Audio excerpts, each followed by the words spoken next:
Welcome, everybody. Hey, do you guys like, not that I don't have an intro, would you guys rather have an intro? I know a lot of people have intros, and I always skip through the intros anyway, so it's like, isn't that just like a waste of time to have one? Because most people just, I guess if you're alive, you don't. But like if you're watching it after, I just skip through it. But I guess the people that are alive, it might be nice to have an intro. I don't know. I went back and forth with it. What do you guys think? Would you guys like an intro? It is a good thing to get like people in here, because if I try to like talk while I'm like bringing people in, then sometimes people rewatch it. Why do you take forever to get started? But if I had an intro, they wouldn't care. I don't know. I'm still debating. I haven't found one that I really like that really fits me. I mean, I could edit my own, but it's just, I don't know. Anybody want to make one for me? A cool one. Anyway, how are you guys? Hey, Scoop. I'm going to jump in my other account. Wait, what is the name of your other account again, Scoop? Hey, Dragonfly. Okay. Ooh. Wait, I'm moving on, lay on the couch. Yay. That sounds good. Hey, Spiritual Baddie. She didn't know the meaning of packing light. Good one. Hey, Mia. Oh, you guys crack me up. Hey, Mia Spaghetti. Hey, B Bobbit. Hey, Susie. I know, right? Oh my God. Hey, Renee. 11. Daffodil. Okay, so today I'm gonna do the 911 call. There's a few like audio interviews. There's like a couple with her ex-husband. And there's one. They're just audio though. Excuse me. There's one with the apartment manager. And then I found some like stuff I wanted to play that I thought would be interesting to play from like just from like videos. So I want to play those too. Just a couple different ones that should be interesting. Okay. So let's just start off with the 911 call. Have you guys heard the 911 call? How many have heard the 911 call?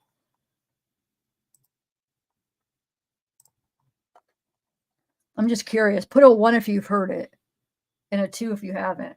The 911. I always like to know ahead of time, like how many people have heard.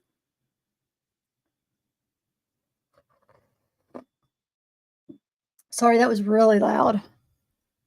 Dude, if like my room is almost ready. It's like I thought it was gonna like the main thing I have left to do is like my whole setup. You guys, I'm so excited. I've been looking at new stuff for my new little studio. I think I got the mic picked out. I think I got the computer picked out. Maybe the desk. I have to measure because I'm gonna have a whole new setup over there. I'm getting so excited.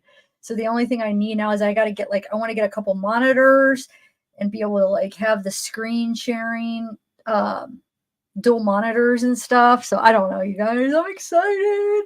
I'll have the natural background. Oh, one more thing, real quick. They sent me like I look at my emails. I might have already told you guys this. Did I? I don't know, but I got an email. It's like collect your reward. My reward for the plaque. It's like reward, and then you put in like your channel name, and then you could see how it'll look. Your 100,000 subscriber plaque. So that's another reason I want to be able to like put stuff instead of having like, because right here I have the green screen, which is cool. I'm going to keep this in my bedroom and stuff, but I can't ever put anything anywhere. I have no shelves. I have nothing. So it's like I want to be able to put stuff behind me, if I get something, a picture or the plaque or whatever, but it's just like a screen, which is cool. Like I said, I'm going to keep this set up, but I'm going to have the new one where I'll do most of my lives in my other place. Anyway, I'm excited. Yeah. I have 2 monitors, but they're not connected, and I need them connected. So I have my computer and I have my laptop, but there's 2 separate ones. I want to do it where they're connected together. That's what I need. I try to connect these, but the way that you have to do it, it keeps going off. So it's like, I need one where it's like set up better. These 2 don't work good together or something. I don't know. I'll figure it out better when I get my new setup, because I've tried and yeah. But anyway, okay. I'm excited. Shorty. Oh, we got new merch. Like, Sarah's like, she's still like creating new merch. We got, God, the Zeke Injustice. Oh, she's working on it. You guys are going to love it. Oh my God, I love it so much. But yeah, so she's working on that. So you guys just constantly go look over on the Printify because we're constantly putting new stuff in there. Now we have zip up hoodies. I just ordered a bunch of samples for myself to wear on my videos and stuff. I just ordered those yesterday. So go check it out because there's constantly like new stuff, just adding stuff. So they'll, you know what I'm saying? So there'll just be like more and more to choose from. She's doing awesome. I love it. Here, let me just put it in the chat. And they're in the description of all my, I still haven't got it. You know how YouTube works with like Teespring and like different things where it posts like on the bottom as you're watching the video. For some reason, since this isn't like compatible, it's not who YouTube works with, it's not doing it that way. I got to figure out if I can somehow link it, but it's fine because it's in my descriptions. It's in the links on the end of my videos. You could see it. And yeah, and we can put the link here. And yeah, so check it out, guys. Okay. So let's start 911 call. I got it already. You guys ready? It might be loud, so get your earphones ready. All right, here we go. So this is Sarah Boone's 911 call.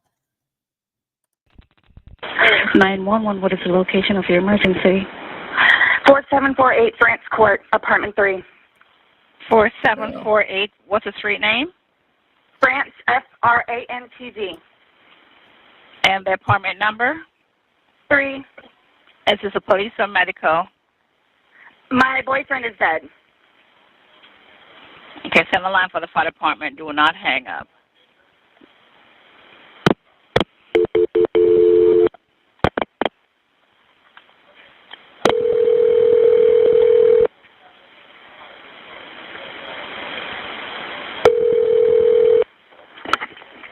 Fire rescue. What's the location, Mercy? Desk 32. No, please don't leave. 4748 France Lane, apartment 3. France Court. France Court. Yes. Okay, is this near Mackenzie Drive? I don't know where that is. Okay, fine, okay. It's Hillwood Park Apartments. Okay, 4748 France, correct? Correct. All right, correct. Now tell me exactly what happened there. My boyfriend and I were playing last night, and I put him in his case and we were playing. And Okay. like kind of hide and seek kind of thing. So I fell asleep and I woke up and he was dead in the suitcase. So I don't know what happened. I don't know what happened. Right, okay, what's the apartment number? 3. Apartment 3? Yes, like he has like blood coming out of his mouth, and I don't know if like he had like an aneurysm or what happened. Right, okay, all right, okay. Listen, we're getting help out there too. All right, okay. Okay, And now? Okay, yeah, man, listen, we're on our way out there. You're at 407-716-8684. Okay, is he hanging from somewhere or what, ma'am? No, I pulled him out of the suitcase. I tried giving him CPR. Okay, so he was in a suitcase? Yes, and I fell asleep. Okay, how old is the boyfriend, ma'am? 42-year-old male. All right. Okay, we're sending help out there. Sheriff's Office way out there? Yes, I'm sir. sorry? Yeah. Okay. All right. Listen to me. Okay. I just need to confirm this one. All right. I understand. I just need to confirm this. Is he awake at all? Is he conscious at all? No. He's purple. Is he breathing? No. All right. I need you to get him on the floor, flat on his back for me. Okay. I did. I tried giving him CPR. All right. I tried giving him CPR. Yeah. Okay. But nothing happened. He's purple. Okay. Listen to me. There's a defibrillator available. I need you to get it for me. Okay. What is it? You have an AED available? No. All right. Do you right by him now? I'm sorry? Are you right by him now? Yes. Okay. Lay him flat on his. Okay, ma'am. Listen. So listen. Is he cold and stiff? Yes. Okay. Well, he's not necessarily cold, but he's stiff. Right. Okay. All right. Listen to me. Listen to me. I want you to lay him flat on his back for me on the floor. I did. Removing the pillows. Okay. Yes, I did. All right. Okay. He's stiff and purple. Right. Okay. Listen. Okay, man. That's fine. We're still going to do compressions on him. Okay. All right. Place the heel of your hand on his breastbone, right in the center of the chest, right between the nipples. Yes. put your other hand on top of that hand. Baby, I'm telling you. Just by looking at him, you can tell. Okay. And, Please. Okay, he just gurgled. okay. Listen to me. All right. I want you to place the heel of your hand. Okay, right between his chest, right between his breastbones. Yes. Put your other hand on top of that hand. Yes, We want to pump his chest to me hard and fast, going at least twice per second. I'm doing it again. Okay, no, just keep on pumping. That's all you need to do for me. Keep on pumping his chest for me. I don't need you to stop and talk or anything. I just want you to count out loud for me, okay? 1, 2, 3, 4, 5, 6, 7, 8, 9, 10, 11, 12, 13, 14, 15. This is nice. Okay, ma'am, just keep on pumping his chest. That's all you need to do for me, okay? Yes. Come on, please. Hurry up. Okay, ma'am, they're driving here as fast as they can. Okay, don't stop to say hurry up. Just keep on pumping and counting. I'm still doing it while I'm talking to you, okay? Okay. Still doing it. All right, just continue pumping his chest. Count on a second count with you. 1, 2, 3, 4, 5, 6, 7, 8, 9, 10, 11, 12, 13, 14, 15, 16, 17, 18, 19, 20, 21, 22, 23, 24, 25, 26, 27, 28, 29, 30, 31, 32. Please hurry. Okay, ma'am, they're getting here as fast as they can, okay? He's stiff and he's purple. Okay. Keep pumping his chest for me, ma'am. I'm still doing it, okay? Still doing it. Just don't make me count, okay?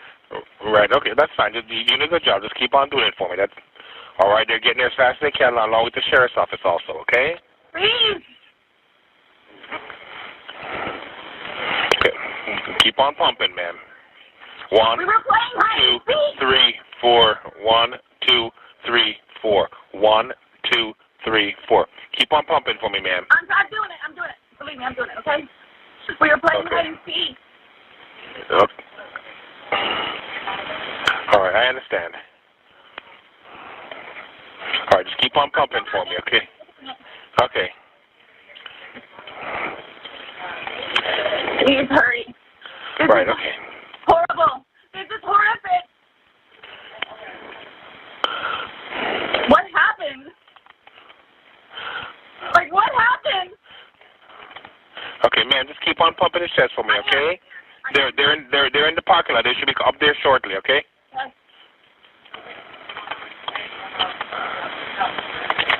I'm still doing it, okay? All right, okay, good. And you found him in a suitcase, you said? Yes. We were playing hide and seek last night. I fell asleep. I think they're here. All right, just keep on pumping his chest until they take over, okay? I am. Okay.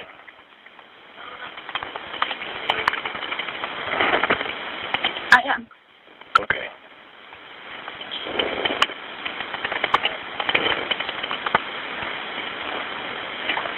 I am.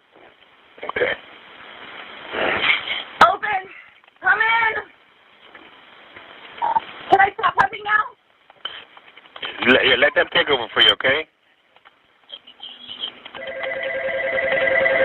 When was the last time anybody saw him? Last night. We were playing hide and seek. He hit another. It's okay, yeah. Okay. Yeah, unfortunately, he's been down too long. There's nothing we can do for him. Hello, ma'am. And so we're there, obviously. All right. Yeah, no, he's my boyfriend. He's your boyfriend? Okay. Does he have any kind of metaphors? No. No, not that I know of.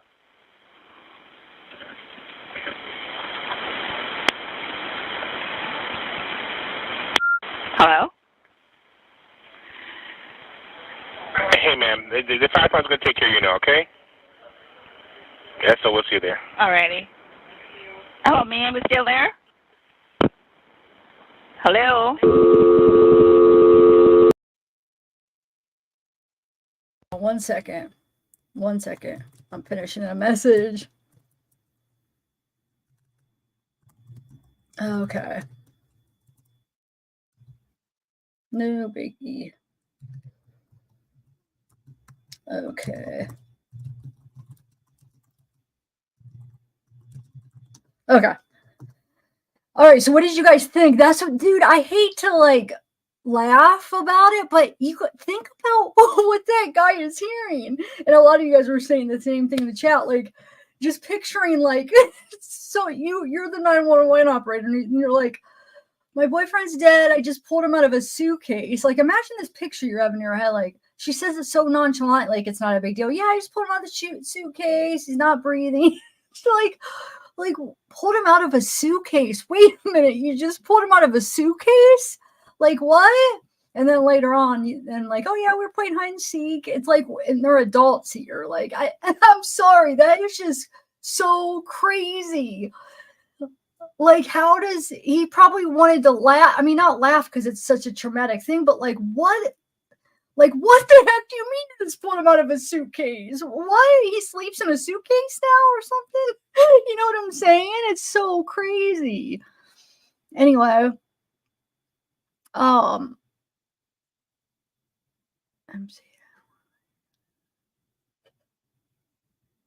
Yeah, I know. That's. And a lot of people, they think, for instance, because she was doing the CPR and it was a gurgling, that they think it's like breathing, but in reality, it's not. It's just they're pushing up all the stuff and stuff. So I think she thought, a lot of people will think, oh, they're starting to breathe, but it's not really what's going on.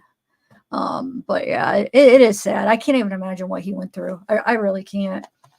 That had to be miserable. Oh my God, it had to be miserable. Like, what a miserable way to die. Hey, little spider.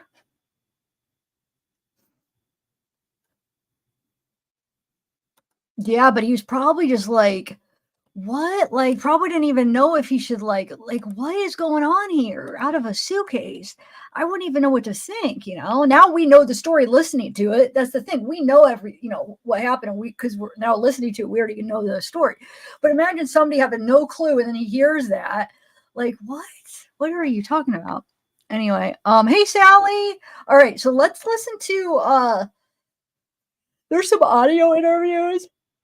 They're only audio because if you remember going through the affidavit, they were taking place in the cop cars, like in the cars, and then the ones on a phone call. So that's why they're audio. They weren't like these interviews weren't in the police station. So one was at like the person that manages the apartment complex, like in the front desk office or whatever. One was there, one was in a car, and one was a phone call. So that's why they're only audio. But let's listen. They're interesting. Two of them were with Brian Boone, her ex-husband. So there's one, like I said, in the car, and then there's one that they call him back because they ask him about something. All right, so let's listen to those next. I put like the body cam, to like in slow motion just to have something to watch when we listen. I always like to have something to watch. Okay. So we did the 911 call. Now we're going to do audio interviews.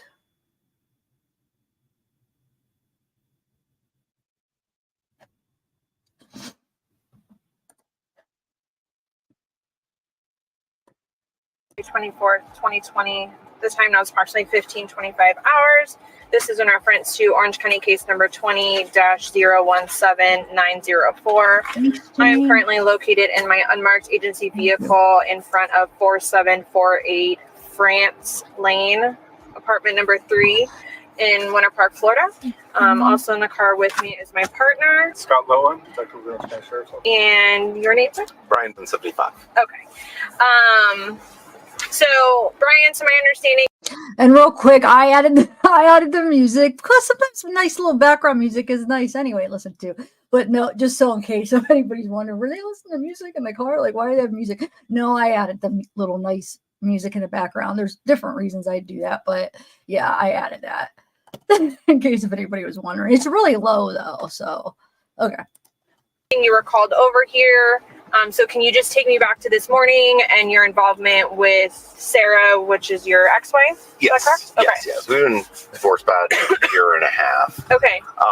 Well, I started calling her probably 10:30 or so. It's her day to pick up the kid, but Okay. it doesn't always happen. 1 or 2 days a week, maybe she gets them. Out of the 5? Yeah. Okay. Yeah. So. And what do you pick, like every other day you're supposed to? Well, we're supposed to. She's Monday, Tuesday. I'm Wednesday, Thursday, and then we alternate Friday through Sunday. Is how it's supposed to. I was actually my lawyer back a couple weeks ago. I was looking to get it changed because she can never stick to it. There's always some reason why. So it's general that I start calling her around to find out if she's actually going to get him, even though yesterday she told me she would. So I started calling her about 10:30. Never got an answer until 9:00. So I finally got a hold of her at 12:49. And did she call you or you call her? No, I called her. I called her at 11:25. I did that twice. I always call twice because generally she's asleep or whatever. And then I called her 2 more times at 12:21, and then I called her again at 12:49, and that's when she answered. Okay. Freaking out, saying that George was dead, and could I please come over? So I told her, you need to call the police. Mm-hmm. And went and got my dog in his crate and everything, and started heading over here. She called me again at 12:54 asking if I was going to be coming over, if I'd left yet. I told her I had already left. I was going to be there in a couple minutes. So I got here, knocked on the door, walked in just right in the front entrance area, told her once again, you need to call the police. Was she on the phone with anyone when Not you yet. saw her? Not yet. Okay. She was shaking and she was trying to get herself something to drink because she was just like freaking out. So that's when she got on the phone and called, and I said, I'm going outside because I don't really want to be in here right now. So I came outside and I sat in my car until people showed up, and Okay. it's kind of where we've gone from there. So Okay. So you called her about 5 or 6 times before she answered. yeah, which completely normal. Normal to you. Okay. The rotation real quick. So Monday, Tuesday, she'll have them. Wednesday, Thursday, you'll have them. And then you rotate each weekend. Yeah, well, Like it's every other weekend. how it's supposed to work. Generally, it's 1 or 2 times, maybe a week. I think she had him last Tuesday was the last time he was actually over here. And spent the night. Yes. Okay. It's probably another week before that. What's your son's name? Oh. And Boone. Yeah. You think he stayed here last Tuesday? Yes. Okay. I'm pretty sure it was last Tuesday. Was well then. Okay, so you technically have him more than she does. Is that where you're getting? Yeah, that's why I said I was going. So to even lawyer. I though was that's trying how to get it's things supposed to be, you still have him. Yeah, the majority. it's a not a good day. George is in a bad mood or whatever else reason. I think sometimes just she wants to stay up and drink and can't really do that if she's got to wake up and take him to school the next day. Right. Any number of different reasons. So. Okay. How long have you known Sarah? Since, let's see here, I was probably 23 or so when we met. Oh wow. Something like that. Since you were 23? Yeah. So probably, 20 years. We dated for quite a while. And then got married, whatever it was, 12, 13 years ago, something like that. Well, I guess 12, 13 years ago before the divorce. So I guess like 14, 15 ago, something like that, maybe. Okay.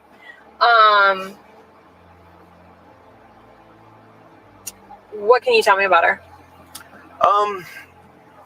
I don't, she's generally not, she can get a bit violent when she drinks. Not to this kind of extent. I don't know what happened exactly. But, right. No, I'm just looking for. That was part of it. The alcohol has gotten worse and worse and worse over the years. That's one of the main reasons why I divorced her. I just couldn't deal with it. It got to the point where on weekdays she'd go out, and I guess the George person is one of the people she had met, because I separated at one point and went over to my parents' house to live for a few months, and I guess she met him over at the pool place or something like that. But I'd come back and we were in therapy trying to work it out, and I mean, on a weeknight when he's got school the next day, I've got work the next day, I mean, she was out till 3 o'clock in the morning when the bar closes, and she'd bring people back over on the back porch. I mean, one time some random person walked in my house and started screaming for Sarah at 3:30, 4 o'clock in the morning when we're trying to sleep. I mean, I just couldn't get over it. So did you used to live here? No. No, I bought her out of our house. Okay. I was going to just sell it and move because I kind of want to go back to College Park, which is where I'm from. But I thought it would be maybe easier for us if I just bought her out and kept that house, so we had a little bit of continuancy, kind of. Understandable. So that's what I ended up doing, and then she moved right down the street here. So. And how long would you say the alcoholism has been a part of her life? I mean, it's always been a part of her life. It seemed to have gotten worse and worse. I think more or less kind of since we had Lucas. And I think a lot of it was the fact that she kind of, I guess, maybe felt trapped or something. Okay. That, I mean, before that, I mean, whenever she wanted, you're outside having a drink. Oh, I want to go play pool. You go over across the street, you play pool for a little bit. Yeah. That's not happening anymore when she got a kid. Right. So. How old's your son? He is 9. So, but I mean, she started just getting really angry when she drank a lot. She said last night she fell asleep. There were plenty of times where she just basically passed out from drinking. So, so you've witnessed her pass out from drinking? Oh yeah. Okay. And when she passes out, is she like out cold? Oh, she's out. Like how difficult would it be to like wake her? Well, I mean, if I were to like shake her or something, I could probably wake her up. But me making a phone call or noise probably wouldn't do it. Okay. And would she be like in the middle of doing something and just like out cold, or would she go to bed? Yeah, and it would be out cold? Yeah, she wouldn't like fall over or anything. It would be more of a lay down and then she just out. Right. Okay. What do you know about her and George's relationship, if anything? It was. I mean, I think she had him arrested like 5 or 6 times for domestic violence. I mean, he's stuck a steak knife in the back of her leg one time. Okay. He's been arrested. So has he always been the one that gets arrested, or has she ever? She was also one of the times. One of the times, both of them were arrested. But all the others have been him. But the very next day, she's in there trying to get it bailed out. So I don't know. Basically, they get drunk, they get in a fight, she gets upset, she calls the cops. I mean, granted, I saw lots of black eyes, bruises. On her? Oh, yeah. Mm-hmm. Yeah. So, I mean, there definitely was. Now, would you see George as much as you would see him or her? I hardly ever saw him. You hardly I honestly, I didn't like being around either one of them. Right. To be honest, and him more so. So. Why is that? Just I don't know. It's my ex-wife. She made me really mad with everything. How the whole divorce went down, and just, I mean, the way she acted and the way she changed and the way they both are. I mean, what it's done and everything else. He's nobody I cared to see. Let me put it that way. I mean, it's not like I really went out of my way to it's just that. When you guys do drop-offs or anything, is it always through the school, or would you like have to come here and see them, or no? No, it's pretty much always during the school. Now sometimes she would come over or something like that. Sometimes he would be driving, but I mean, he would just stay in the car. She would come in, so I mean, I really wouldn't see him. So it's not like you have like conversations with George. Okay. No, I mean, maybe a few times when they've drunkenly called me at night because she was telling me she needed to escape because of whatever's going on, or she's put him on the phone, but I don't know. When's like the last incident that you recall of there being like a domestic dispute between her and George? I mean, she told me like a week ago she had to escape from the house and wanted me to come pick her up. I told her I wasn't going to because I'm just tired of it happening. I mean, it was midnight. I mean, child's trying to sleep and just... Right. Honestly, I don't always believe her when she said these things were going on. And she called you? Yeah. Okay. Yeah, and I mean, apparently she went back inside and slept well. Was in a fine mood the next day. I guess didn't really remember calling me, so I don't know if it was just she wanted to come over to...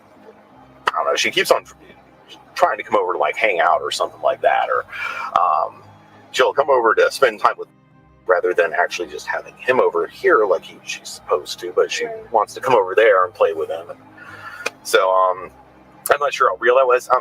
Last time I know there was an actual physical confrontation.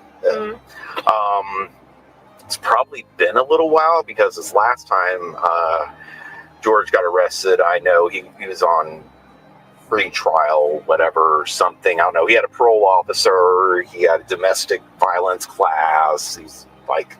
So that's the last time, basically the last time he was arrested was the last physical altercation that you recall? I think so. Okay. I don't know for sure, but I think so. And you have any idea what year or month that may have been?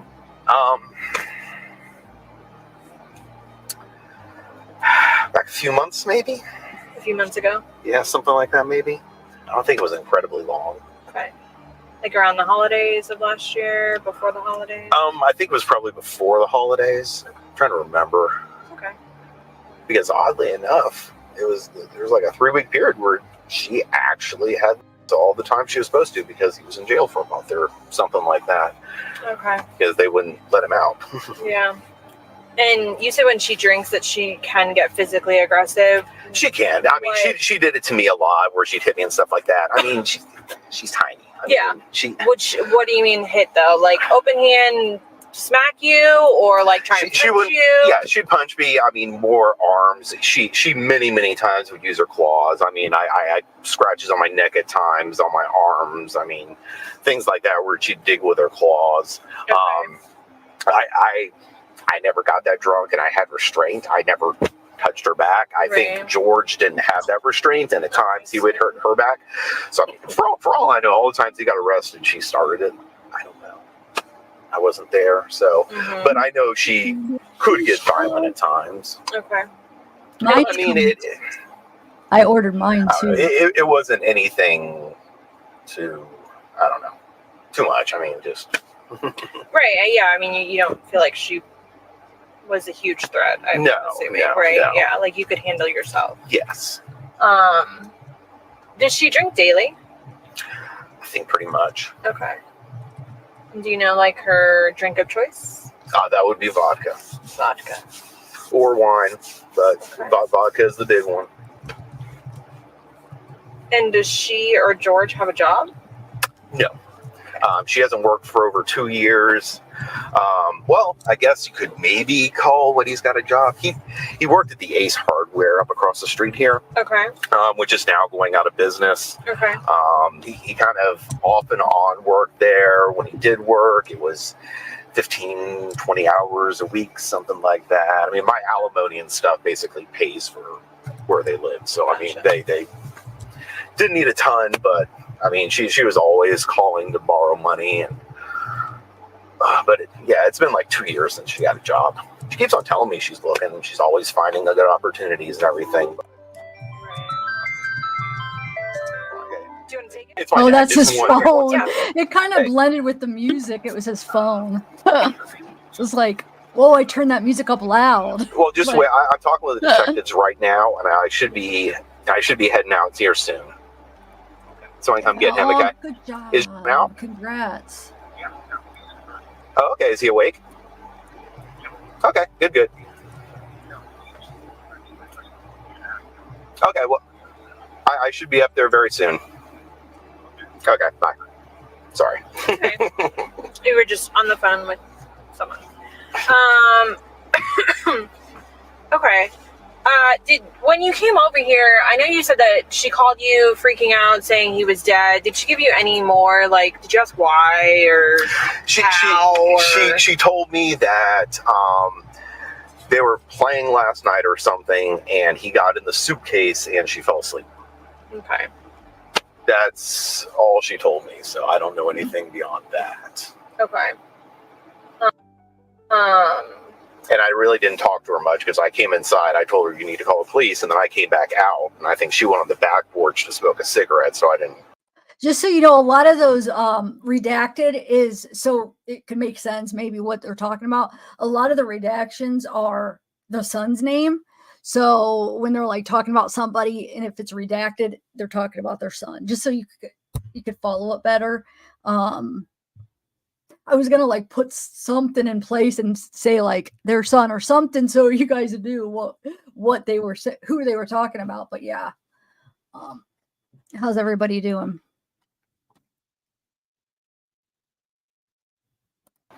You didn't really talk with her much. Oh, like she was going outside this. Did you see her take a cigarette? Yeah, she was going outside with well, I also know when the cops showed up, she kept on telling them she had a cigarette burning out there and she needed to go put it out. Okay. But they were keeping her away from stuff, I guess. Right. Okay. But yeah, she wanted me to come back there with her. I was like, I'm going out here. I don't really want to be in here, so. Right. And that's when she went to call 911. Well, she called 911 while I was in there. I was standing right in the foyer area. Okay. And I mean, it was apparently a pretty quick conversation, and that's when she started to go that way, and I just told her I'm going out front. So. Okay. Okay.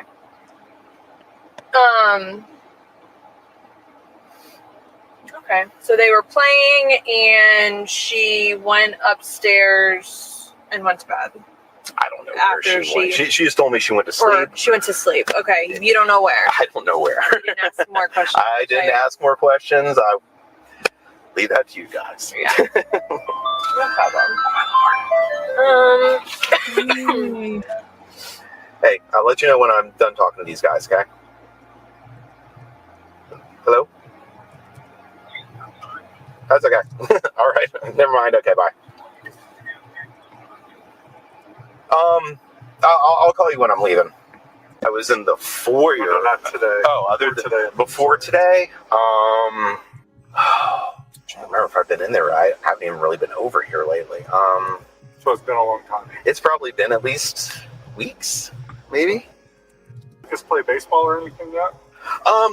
We've tried to get him into sports. He's not a big sports person, really.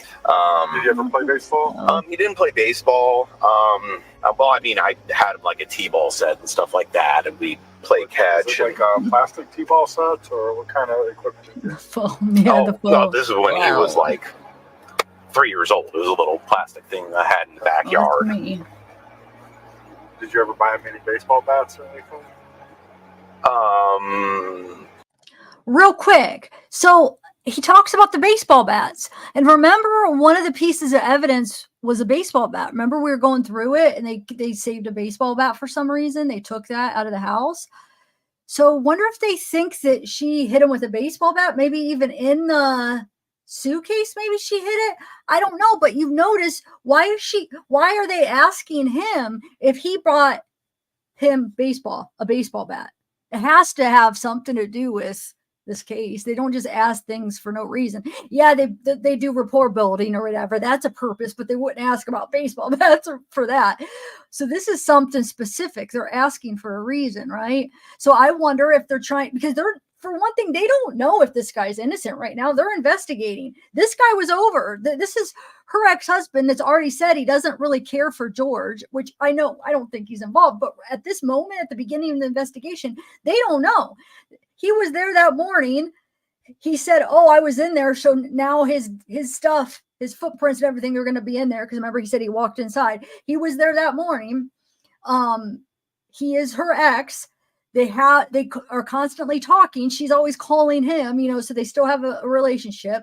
So I wonder if they think the bat was used, and then they were wondering if he bought it. I don't know. I'm still trying to figure that out though, because I guess who cares if they found the bat in her apartment, then who cares, you know, if he got it or not. I don't know. They're fishing for something with that though. And then you'll see they call back, because here's another weird thing though. Remember, he gives them their call log. You'll see somewhere on here where they'll be like, oh, thanks, we screenshot it. So his call log, right? But they call him back after this interview because they have her call log, and her call log shows that she called him that night at, remember, like a little after 11, which is the very important time because it's the time of like right around the bangs and right around the freaking videos being taken with him in the thing. So why isn't it on his call log though? So that, I mean, to them, it's kind of suspicious. Why did he erase that call off of his phone and it's on hers? So of course they're going to be suspicious. What's he hiding? Why did he erase that call, but it shows up on hers? Why is he hiding that call? So they call back and ask him, well, we found this call on her call log, but it wasn't on his.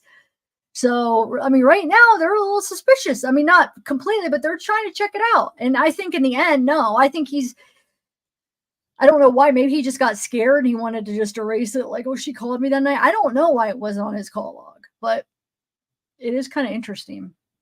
Yeah, they ask about a bat for her son. I know, but that's what I'm saying. He's asking, why would he care about a bat for his son? He's asking, hey, did you buy a bat for his son? I know they're saying it for his son. They share a son and they share custody. So there's something with that bat. They took that bat. That's the part of evidence. If you guys weren't here when we were reading the affidavit, that's a part. And I wasn't sure. I'm like, a bat. So yeah, I think they think maybe she used it to hit him that night. They think that. I don't know what they're gonna. Let's see in the trial if they bring it up. I bought one for over here that Sarah said for Lucas and George to like play with or something. That was like a year ago or something, maybe. What kind of bat was it? Was it a wood bat? Yeah, it was a wooden bat. I know. I think it was like a junior size thingy. I don't know. I know, Sojourner. I know he did. I know. That's my whole point. They call him back and they say, "Hey, what was your conversation after that?" I know she did. That's what I was saying. Yeah. And it must not be on his call log, that one call. And so they call him back and they go, hey, we were looking at, her call log and we see that she called you at 11 something or whatever. And that was like right after. And they're like, do you remember? And here's the thing, like the way he answers, it almost sounds like he is trying to hide something, but I think he's just so nervous. And he's just like, I don't believe that he had any involvement at all. Obviously. I mean, I don't think anybody really does, but I think he was like, oh my God, like he's nervous because he did talk to her at that time and he's completely innocent. But, like, for instance, you're driving and you just get nervous and you see a cop behind you and just like get all nervous. And then you might like say things that like are almost like seem like fake or something. Like if you're explaining something, if they pull you over and it almost seems like you're trying to hide something because you're not. I don't know. It's weird. At least I get that way. And that's what I feel like he gets when they call him back about that call. I feel like it could be suspicious if he was involved, but it's more that he's not. And he knows like, oh, I'm a little bit nervous because I'm innocent. And it's just like, because he'll be like, I don't know, I was half asleep. And then he'll remember things. But I just think it's just that thing that we get when we're nervous. I really don't think he has anything to do with it. But anyway. Yeah, yep. All right, sorry. I know I'm like speaking ahead of the game because that part didn't happen yet, but It was something that I looked like kind of for his height or something, I think. Okay. All right. Sorry. Would you mind if I took a picture of your call log to show Sure. That you've all the Do you just want to see hers or you, like zoomed in on hers so you can see all of those? Yeah, that's perfect. So I'd say starting from today. I know her phone. Did you text with her at all today? Not today. I don't think I did today at all. Sorry.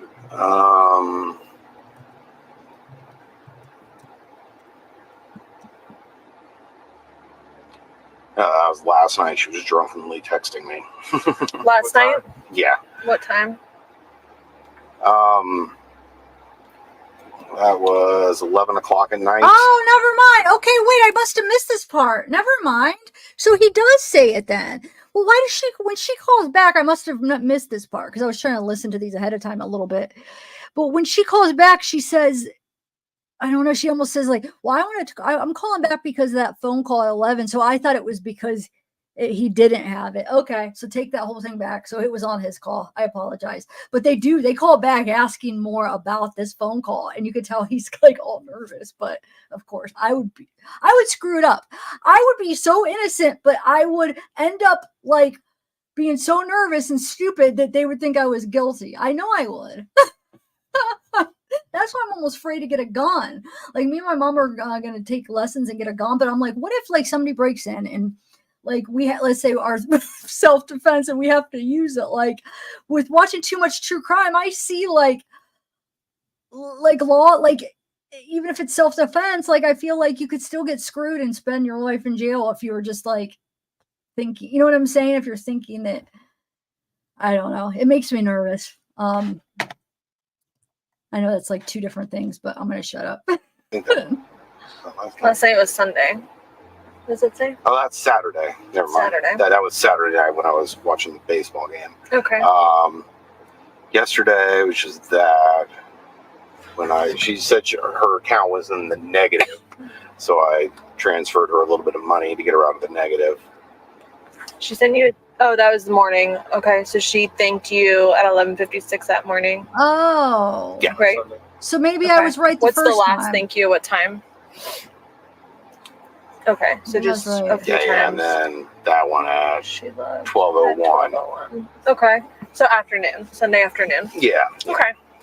Oh, I was right. I was right. Calls.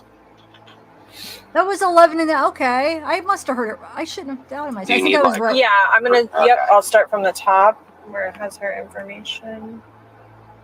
I gotta know because that is weird if he deleted that call. You could scroll down, and that's fine. Perfect. Okay. Thank you very much. I think I was right with the first thing. I don't think he has it on there. I think I was right with my first thought. I think I listened to it, right? Is that what you guys got? So right there, he didn't show that 11, a little after 11 at night yet, right? That night. I think they were talking about the morning, right? Yeah. Okay. So wonder why. Why does he erase that call? Why doesn't it show up on his? I'm a little bit confused. Anyway.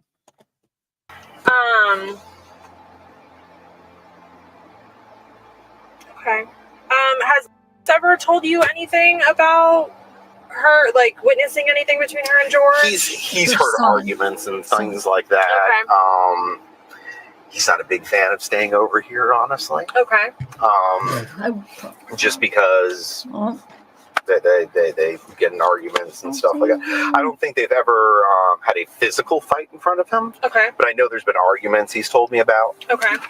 There's been times where I think things were starting to get to that point, and she has called me to come pick him up. Okay. And bring him back over to my house. So yeah. Okay. She's generally pretty good about having me come get him if, which leads to me not having a life because I can't ever do anything. Right. So I can't go anywhere because I'm too worried about something happening and me having to be over here quickly. Yeah. Okay, do you have anything else? Yeah, do you know if she's ever had any issues with drugs in the past? To my knowledge, she's never really been a drug person. She's big on alcohol, but I don't think she's ever done. I mean, I think she told me like one time, like back before we got divorced, that at I don't know, this bar thing over there across the street near the Walgreens, whatever it's called. Okay. I've never been there, but somebody gave her a little bit of cocaine, like 2 years ago or something like that. But I've never known her to do drugs.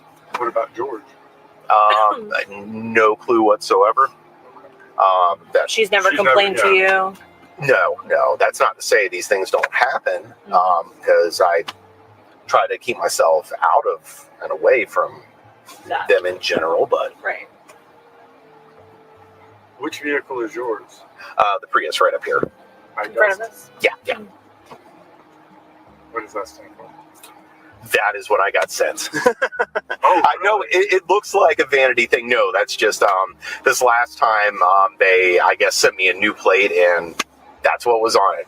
awesome. So you can make that up whatever you want it to be. I could. Tell them it's for racing. You're going to. Yeah, that you're racing. Yes, racing in Your my Prius. Prius. I'm not saying you win. I'm just saying you race. Oh man. Okay. Anything else, Scott? Okay. Is there anything else that you think is important for us to know that we have not asked you about either George or Sarah? I don't think so.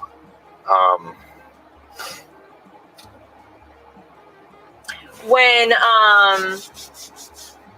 I mean, you guys have been separated for what do you say, 5? We've been divorced about a year and a half. We were separated a good 8 months before that or so.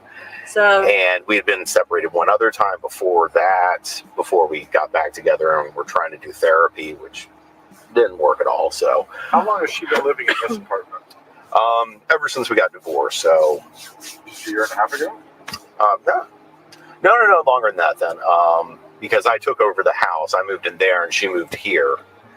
Because I told her I was buying her out of the house. So I guess it has been longer than that. I think she just said she renewed, so maybe just past 2 years. Okay. That may be right. I think she said she's been here like 4 years. no, she's been with George. I don't remember what she said. Yeah, she was with George before we were divorced. So Yeah. Okay. And any time that that you recall when you guys were together, and she would be drunk, did she always like resort to getting angry? Like, is she an angry drunk, or would she like? her main problem is she can't stop. Okay. I mean, she can't go out and have a glass of wine with dinner. Right. That's not a thing she can do, because once she starts drinking, she will continue drinking basically until she out. Yeah. That's- If she were to be drunk, would she like want to play games with you? Like, did you guys? Oh, there's a really good period where she is very good, but then she drinks past that and she gets into the angry bits. Okay.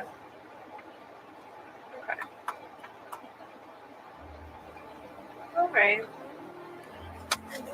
Okay. Can you just raise your right hand for me? Do you promise and swear everything we've talked about has been true and accurate to the best of your knowledge? Yes. Yes. Okay. This ends the recording 15:52 hours.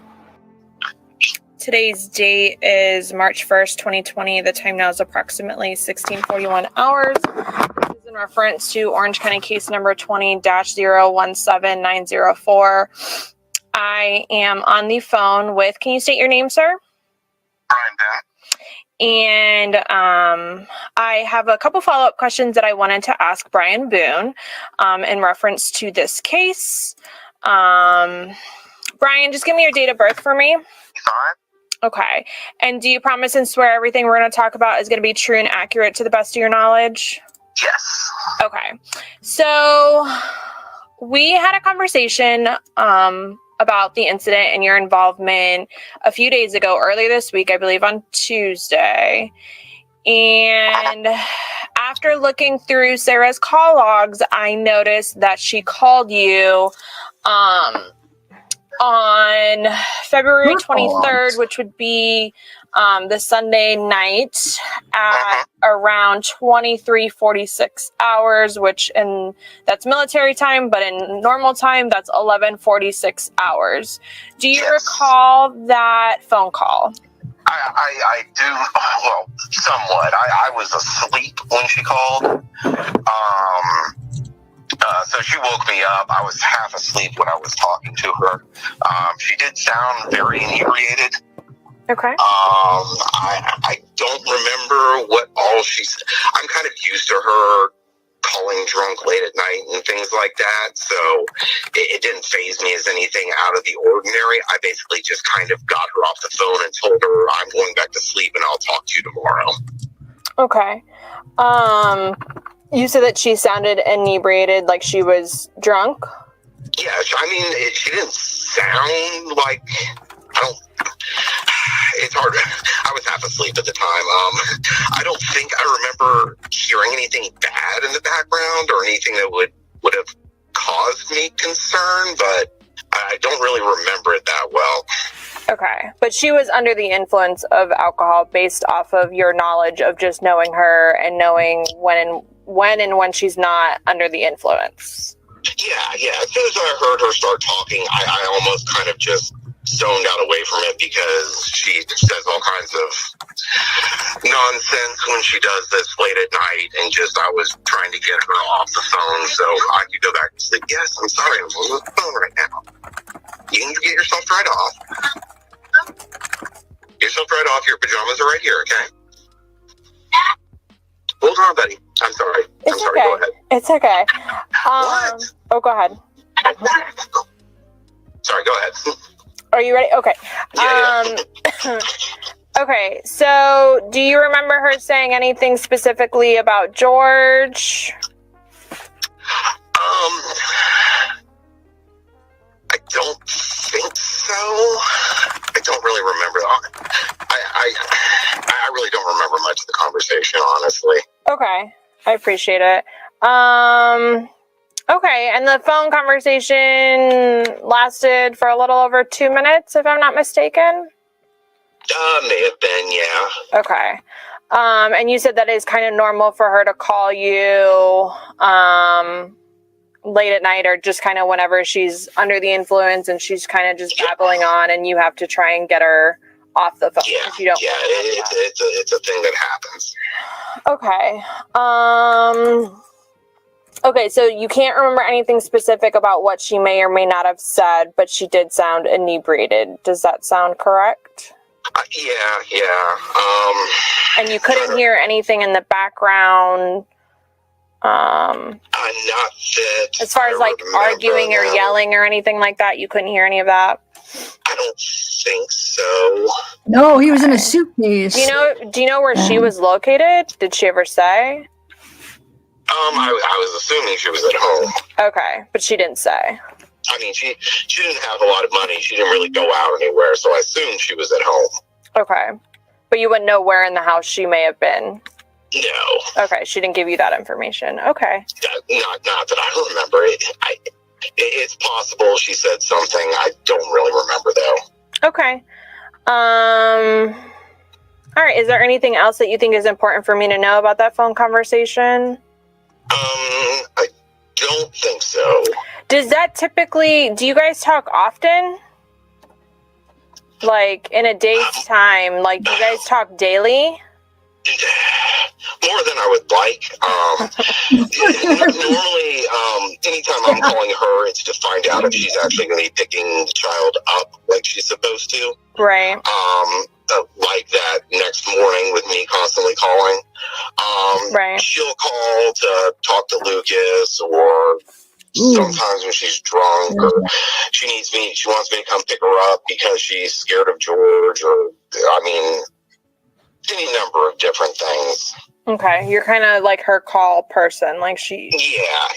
It's gotten very old over the last couple of years, so I've started to just kind of ignore what she's saying and just try to get her gone as soon as possible. Right. Because, honestly, for a long time, I tried to help her out, give her refuge, get away from him, and she just kept bringing him back, and I eventually just gave up on the situation, so. Right. Okay. All right, do you promise and swear everything that we have talked about has been true and accurate to the best of your knowledge? Yes. Okay, this ends the recording at 16:47 hours. 26/2020, the time was approximately 12:05 hours. This is in reference to Orange County case number 20-017904. I'm currently located at Tealwood Park Apartments, 4704 Lucier, for Winter Park, Florida, 32792. I am here with my partner, Detective Scott Long, with the Orange County Sheriff's Office. And can you state your name? Melissa May Sexton. You are the property manager of this complex, correct? Yes. Okay. And we had come in here asking about the tenants, Sarah Boone and Jorge Torres. And they have lived here. you gave us a date of February 9th, 2018. Correct. Okay. You had told us that Sarah would confide in you about her and George's relationship. Can you tell us further what she would tell you? Yes. Sarah, shortly after she moved in with George, she came to the office to talk to me. We noticed bruises and stuff on her, and she asked me if she could talk to me privately and asked how she would be able to get George off of the lease. Is there any way to do that? Which prompted, Wait, real quick. What if there was more said on that he's scared of? Because think about this. He never says, like, he might feel like that they could record, like, he might think that they have access to be able to get the call and listen. I mean, who knows? Because the way he said, he wouldn't give, I'm talking about Brian, like when they asked, like, did he say something like this? Did he say that? But he wouldn't say no for sure to any of it. He'd be like, well, maybe he could have, maybe he said that, maybe she said that. It was almost like he was afraid to say no because thinking like maybe they somehow had access to it or something. So what if something was said that he was a little bit afraid of? Like, what if, because why did he erase that off his call log? Because he gave them his call log and never mentioned a word about that phone call. Okay. He said the last word, we heard him, those last words that afternoon.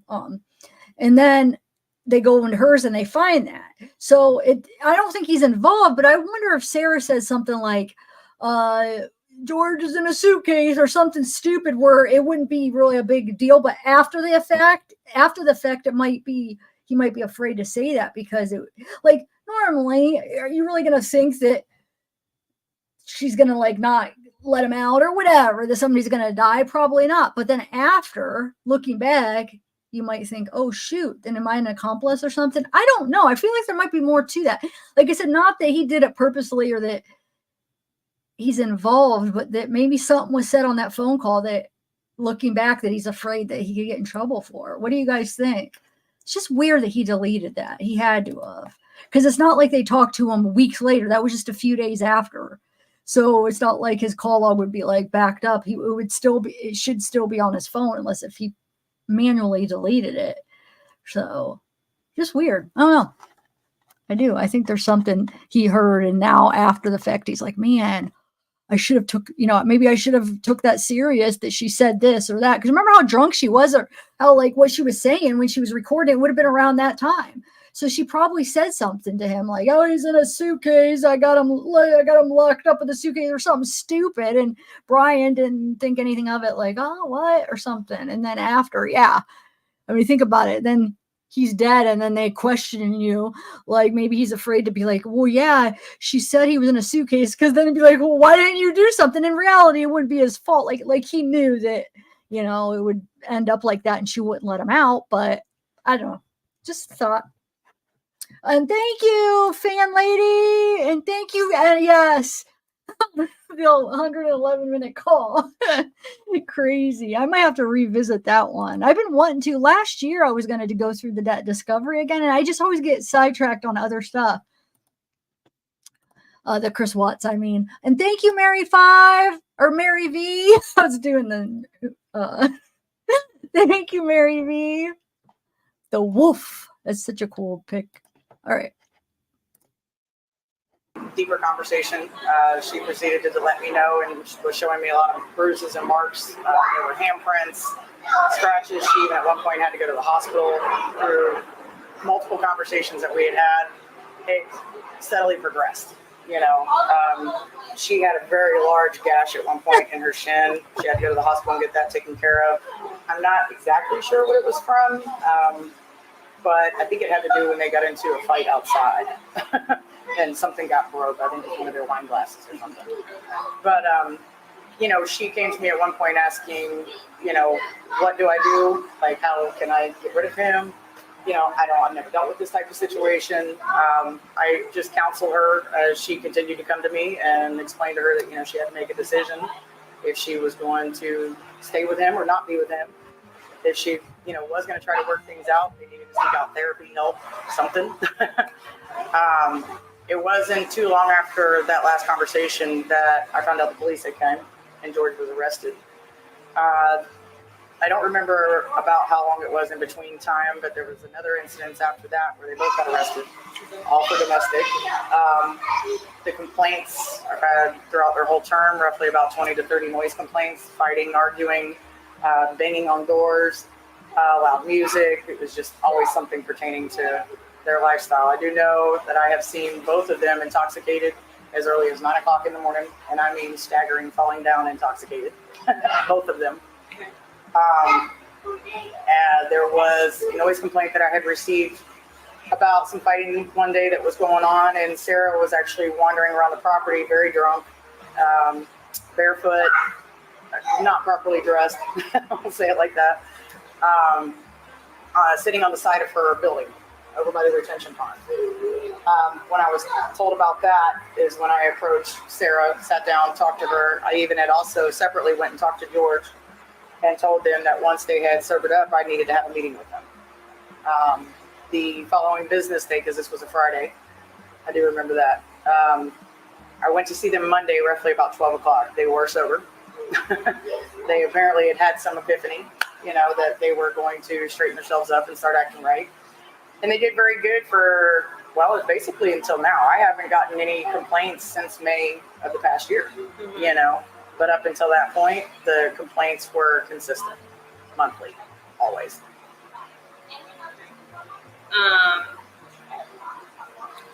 Would you ever speak with George by himself? Like, did he ever confide in you about their relationship? The one time where, like I was just saying, that when I talked to her, she asked me to go talk to him. But she's like, please, but put the fear of God in him. Fear of God in him. I'm a very stern property manager. I don't tolerate a whole lot of crap. Right. And she knew that, and she seemed scared of him at the time. So I said, sure, no problem, just stay here. I will go talk to him. I went over, sat down, talked to George. I talked to him for about 30 minutes altogether. And, George had explained to me that she was actually the aggressive one. And the reason she ended up with marks is, in my perception of what he was trying to explain is that she's very hands-on, in the face, dramatized and talking and explaining or fussing or whatever they might have been doing. Right. And I believe that because Jean, my assistant, doesn't even like to deal with her, would avoid her like the plague because she was always drunk and she's very hands-on. There was one day, as a matter of fact, it was that same day that I talked to George by himself. She kept grabbing me by the arms to the point that I told her, I said, touch me one more time, we're going to have a problem. I'm either going to contact the police or whatever we need to do, but you can't keep grabbing on me. I had asked her several times to quit touching me. And because of that, she would do the same thing to Jean, and Jean didn't like it. Right. So, that's what he was explaining to me, is she was always the touchy one, the aggressive one, not that she was hitting him, but she would be like in his face, or she might, push him, or, little things like that. And she would block him from coming out of the room or whatnot, and he would take her and move her. You know what I mean? And just, that's the way he had explained it to me. Right. She has told me, even literally to Monday, I have been told by her several occasions that he has drugged her around by the hair of her head.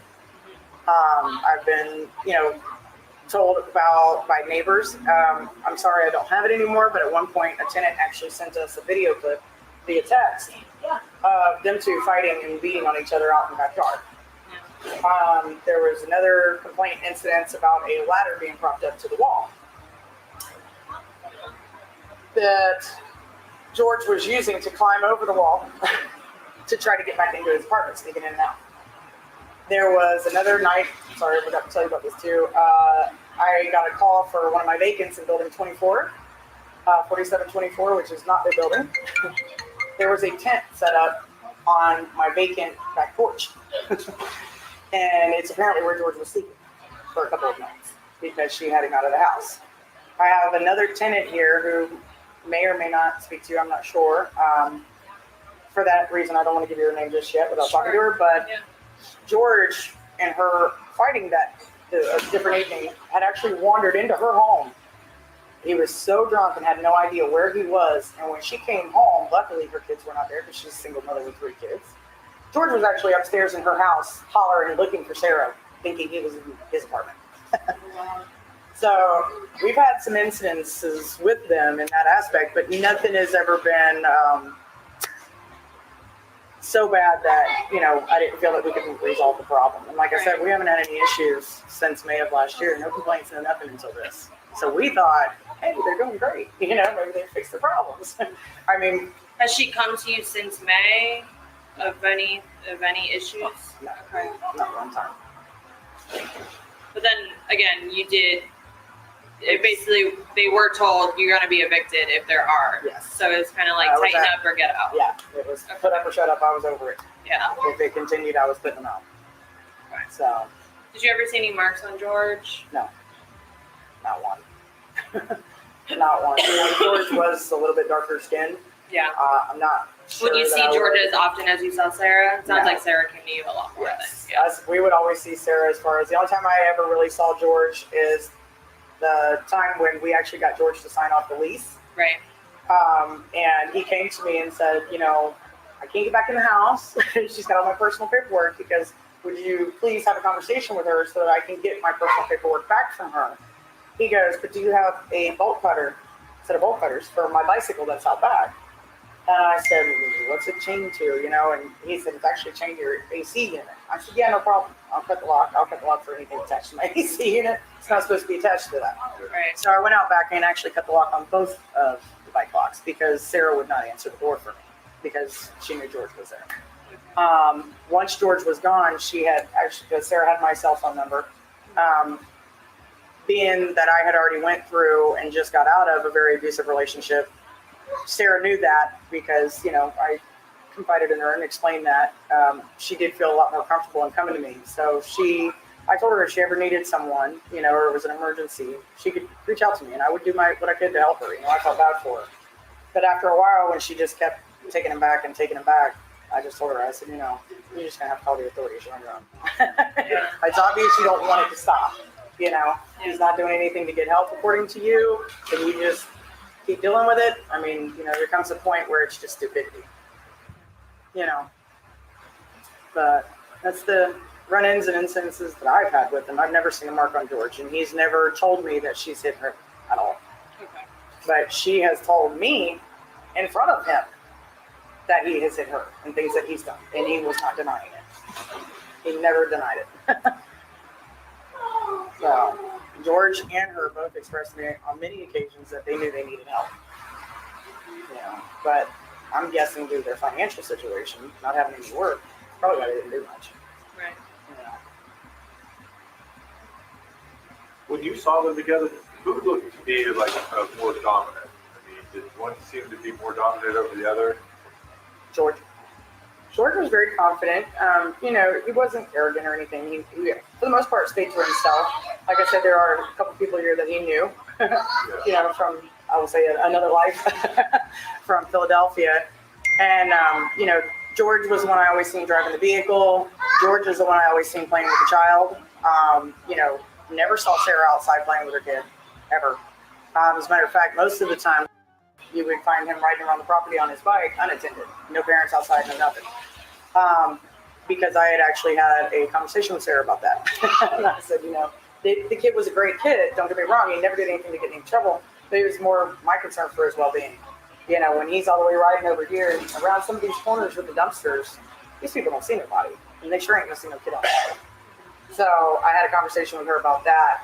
And we haven't had any really problems. I can say I've only seen his bike away from her like that twice. She actually had secluded him to stay in front of the building, you know, which was fine. I just didn't want to live together.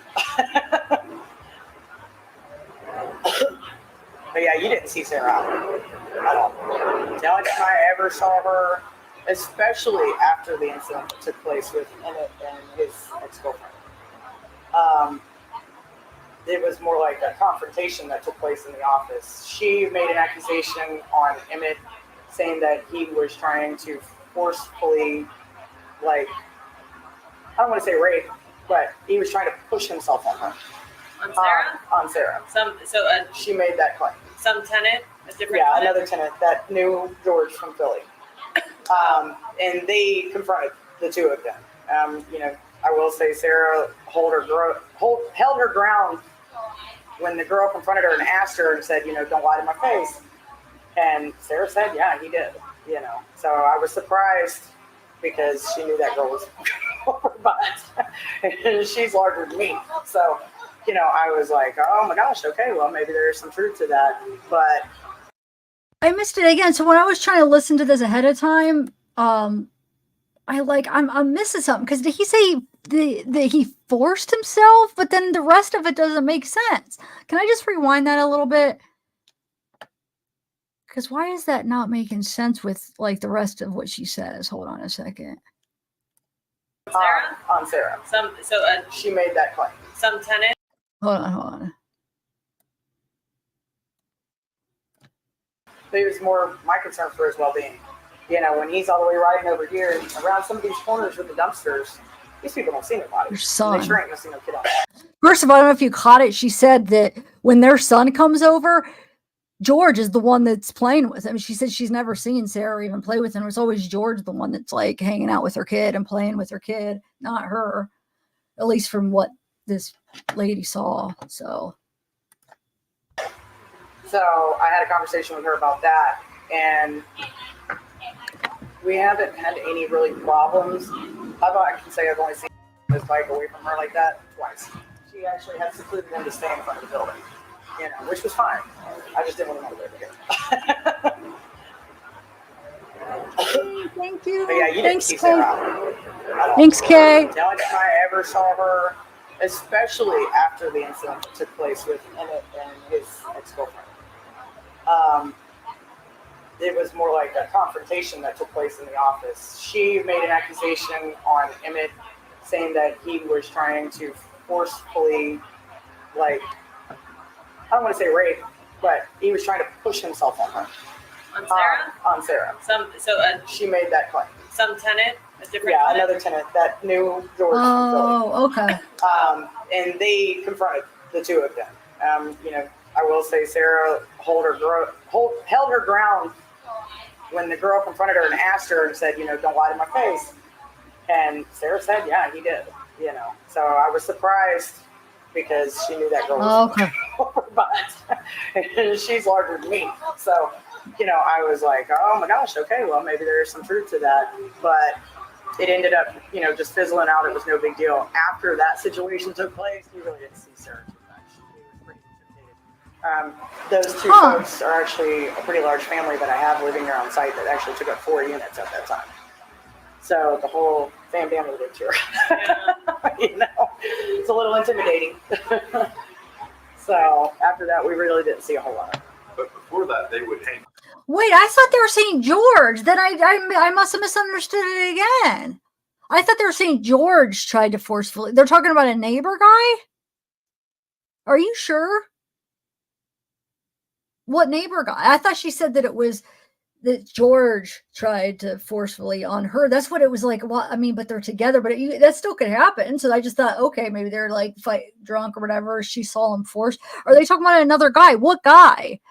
Oh, then I did misunderstood it. I thought it was George too. Oh, well then what happened? Then I wonder why nothing happened about that. Well, I mean, either way, something should have happened, huh? So wait, so she confronts her, says, admit it. Sarah admits it. Does George know about this? George just let that guy get away with it? That's crazy. Well, no, I know she said another tenant. I thought she was, wait a minute. I thought she's saying the girl was another tenant that knew George from back home that saw that. That's what I thought. She said that it was a girl that I guess maybe lives here now or something that knew George and that saw George forcefully push himself on Sarah. That's what I thought they were saying. So there's two tenants. There's a girl that saw another tenant, or are you saying that the tenant is a guy? Then who is the freaking, who saw it happen then? Because she's saying that the girl, she had to admit it to the girl though. Okay. So there's two, there's a girl and a guy. Wow, how did I miss all that? Okay. I almost want to rewind it because when did that start? Never denied it. I just want to see something. So George just wanna hear and the- her both expressed to me on many occasions that they knew they needed help. Wow. But I'm guessing due to their financial situation, not having any work, probably why they didn't do much. Right. You know. I got to hear this When again. you saw Sorry. them together, who looked to be like more dominant? I mean, did one seem to be more dominant over the other? George. George was very confident. You know, he wasn't arrogant or anything. He, for the most part, stayed to himself. Like I said, there are a couple people here that he knew, you know, from, I would say, another life from Philadelphia. And, you know, George was the one I always seen driving the vehicle. George is the one I always seen playing with the child. You know, never saw Sarah outside playing with her kid, ever. As a matter of fact, most of the time, you would find him riding around the property on his bike, unattended. No parents outside, no nothing. Because I had actually had a conversation with Sarah about that. And I said, you know, the kid was a great kid, don't get me wrong, he never did anything to get in trouble, but it was more my concern for his well-being. You know, when he's all the way riding over here around some of these corners with the dumpsters, these people don't see nobody, and they sure ain't gonna see no kid on that. So I had a conversation with her about that, and we haven't had any really problems. I can say I've only seen this bike away from her like that twice. She actually had secluded him to stay in front of the building, you know, which was fine. I just didn't want him over there. But yeah, you didn't see Sarah out at all. The only time I ever saw her, especially after the incident that took place with Emmett and his ex-girlfriend. Oh, you're it right. was more like a confrontation that took place in the office. She made an accusation on Emmett saying that he was trying to forcefully, like, I don't want to say rape, but he was trying to push himself on her. On Sarah? Okay. On Sarah. She made that claim. Some tenant, a different Yeah, tenant? another tenant that knew George from Philly. And Yeah, they we got it. confronted the two of them. You know, I will say Sarah held her ground when the girl confronted her and asked her and said, you know, don't lie to my face. And Sarah said, yeah, he did. You know, so I was surprised because she knew that girl was but and she's larger than me. So, you know, I was like, oh my gosh, okay, well, maybe there's some truth to that. But it ended up, you know, just fizzling out. It was no big deal. After that situation took place, you really didn't see Sarah too much. It was pretty intimidating. Those two folks are actually a pretty large family that I have living here on site that actually took up 4 units at that time. So the whole family lived here. You know, it's a little intimidating. So after that, we really didn't see a whole lot. But before that, they would hang out periodically. You said. The other two families, no, they just knew each other from back in the day. Oh, the couple that. The kids did. The kids. Yes, that's what initially prompted it, and then that accusation was made during that same time. Okay. So, and when it comes to the kids on my property, I stay very involved with them. We have some issues with our bus routes and all kinds of stuff, and we had some kid vandalism being done, broken glass bottles. They were pulling glass bottles out of the trash, breaking them, thought it was fun. And one kid told on another, and the parents got involved. It became a little bit of an issue, so I had to get in the middle to squash it, you know. I didn't want anybody fighting on the property or kids getting hurt for that matter. But that's it. Is there anything else that you think is important for us to know about Sarah George that we haven't discussed?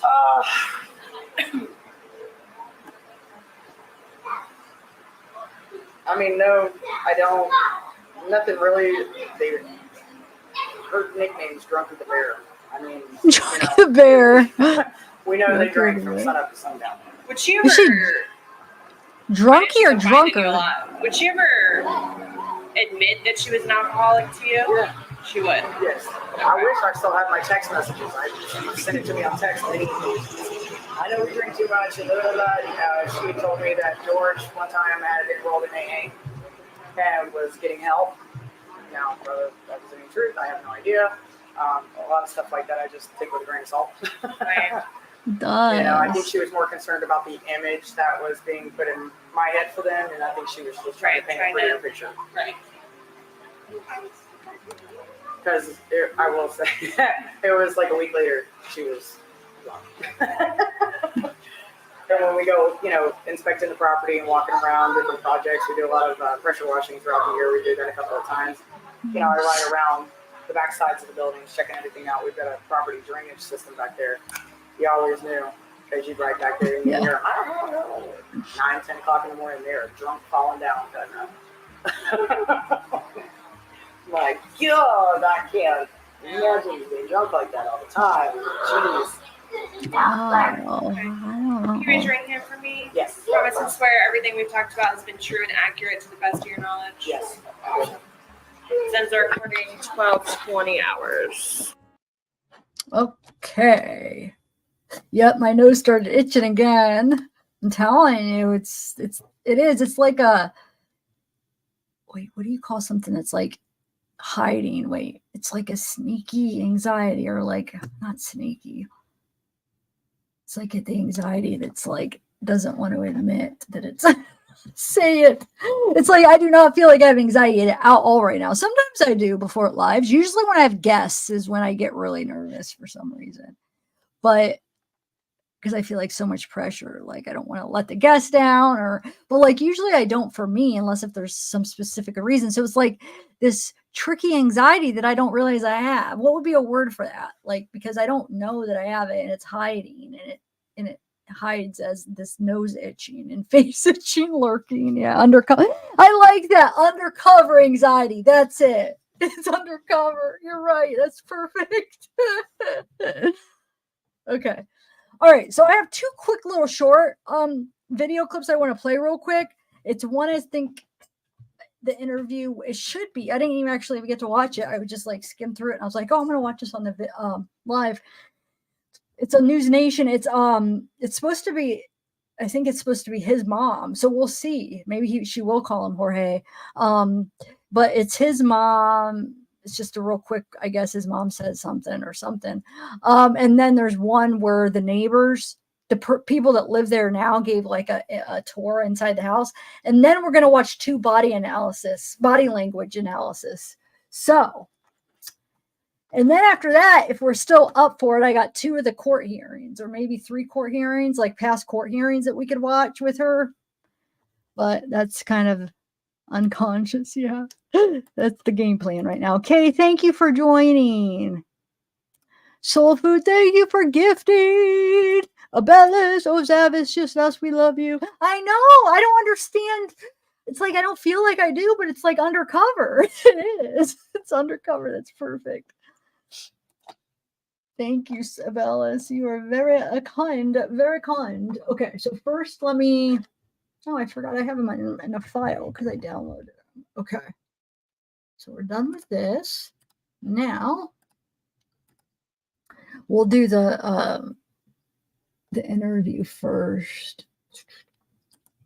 I think it's supposed to be his mom. I didn't even watch it yet, like I said, but all right.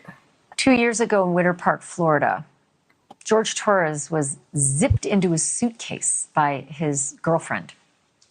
Why Sarah Boone did that? She says it was a game of hide and seek, but she's going to have to tell that to a jury. Because she whipped out her phone afterwards and videotaped him begging for his life as he slowly suffocated. Up until now, his parents have not spoken, his family has not spoken, but tonight they are. I'm joined by the reporter who got that interview for us, News Nation national correspondent Alex Capriello. He joins me live. That trial is coming up July 4th, and you are hearing exclusively from the parents.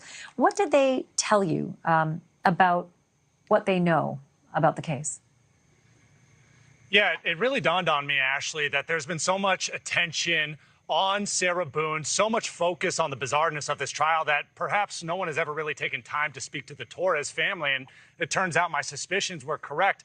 Within the 3 years since Sarah was arrested, they haven't spoken to any national or local media outlets, had the chance to say their side of the story. So we sat down at their kitchen table and they really just opened up to me all about who George was, what he meant to their family, and also, of course, his relationship with Sarah, which, by the way, they never approved of. But interestingly, Ashley, George's mother tells me that she has a great deal of sympathy for Sarah because if she is convicted, she'll never have the opportunity to raise her son like she did with her many children.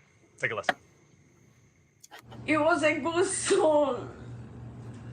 He was a perfect boy. He was a good son. And every time that he come here, every time, he just stand in that wall and he said, Mom, I love you. Mom, I love you. I said, I know you love me. And they come and give me a hug.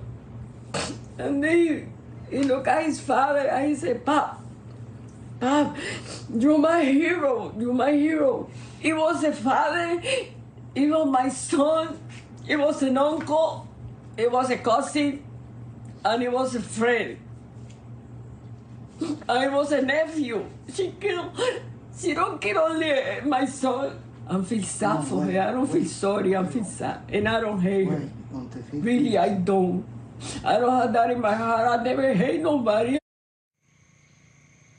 Gosh, so powerful to sit there with her as she explained more about her son. Interestingly, she said that she's never seen that cell phone video that shows George locked up in that briefcase, or I'm sorry, that suitcase. She says she has no intention of seeing it, but she will be there at the trial seeking justice. It's going to play at the trial. I hope they give her a big advance warning because it is hard for us to watch it. I can't imagine a mother hearing her son begging like that. You also spoke with George's brother, Ezekiel Torres. It was off camera. What does he think about what happened? Yeah, it was really a struggle for Ezekiel to talk about his older brother, George, because for so long during this relationship between George and Sarah, the family just disapproved of it. They disapproved of Sarah. And so Ezekiel told me that when he saw Sarah and George walking toward him, he'd turn his back and walk away. And that now has led to an immense amount of regret that he has, that he didn't have a chance to actually say goodbye to his brother. So he's certainly going to be at that trial. He wants to see a guilty conviction come down because he sees that as the only way that his brother and his family, who are just so heartbroken, can get justice.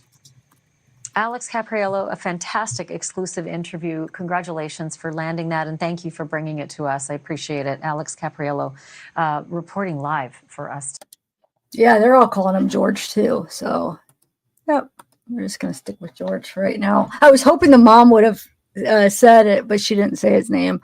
But you're right. I mean, she probably does pronounce it like that because, you know,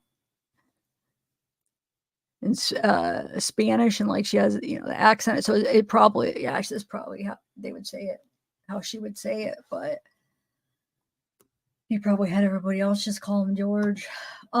She was cute though. I think she looked like both of, or I think he looked like his mom and his dad. Did you guys get a good look at his dad? I think he took on both. Here, look. I just want to. Oh, where'd that go? I wanted to show you. Did you guys get a look at his dad? Hold on, let me pause it. I think he looks like a little bit of both. Let me just bring it up really quick just to show you. Right here. Hold on. I'll try this pause. Don't you think? He's got his dad's eyes. Because he's got like really close. His eyes are like set a little bit closer. George's, I mean. So yeah, I think he looks like a combination of both. Actually, speaking of that real quick, hold on. So I was going through like trying to find like old yearbook and old pictures. I found 2 of Sarah's yearbook photos in high school.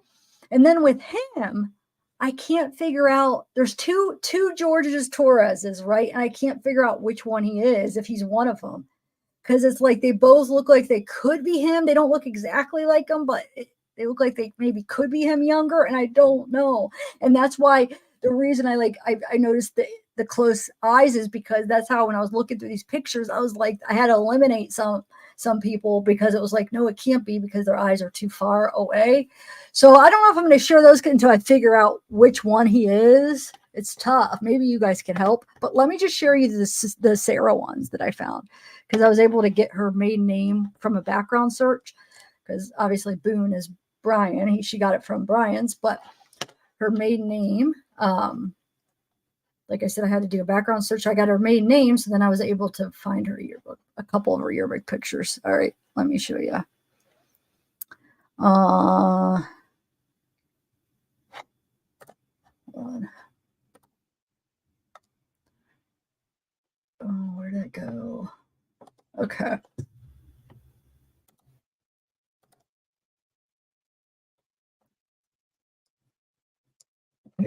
Here's one. Oh wait, I don't have my screen shared. I'll try to find more later. I only had time to find these right now, but maybe like for the next video. I don't know if I'll be able to. I searched a lot, but I was only able to find 2. Okay, here we go.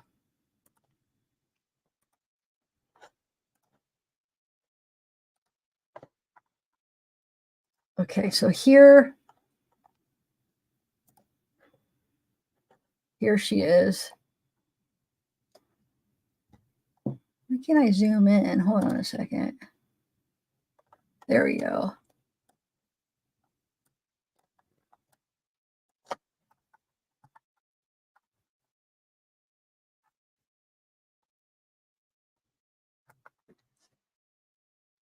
Well, no, they're Big Cam. They're all calling him George. Even Sarah is calling him George. So he probably just had them call him George.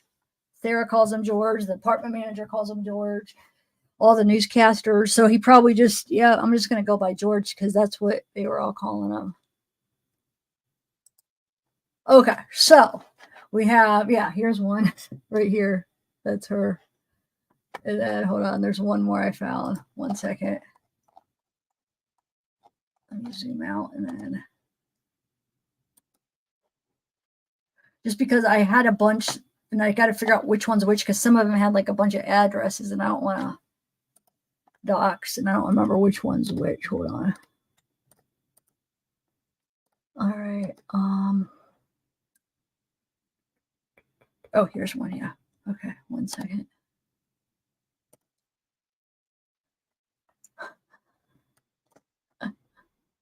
She aged. Alcohol will age you pretty good, but you could tell it's her right here.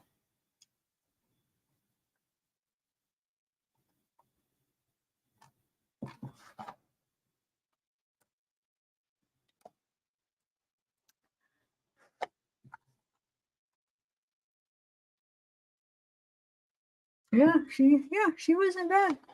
Alcohol will age you. Like it's rough. Alcohol is hard on you. It'll make you look like you lived a hard life. Same with drugs. You know what I'm saying? Like, I mean, some people, handle it better than others. Sometimes your body handles it better, but yeah, it could definitely do wonders. But yeah, now, like I said, as far as George, I found a couple and I'm still not 100% which one he is. He's hard. He's a hard one because I know he was from Philadelphia, but I think he moved to Florida. Not like I from the yearbook and from his name, I'm thinking he moved to Florida as a teenager. Does anybody know for sure? Because that might help. So unless if somebody tells me no, he didn't move to Florida till like he was like an adult after high school. Because the ones that I'm finding where I put from Philadelphia, but yet the high school ones that link to it, he was already in Florida. So I don't know. But yeah, it's tricky with his. Let me see if I have a couple to show you. I don't remember where I saved them and see if you guys could help me, but let me see which ones I saved. Hold on. Nope. I might not have it ready. Let's see here. What's it? No. Okay. Just give me 1 minute. This might be one. 1 second. And then the birth date it matches. So here's one that I'm not sure everything. So the birth year is, see, when you do like the ancestry stuff, it says about. So sometimes the birth year isn't exact, but it'll give like a range. So it's in the range. It's not exact. And this, oh no, this one is the Pennsylvania one. Okay. This is, and I know he's, okay. So this one is the one. So in high school. So I think there's one, this one's Pennsylvania and the other one I think was Florida. So here, let me know if you think this could be him. Here. What do you think right here? Because there's a lot of Jorge Torres. So, I mean, I had to kind of like look at a lot of different ones. And I don't know. Do you think that could be him or no? I need help.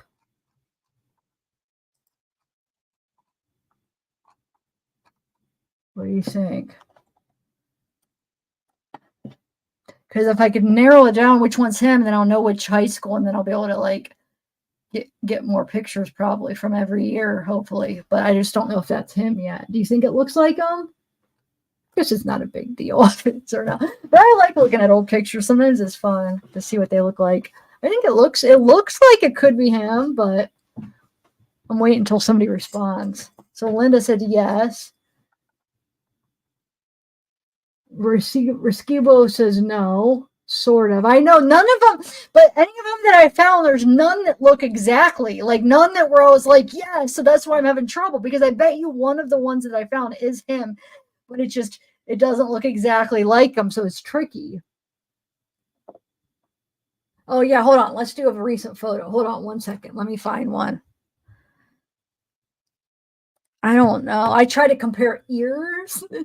I was trying to look at ears. The eyes are what is hard to match because he has such close set eyes that it's like hard. But the ears, it's tricky because the ears almost don't. I don't know. Here, let me bring this one up and see what you guys think. Hold on 1 second.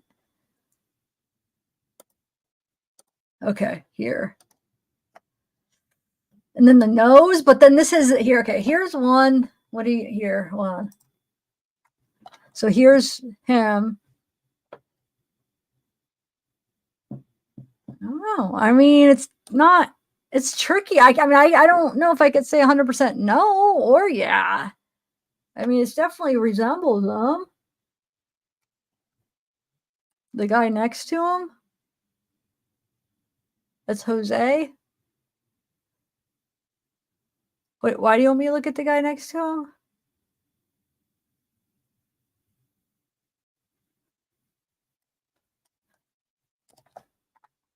Oh, it could be. I'll do a little bit more research, see if I can, or I'll do a little bit more looking and see if I can get any more. But here, let me do one more picture. Hold on 1 second. I mean, I want to show you. I'll do one more. I'll get another recent one of his and put it beside it and see. Hold on 1 second. We'll put here. There's two of them here. It's tricky because I feel like we have all the ones we have are like, they're all like after, look, they're all after like a lot of like, I don't know. Like this one, his eyes are very like geeked out a little bit. I don't know. It's hard. I mean, I think it looks similar. Okay, I'll try to look. I should try to. Let me see if I have the other one that I was trying to compare. Hold on, let me see. Because the other one, this one looks more similar than the other one. I feel like the other one, I'm almost sure it's not, but it's still not 100%. So I keep going back to it. Oh, here, this is the one where. Hold on, this one has the birthday exact. But it's saying Florida. So this is the one where I was like, did he move to Florida in high school or not? You know what I'm saying? Here, I'll show you. For some reason, I don't think this is him, but it kind of looks like him, but I just don't think he was in Florida yet. I don't know. Here. Right here. I don't know. I think the other one looks more, but I don't know though. This where I feel like his eyes are too far apart. Cause look, I don't know. Maybe it is. I don't know, guys. The whole problem. Oh, too tall. You're right. Well, wait a minute though. They're on their knees. I don't know. Oh. But if this is him, then that means he's already in Florida when he's, let's see, how old would he be? 78, 88, 88,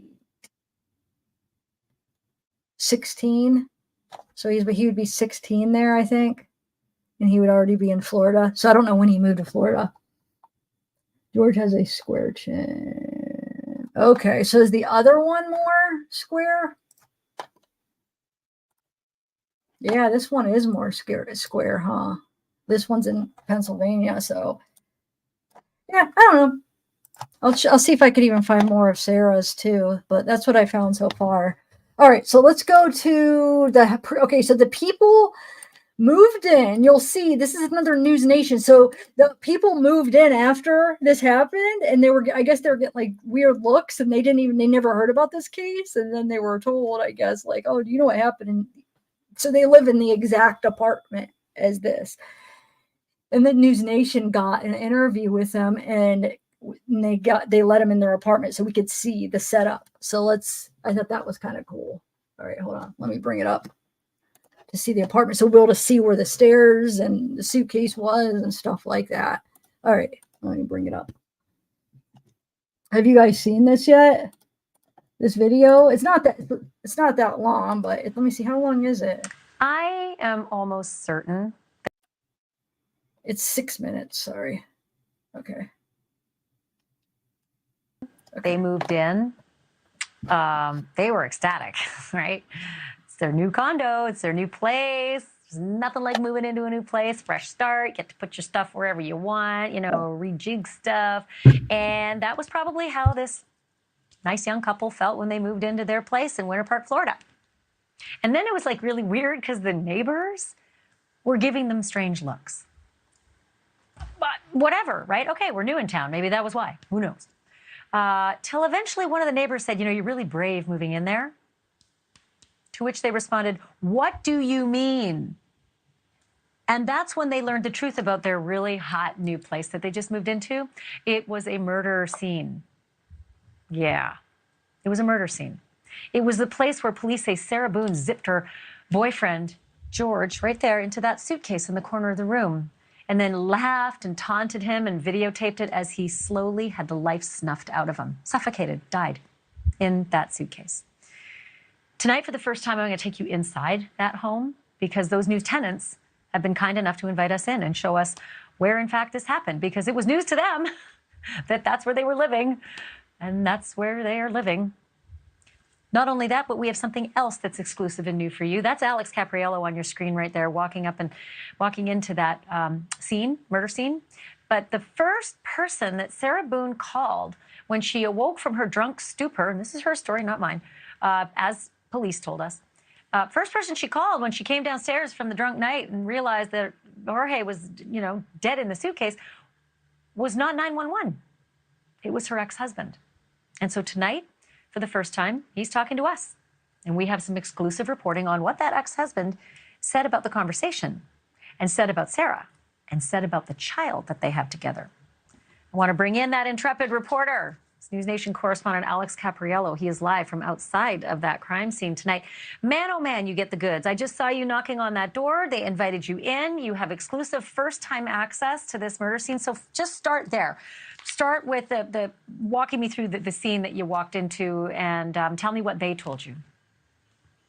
Yeah, it was a bit surreal, right? Coming to this exact spot, knowing what happened here. We've seen the videos on TikTok and obviously on News Nation as we've covered this story, but actually being here and walking through that door was a completely different experience. The Garcia family actually lives here right now. They moved in September 2021, about a year and a half after Sarah Boone was arrested. This apartment stayed vacant all that entire time, and it wasn't until after they moved in when all of a sudden neighbors started approaching them saying, hey, do you know what happened here? And he joked to me. He said, what, did somebody die? Actually, yes, that's exactly what happened. So I got a chance to go inside this apartment, look at it myself, compare it to the videos that we've been seeing online, that infamous now cell phone video that police have that shows Jorge Torres suffocating inside of that suitcase while his girlfriend, Sarah Boone, was just taunting him, laughing. And actually seeing it firsthand, Ashley, is completely different. But kudos to the Garcia family. They're really braving it out.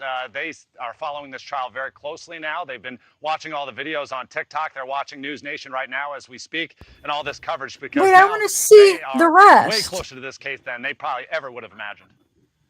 I can imagine what it would have been like, and it's very kind of the Garcias to let us take a look. I thought they were going to show, because I just reporting show. It's very important to try to get as close to the story as possible. So much appreciated. I want to just rerun some of the sound for any of our audience who. So I stopped it right there, and I figured they were. Then I downloaded it and I wanted to play this for you, but I figured they were going to go through the house, but I guess they didn't. So who was in chat that said that? Oh, I guess we could go on like Zillow or whatever, because I want to know where the stairs were too compared to that. I'll look it up. But let's listen to the rest of this. A, has seen it. It's incredible when you see it again. And B, for those who haven't seen it, what Sarah Boone is alleged to have done as she's holding the phone and videotaping her boyfriend Jorge zipped into the suitcase as he begs for his life. Let's take a look at that. I can't breathe, babe. Seriously. Yeah, that's when you do when you choke me. Sarah. Square apartment 2. Sarah. 2, 3. Sarah.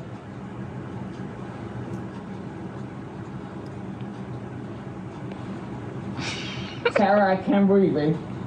That's on you. Sarah, I can't breathe. It's on you. Sarah. It's horrible. Real or ransom. Might want to get video for it extra. Because I got this. Sarah. Real or ransom. Sarah. No.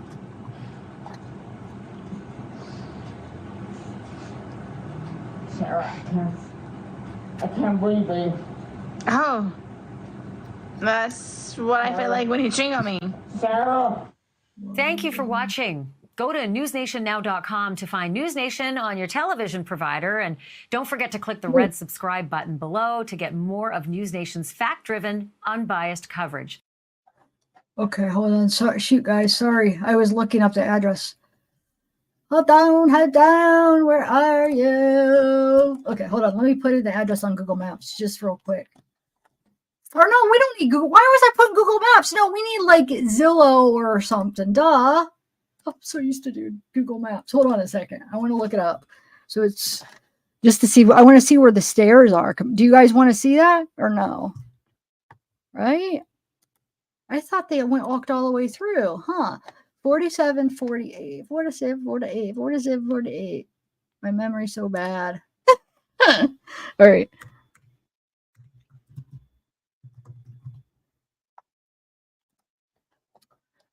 Hold on. Give me 1 minute.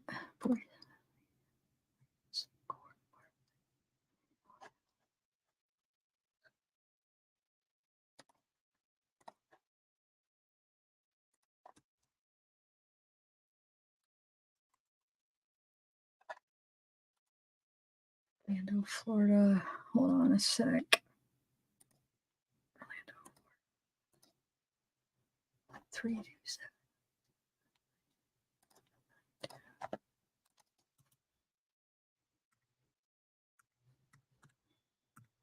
Okay. Zillow.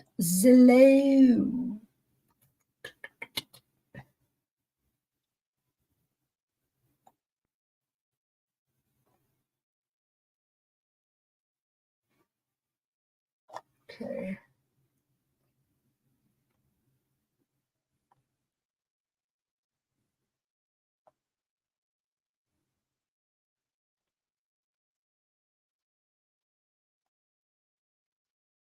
All right.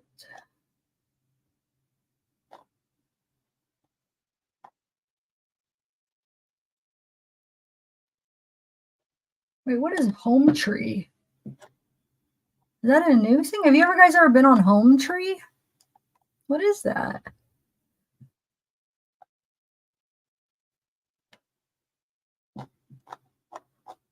Huh. I don't think that's what I wanted, but I click on it because I'm like, wait, what is that? All right, we'll just go to Zillow. Okay.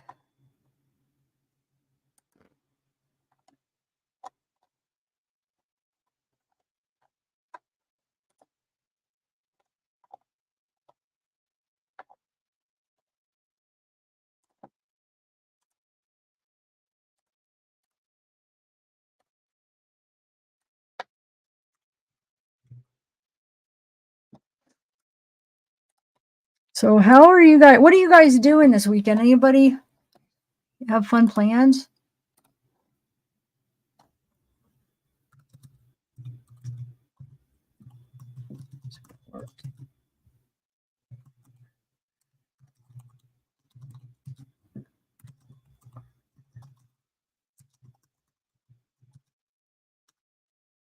Okay, I just wanted to see what is this.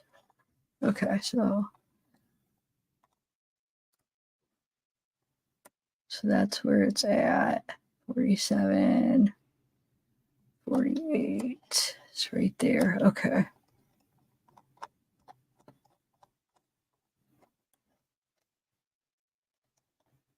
Oh, there's a nice lake there. So there is a pool there. Okay. That's what the picture, because I'm like, oh, Lucier. Okay, so Lucier and then France. So it's bringing up the Lucier, and I was like, is this the right apartment? But it is. There's 2 rows. Okay. Well, here's Zillow. I mean, here. So let's see if we could get a. Oh wait, no. Units. So was that 1 unit available? 1 photo?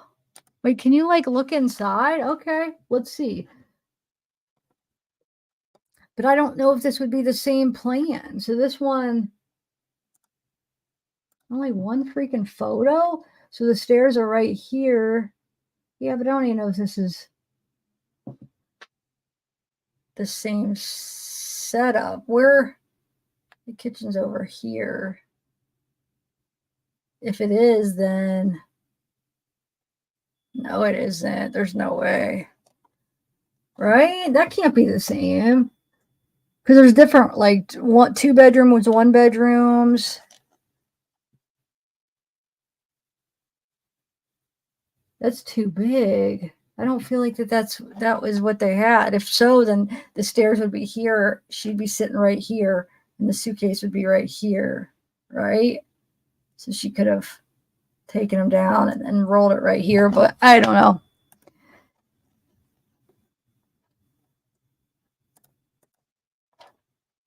Let's see. So that was the 2 bedroom, 2 baths, 2 bedroom, 2.5 baths. Well, what are the other options? Oh, well, it's not a big deal. Or do you guys want me to try to find it? So it's 12. Okay, here's some pictures. Wow, they look a lot nicer. But look, that even we're looking at the pictures of those, it didn't look new. They looked like the carpet needed changed.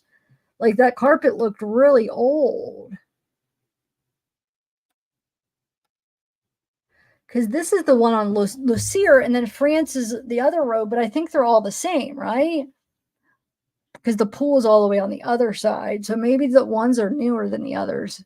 Maybe. Oh, wait, hold on. There. Yeah, okay.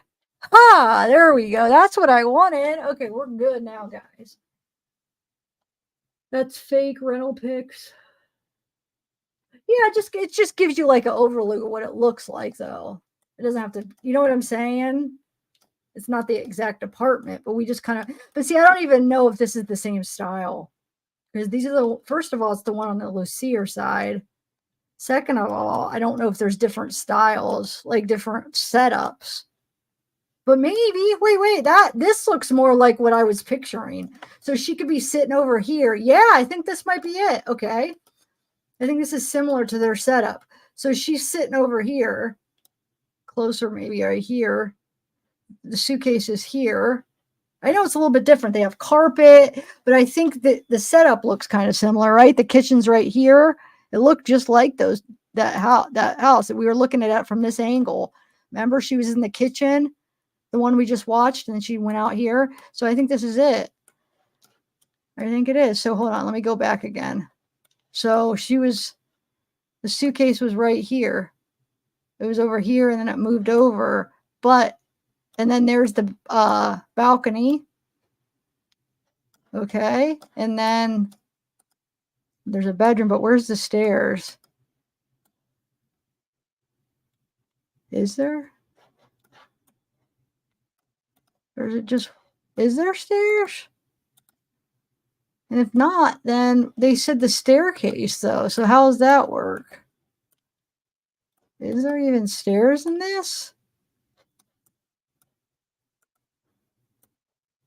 You guys, where? Oh, you're right. Theirs was a townhouse. You're right. So it was bigger. You're right, because there's no stairs. So yeah. Oh well, guys, it's not a big deal, right? I can't find one that's like that. But I think this is similar. I think right here is really similar to their setup. Like I bet you the balcony's there, and I bet you it looks, you know, the kitchen's there and there was a door right there. So it's probably pretty similar, but oh well. All right.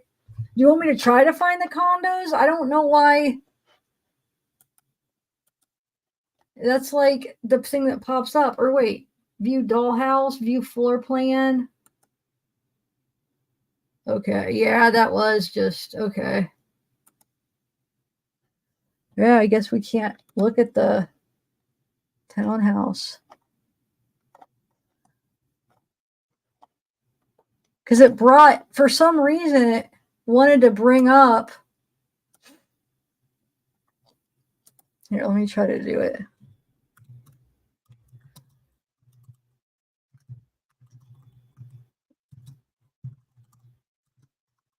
Couldn't find, yeah, it's not finding it. Oh, well. All right, let's move on.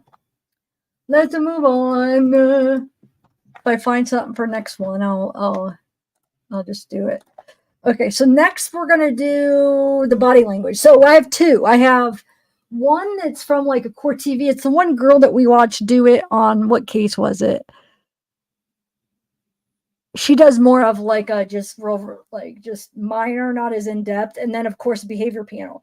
So actually let's watch hers first. So hers is about, she does like the body cam.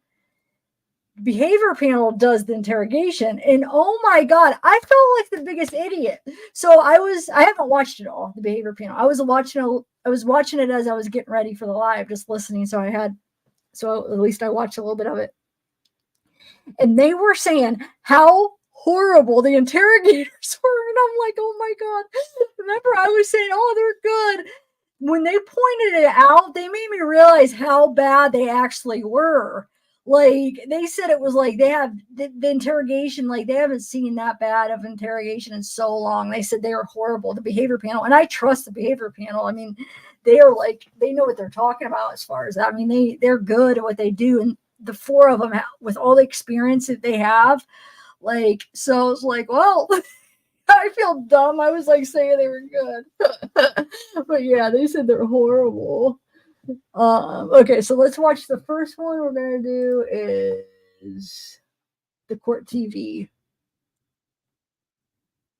We probably won't watch the whole court TV because it's 32. Well, maybe we will, and then we'll move on to the behavior panel. Oh, thank you, Jamie. Yay, thank you. So nice. I'm glad you're here. And then Wendy Burke. I didn't get to shout you out. Thank you. And Groovy Canadian. Yeah, I was going to ask you, what were you echoing? I want to know. What was Abella saying that you were echoing? Like, I want to know. I've tried to look back to see what she said, to see what you guys are talking about. Because I'm nosy. All right, here we go.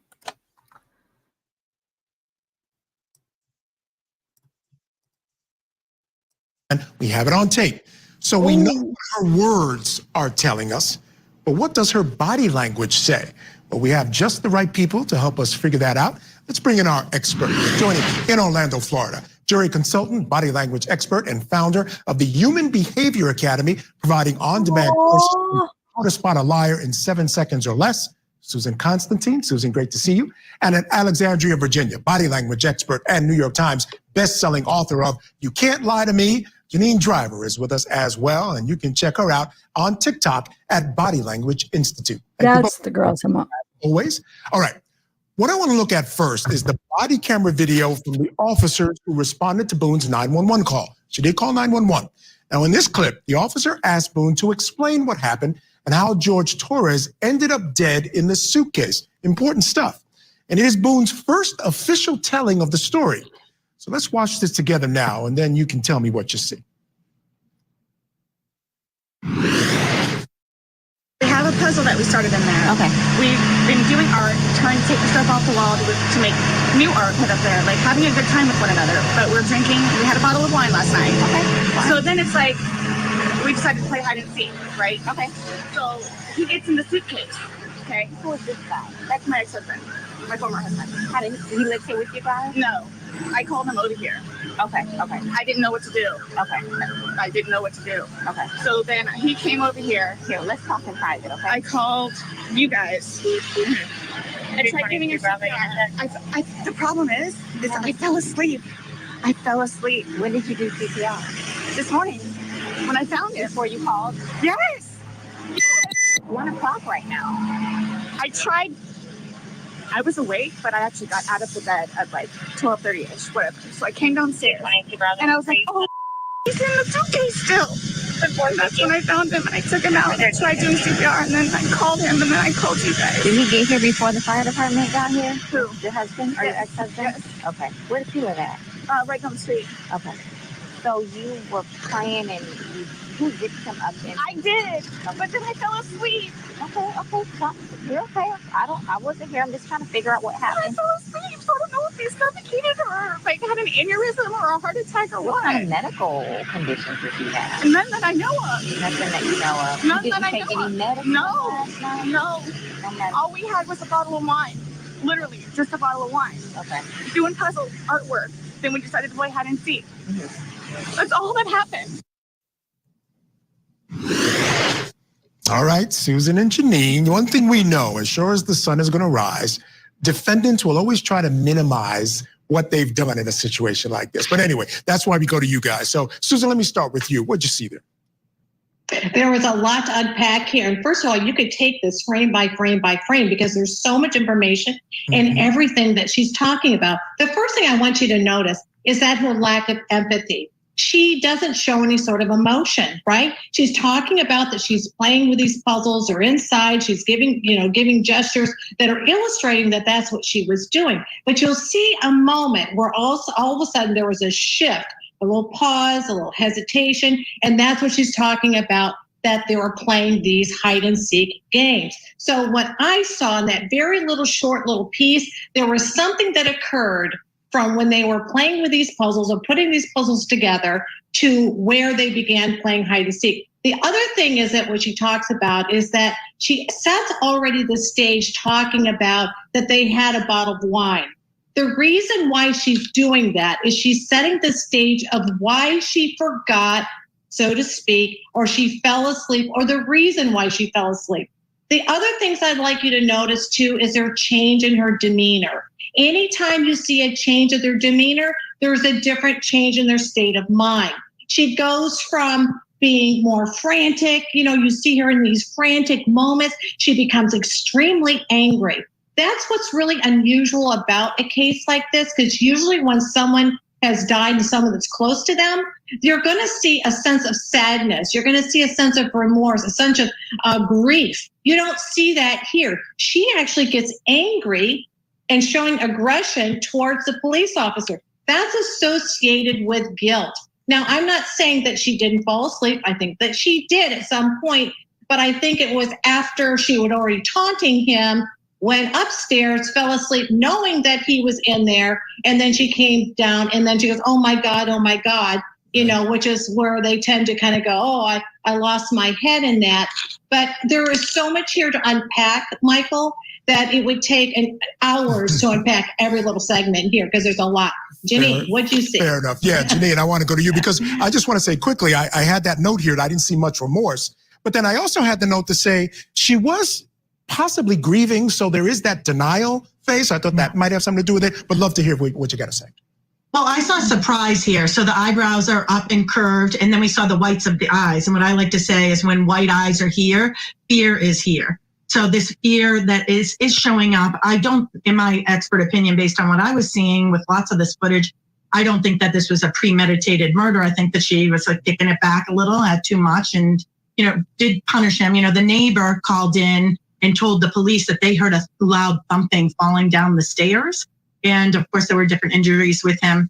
We didn't show it here, but as much as body language is important, there's something called statement analysis, which is the words matter. And she said we had just a bottle of wine, just as a minimizing word right here, instead of we had one bottle of wine. When she called 911, she said this, and I think it's critical. My boyfriend, so my boyfriend is ownership of my boyfriend. She didn't say this guy I was dating. She's saying my boyfriend, which is ownership, saying she's got this boyfriend. My boyfriend and I were playing last night, and I put him in a suitcase, and which is a relationship, we were playing and kinda hide and seek. These start-stop sentences are very suspicious. And when we hear a kinda, we heard a lot of kindas with Amber Heard with the Johnny Depp case. I say when there's a like or a kinda, there's more to find.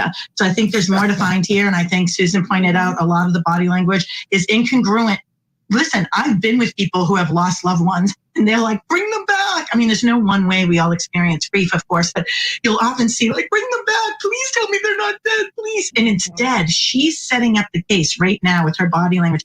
Her hand gestures are really big, trying to convince us. And our hands are fascinating because there are more connections in the brain to our hands than any other part of our body. Wow. So our hands are important, and we see lots of hands movements. I don't know if you're going to play some clips when she's being interrogated or interviewed by law enforcement, but we see a lot of gestures that I hope we get to talk about. What does this mean when she's doing this to police? Yeah, no doubt. I mean, she's telling her story, and as I said, it sounds like a little bit of minimizing, but also, like you said, she wants folks to believe her story. So it's interesting.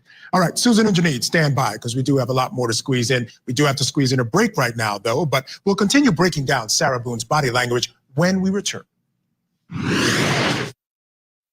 It's natural. You're nervous. You have the anxiety. You're scared, right?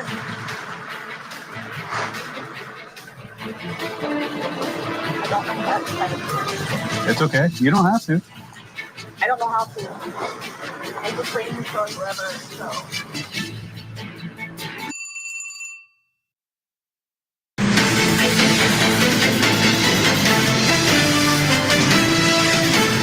I mean, I know that I was in bed probably by 12:30.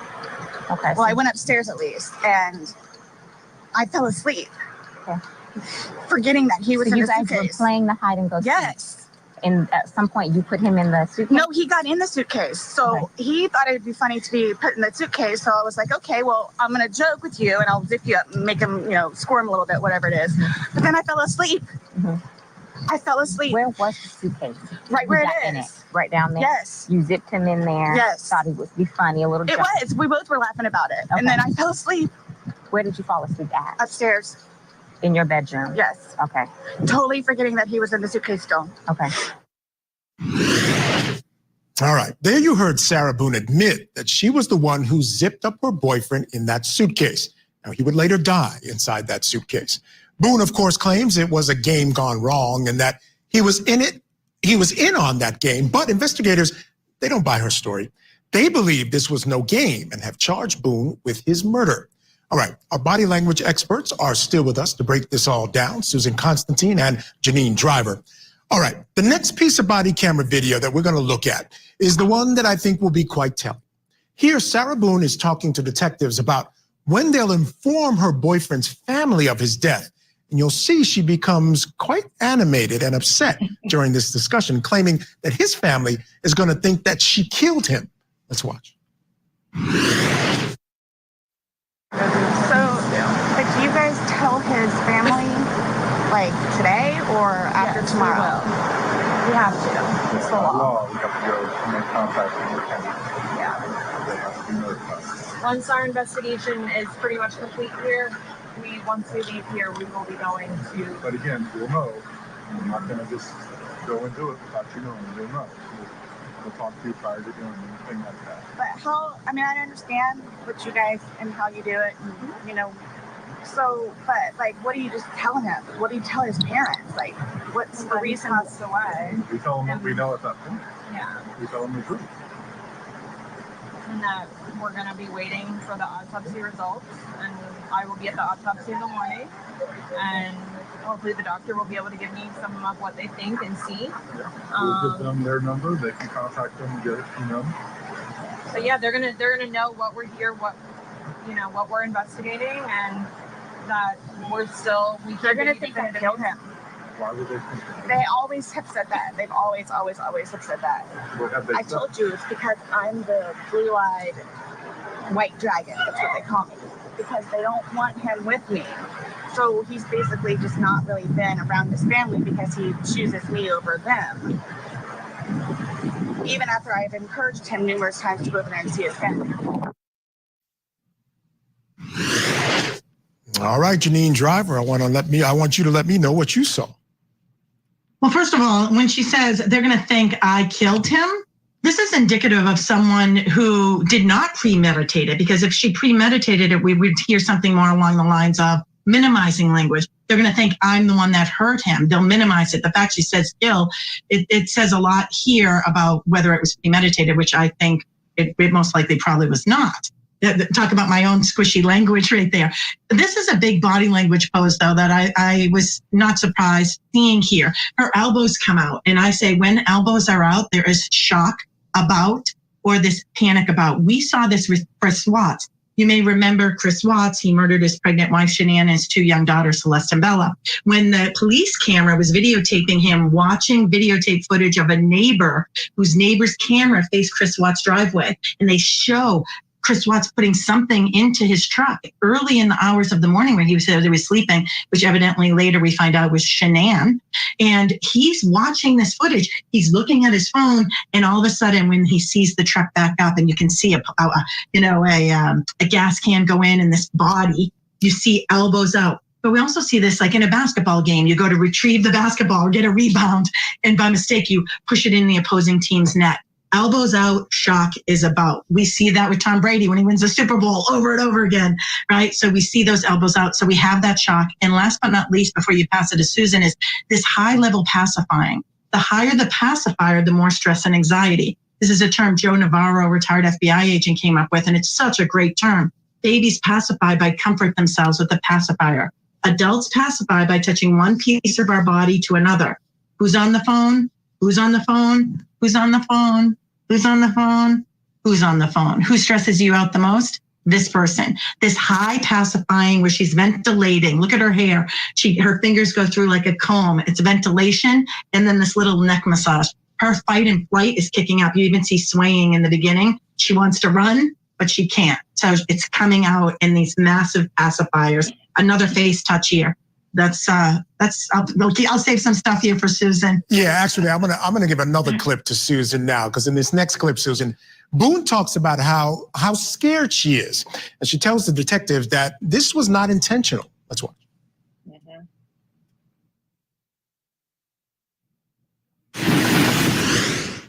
I'm like really scared. I want you guys to know that. You have all these deputies here, so while we're here, nothing's going to happen to you. Before we go and make any notifications, you'll have plenty of time to leave or do what you need to do. Whatever you need to do, okay? And we can talk about that more in length, but yeah, it's not going to be a surprise. Real quick, and then, but I don't, this was totally, not intentional. That's what I'm scared about too. We'll have all the answers. We'll have a lot more answers tomorrow after medical exam looks at it. Like you said, what you're seeing here is common.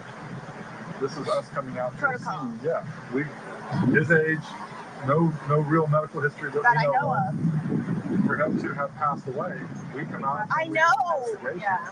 We come out and do an investigation. The medical examiner's office will be sending people out. This is what we do. If he was 75 years old and had a history of heart condition, we wouldn't be here. I just don't know I don't know what it is. Exactly. And that's what we're here to find out. We're just here to get the answers. All right, Susan, your thoughts. Yeah, so when Janine was talking about the pacifiers, this is this hands to the neck. She has these, it's always up around through the neck, and she's very worried and concerned. And when you look at her body language, you can see that she's very small. She kind of closes her body language in. When a person is like that, they're not feeling very confident. You can tell that she's feeling fearful. She even says the word, I'm really feeling scared right now. When she puts her hands up like this, it was consistent with her words, I'm really scared. You can also see her lips kind of rolling in. And in other moments too, she's kind of biting her lip. She's this bottom lip, she'll kind of tuck inside. These are a lot of these kind of concern, worry, kind of responses. But overall, what we're looking at are the self-soothing gestures, the picking of the fingernails, the worriness here, the hands up and through here, the collapsing of her body language. She's not feeling very confident here. She is worried, but she says one word there, and I'd like to go back to figure out what maybe Janine heard it, is she says, she pops in and she says, run. So I'd like to find out from Janine what she thought about that. Janine, go ahead. Yeah, what was it? What was the word? I thought she said run. Run. The police officer Okay, so was talking to her. She jumped in there and she says, run? And I thought, is she actually saying, well, I could actually leave, leave and escape? So I was wondering that could be, a lot of times, go ahead, Derek. Yeah, well, that could be a Freudian slip that could come out here. She said a lot of different things. I wrote down a bunch here throughout this interviewing, which is in all honesty, she said that several times. She does start-stop sentences, which are congruent with someone who's being deceptive. But here's and run could be a Freudian slip. The DC sniper, John Allen Muhammad, went into trial and he said, by the grace of God, you find me guilty. I mean, innocent. So these Freudian slips. So what Susan may be picking up here could be this Freudian slip of run, wanting to get out of there, because you can see that swaying in the beginning and then it stops. In that small slumped forward posture, again, lips disappear. When we don't like what we see or hear, our lips disappear. Here's the deal, though, if I'm gonna land the plane on body language and statement analysis, is all of these signs are also indicative of someone who's telling the truth. There is no pants on fire, because if you all of a sudden killed your boyfriend, then you'd be stressed too. What's missing, I think, and perhaps Susan would agree, what's missing here that is critical, I was thinking of that TV show House. He would write all the problems, heartache, broken leg, but what's missing? What's missing is fear and sadness that her boyfriend is dead. It is not making an appearance here. This is the very first time police are getting here. Where is the fear? Where's the sadness? She is nervous about consequences for her. We are not seeing any sadness, nothing here. There's no sadness or fear. Yeah, there's no remorse. Now remember, she's not charged with intentional murder. She's charged with second-degree murder. And, if you're a layperson, you don't know the difference between intentional. You just want them to know, I didn't mean to do this. Still doesn't mean you're not guilty of murder, depending on what the facts are. So she's dealing with that as well. But there was something else. This has nothing to do with movement or body language, but more behavior. And I wanted to ask if you guys have any thoughts on it. She calls her ex-husband before the police. He's at the scene when they arrive. Read anything into that at all? If I can chime in, first of all, the ex-husband said, and he looked like he was telling the truth, in my opinion. I watched the video of him. He said he started calling her at 11 o'clock because she was supposed to pick up her son. That was her day to pick up the son. So he started calling. He said every 30 minutes he was calling at 11:30. So I'm not sure if she called him or she just answered his call. In my opinion, if I was a fly on the wall, I think she woke up, saw that he was dead, panicked for a couple hours before calling the police. I also don't think she was resuscitating him, because I've been there where people have done CPR and you're out of breath. 1, 2, 3. And she's like number 16 and having small talk with the operator on the other end of the phone. I don't think she was doing it. So I don't think it's suspicious that he was there, because he's saying he called her. He also says she's a big drinker, and she's a big drinker, and that this is a problem in the past that they've experienced. She doesn't ever like together. Susan, any thoughts on that? Yes, I think that she felt, her ex-husband, she's still very close to. She still has a very close relationship with him. So it's obvious that the two of them still are very connected, even though they are co-parenting. The first person that's on her list she called was him. So when you look at the order in which somebody calls them, and Janine will know because we've both been trained very much alike, it's that, the order in which they list their names or people that they reach out to are the level of people or importance in their life. And so when she says, for an example, and Janine pointed on this, is that my boyfriend and I were playing the game. I just want to let you know that when you're looking at, yes, the my is the closeness, boyfriend has a position in her life, yes, is in the statement analysis. we do statement analysis in the human behavior lab. But here's one thing I want you to notice is when she says, my boyfriend and I, you look at my and I, how far they are apart. So that's something they don't normally do. Hide and seek is not one of the regular games that they play. This was an instance where they did it maybe for the first time, but this is not a regular occurrence. So in what they say really matters. Every word matters. And even in the 911 call from the very beginning was setting precedents of why the event happened, because she was talking about that they were having alcohol, they were drinking. She was setting the stage for all of us. And that's what people tend to do. What they say, the first sentence they speak is usually the reason why the event actually occurred. So in statement analysis, yes, go ahead, Janine. Well, I was just going to say, O.J. Simpson, when he was asked about his relationship with Nicole, said we were a normal couple. We had our downs and ups. So what Susan's saying here is order matters, right? So the order matters on these things. And of course, we have a videotape footage of her videotaping the suitcase and him saying, I can't breathe, honey, I can't breathe. No, seriously. And she goes, well, then stop talking. And then she walked up the stairs and went to sleep. Yeah. Just like if you're drinking and driving, you kill somebody, it is murder. Yeah. I believe this is murder, and I believe she's going to be found guilty. Yeah, I agree too. Yeah. And I think ultimately what we heard on that videotape that you're talking about when she was videotaping with her phone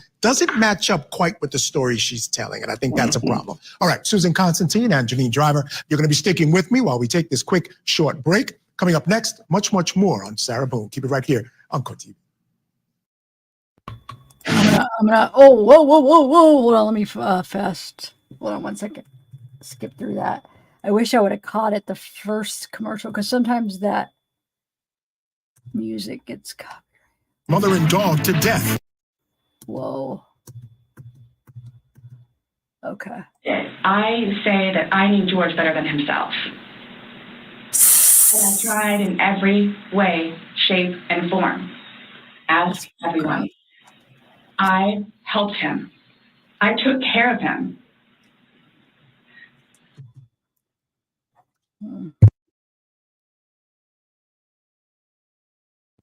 Does it play? I missed him a lot. That's weird. How did that get unplayed? Oh, weird. Welcome back to Closing Arguments. I'm Michael Ayala in for Vinnie Politan. Now, before the break, we broke down Boone's body language when talking to the officers who responded to her 911 call that her boyfriend, Jorge Torres, was dead inside of a suitcase. Well, now what we want to do is take a look at some of the statements she made to police during her interrogation. Now, here, the dynamics are a bit different. Some time has passed. She's in a room with a detective, and she's had some time to calm down, to think, maybe get some perspective on all this. Well, still with us to give us their expertise, our body language experts, Susan Constantine and Janine Driver. All right, the first clip of Boone's interrogation I'd like to show you guys is when the detectives confront her about a video Boone took inside when Torres was inside that suitcase. Now, in it, you can hear Torres telling her he can't breathe while she taunts him.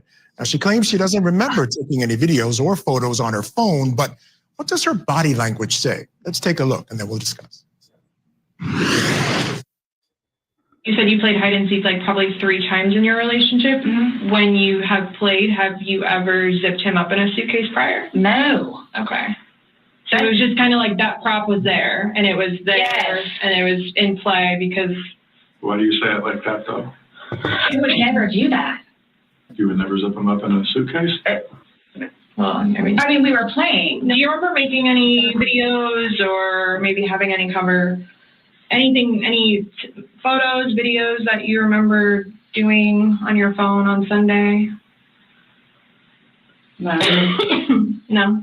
So I have something that I want to show you that we found, and it was from your phone. Mm-hmm.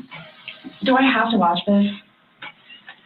I continuously throw up. I don't sleep. I don't want to see it, if that's okay. Well, it's on your phone, and you can either explain it or we take it for what it is. Yeah. We're just trying to give you the opportunity to tell us what's going on.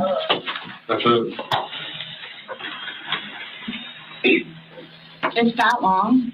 2 minutes. No. For everything you done to me. For everything you done to me. So, you. That's you. Your voice. Guys, this is killing me right now. So this image, it's upside down, and then this small video that occurred 11 minutes later, it's flipped over the other way, closer to your dining room table. Okay. Now he's obviously still in there. So he didn't, how did it go from the back to the front? I flipped it. Okay. My plan was not to go upstairs and go to sleep. Well, that's what you did. Yeah. But not intentional.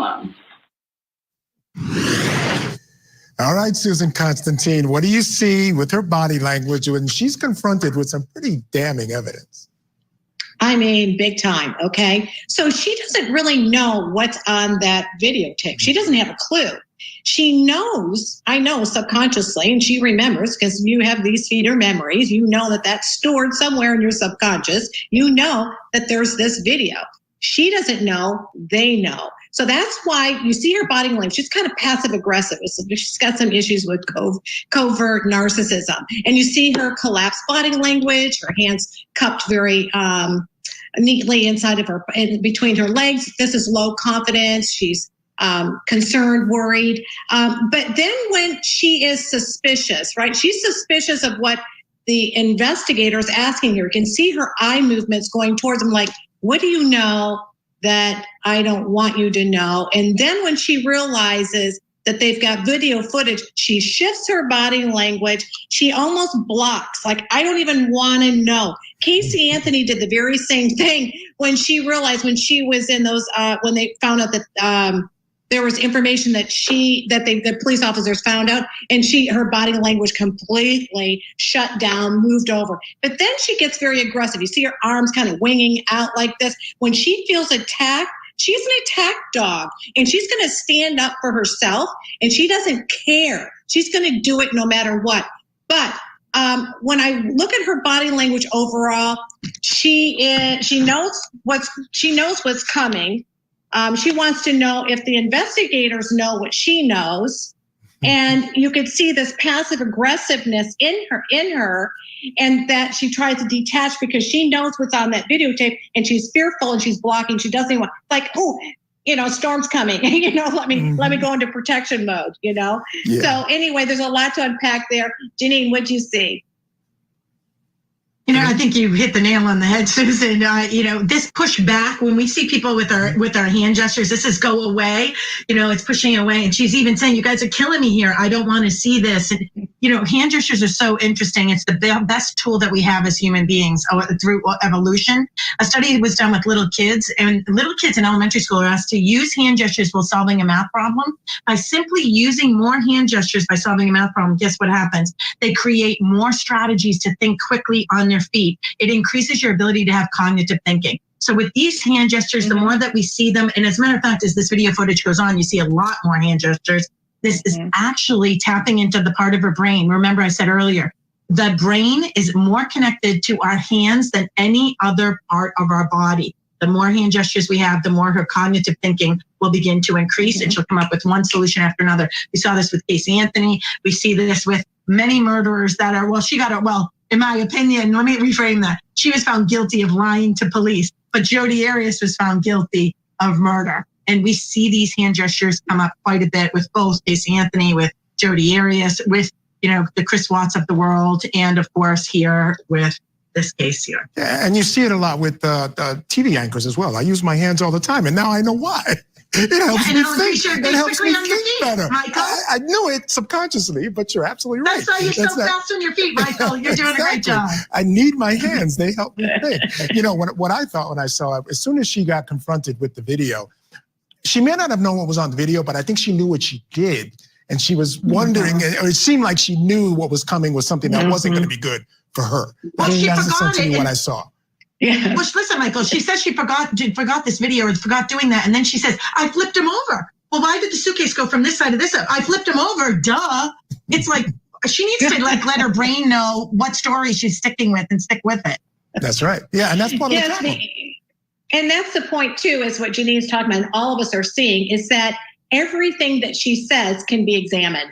So it's in her body language we can examine. We can examine every single word that she speaks. We can examine the evidence that's there. Also, her voice stress if she's lying. All of these pieces, there's so much available to us now that we never had before, and it's getting better and better. And we've got technology now that we actually can do the same thing. And I got to end it there, guys, because I'm running out of time. We're coming up against the break, but this was fantastic fun. We'll be doing more of this in the future for sure. Thank you so much for joining me, and we will continue to track this case, guys. Right now, Sarah Boone. Okay, it's pretty good. Pretty interesting.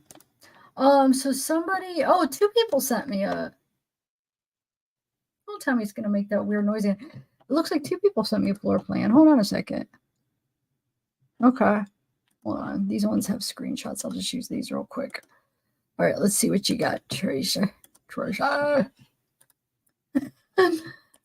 right, hold on. Let me share my screen. Whoa, did you guys hear that? It's been making some weird noise. Some weird noises coming from. Oh, I still have that up. Hold on. Look at Lori Vallow, Chad David, or Charles Vallow, Lori, and then isn't that Karen Reed? And then yeah. How's that trial going? That's an interesting one, man. It's a tricky one. Okay, so we watched this. Now we have, hold on, let me, Becky, thank you. Becky G, thank you.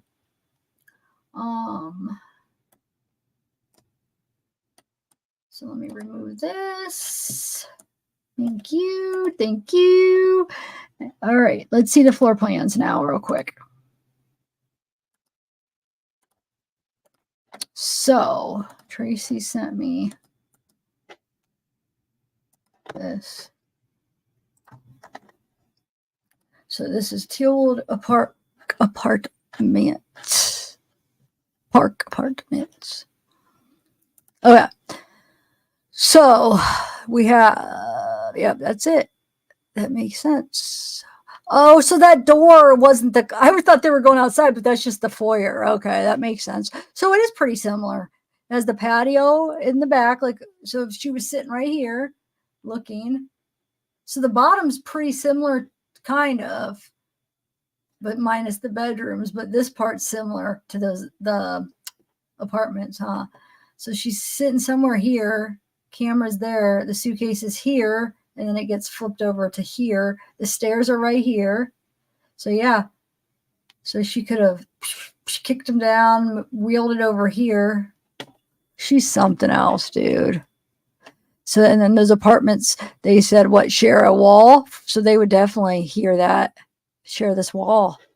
Man. Crazy.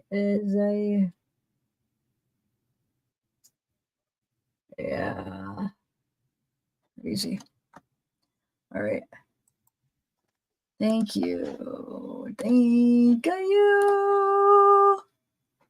And thanks the other person who sent me the link to the floor plan. That's, oh, wait, look. Hold on a second. How did you get more pictures? Hold on a second. The link. Oh, I guess that's where you got the floor plans. Okay, the pictures don't really show too much, but yeah. Thank you, though. All right, cool. Okay, so next, let me see how long this next one is. Hold on. Because I wanted to do, we have the different hearings, but I think I want to do oh, dang it, why did I click on? I want to do the behavior panel next, though. So I don't know if I'll have time to do the hearings today, but I have the one from 7 months ago. September 8th. And then there was one from just January, but that was really quick. They just kind of put it off to another date. And then the one for July 21st. Hold on, I just want to see September. So it'd be July, September. Yeah, it'd be 2. Let's do behavior panel. Okay, but behavior panel is kind of long. We are going to stop and we'll stop and talk about it as we go. All right, hold on. I love behavior panel. They're usually who I watch. And then if I could find that girl, what's her name? I was talking about, I liked them both, but I'm the one that I was talking about I really liked is the blonde, because I've seen her do another case that I was like, oh, I really like her. She's fun. And I like her, how she does it. But I don't know. I'll just like catch her on like, court TV or Law and Crime sometimes. But so usually I'll just go to behavior panel. I like them. All right, let me pull it up real quick. I was just watching it early. I haven't watched it all though. Like I said, I just watched part of it today. Getting ready. Here we go. All right.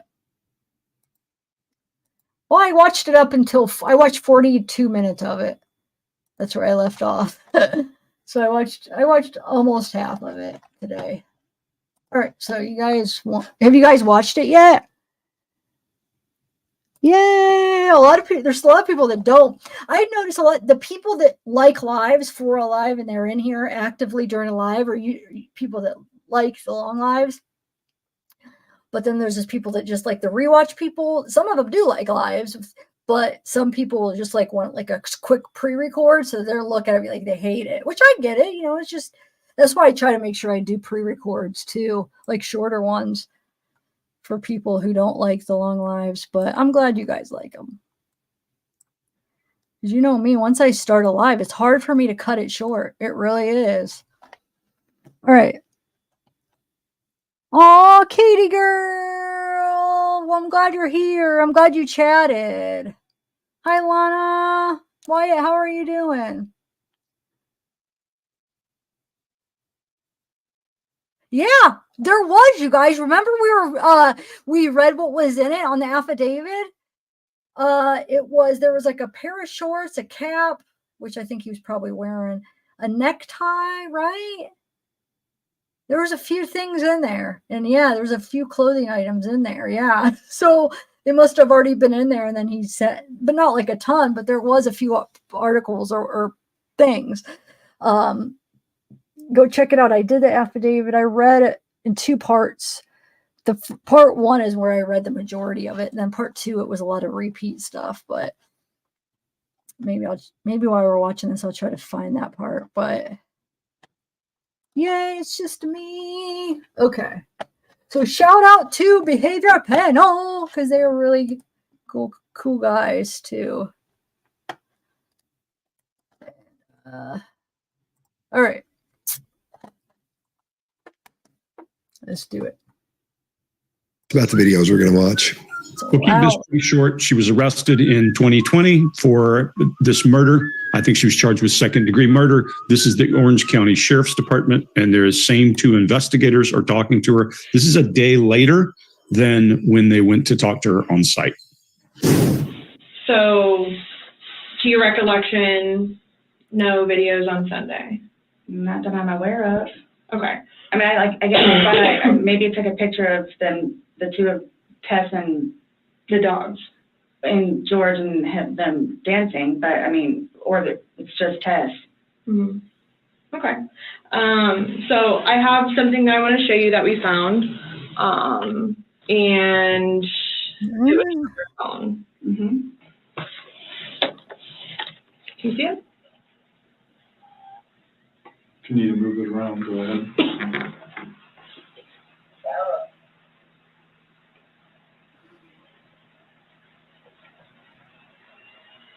No, I don't remember that. For everything you've done to me. For everything you've done to me. Your battery's about to die. Shutting down.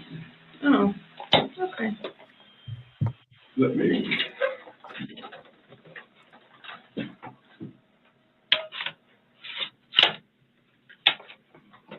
The battery doesn't last very long. It used to last a lot longer than that. I don't know what happened. Okay. Let me just grab something. All right.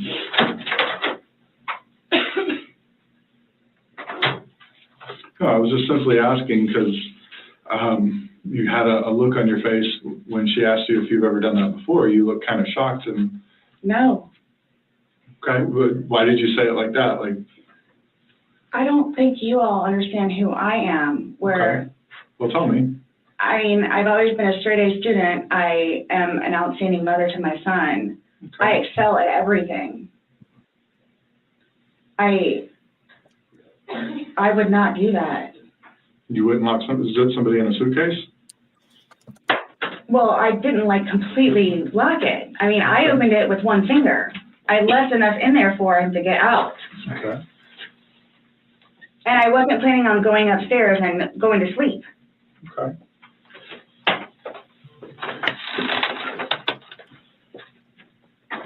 All right, Greg, what do you got? Yeah, so what should have become an oath moment turns into a whale moment. When you are an interrogator, everything is about control. Everything's about me being in charge of the entire environment, not about going in with a dead battery. And actually the perp looking over and going, hey, your battery's dying. This is an opportunity to show a video that is very compromising. And what do? They come in and bumble that. That's not a good start to an interrogation. She's calm. I don't know why she's as calm as she is, but maybe she was just plowed when this thing happened. But there's no planning and prep here. She calmly points that out. Her breathing does increase, and you can see it because we're looking down on top of her. You see her breathing rate increase, and then she loses fluency. And Chase, you'll appreciate this. She says, "Fine," just like the guy from Stephen McDaniel video. "Fine." So she's lost fluency, and then she goes to a resume statement that is one of the dumbest I've ever heard. I'm a straight A student. This is a 40-something-year-old woman who zips a guy up in a suitcase, and that's her defense. That's not a good defense. So if I were interrogating her, I'd anchor her admission that she knew it wouldn't be good for him to stay in the suitcase that long and start from there. I would say, why'd you leave the hole, number one? And she'd say, well, I left the hole because he needed some air. Well, then why'd you go upstairs? Because she says, I wouldn't have left him zipped up and gone upstairs. So she's got some cognitive dissonance here just right by saying, look, I left a hole because I knew it was dangerous. I wouldn't have gone upstairs so right there, you got the beginning of the whole problem. If you're already convinced of her guilt, which you are when you use this process, this is a Reed style process, ideally, but this is a Reed style process. You start off convinced of guilt and you're looking for a confession. This is not an intelligence interrogation. They should anchor what she starts off with by saying, I left it open enough that he could get some air and I didn't plan to go upstairs. Mark, what do you got? Yeah, so here's a universal in terms of how all of us behave, no matter who you are or who you think you are, is we are all trying to defy gravity in some way. We're all at most points in our life in some kind of battle against gravity, no matter what sex you are, where you were born, who nurtured you. We're all trying to work with gravity. In this particular situation, the sticks and rubber bands that are holding her body together are not working at their full capacity. And so we get this convex abdomen where gravity has taken hold of her shoulders and it's pulling her down. Now, you could say it's an abdominal retreat and maybe there's some nervousness there. And I think that would be true as well. But as the shoulders are rolled forward and she's so sunk into that chair, I think she's really feeling the pressure of this whole situation and it's dragging her down. If you want some interesting work on that concave abdomen, Cuddy, who's well known in the body language world, did some interesting papers on that abdominal retreat in pubescent females. Very, very interesting how the introduction of estrogen and body image will cause females to become concave there. Anyway, I'm with you, Greg. Straight A's, outstanding mother, excel at everything. Well, that's just grandiose at this point. And so, Greg, I think you're right. She doesn't show a lot of nervousness in the way that we'd expect it. She seems quite calm. She's got them kind of messing up clearly right from the get-go. I don't think it's a tactic of theirs to have a dodgy battery at all. I think it's an absolute mistake. But yet she is concave and she's going for these grandiose images as well to prove herself. Not looking good from the get-go, even with some terrible mistakes going on from the interviewers. Scott, what do you got on this one? All right. I'm not going to focus as much on her as I am on the interrogation. This is the worst interrogation I've ever seen in my life. It's not bungled and nothing went wrong. The whole thing is, this is not an interrogation. It's just some people fussing in a room. That's all it ends up being. After she brings up the part about her boyfriend being in a suitcase, in walks that detective with a new cord for the computer. After this guy's been talking, the other detective has been asking her questions. And while she's answering his question, he gets up and walks over and starts dicking around with a wall plug while she's talking, while she's telling him the answer to the question he asked. And then when she finishes her answer, he says, "Kay," and gets up, doesn't look at her, and shuts the door. I was dumbfounded by that. And you could say this is a technique. This is some kind of, it's not. There's never seen this before, never heard this. And you'll see it's not a technique because it doesn't get any better than this. The body language of disinterest and disrespect is incredible here that they have for there's no rapport building. There's nothing. I don't think they know what they're doing. And we're going to see that as we go through this. Maybe they're burnt out, but they're disinterested in it. So I should do a poll because I want to know how many of you guys, when you first watched this, when we just watched it the other day, or maybe you guys have watched it before, did you guys think they were horrible? Because now, like, I trust these guys, and now that they're pointing out things, it's making me see it like with a whole different way. And I'm like, oh my God, like first 2 impressions, I watched it twice. I didn't think I thought I liked them, but then now having them point out things, I'm like, holy crap, they screwed that up, or they screwed that up, because you'll see they point out really good things where there's like missed opportunities so much. There's like so many missed things that they could have like acted on. There actually is a few that when we were watching it, that I was thinking like, why didn't you ask this or do this? But overall, I didn't look at it like it was like horrible, but now I am kind of. And like I said, I only watched about half of this, so we'll see. But what do you guys think? Put in the chat if you thought the first time you watched it, if you already picked up on how bad they were, or now that we're just starting this, put in chat if you think they're good or not, and then we'll see afterwards if you change your mind after they point out things. Because like watching half of it, I'm starting to change my mind. I don't think they were very good. Okay. Hey Becky G, thank you, Becky G. Did you guys hear that? Thanks, Abellis. Well, let me just thank a couple people. Thanks, Groovy. Zavi, huge shout out to you. Us awesome mods. Oh, thank you, Groovy Canadian. Nicole, your lives are truly feel good. I know. That's what I wanted to be like too. Thank you. I'm glad that you guys feel that way, because that's how I feel too. Abellis, Mark Bowden did a funny Nike commercial years ago where he ran across the football field. What? No, he didn't. Oh my God, he's funny. Thank you. He's so funny. Wait. Oh, the last one. Who was the last one? I missed it. Abella. Or wait. Shoot, I accidentally exited out of the last one. Groovy, it was you, right? Yes. Thank you, I think. Or wait, are you the last one? No, Nicole, that was it.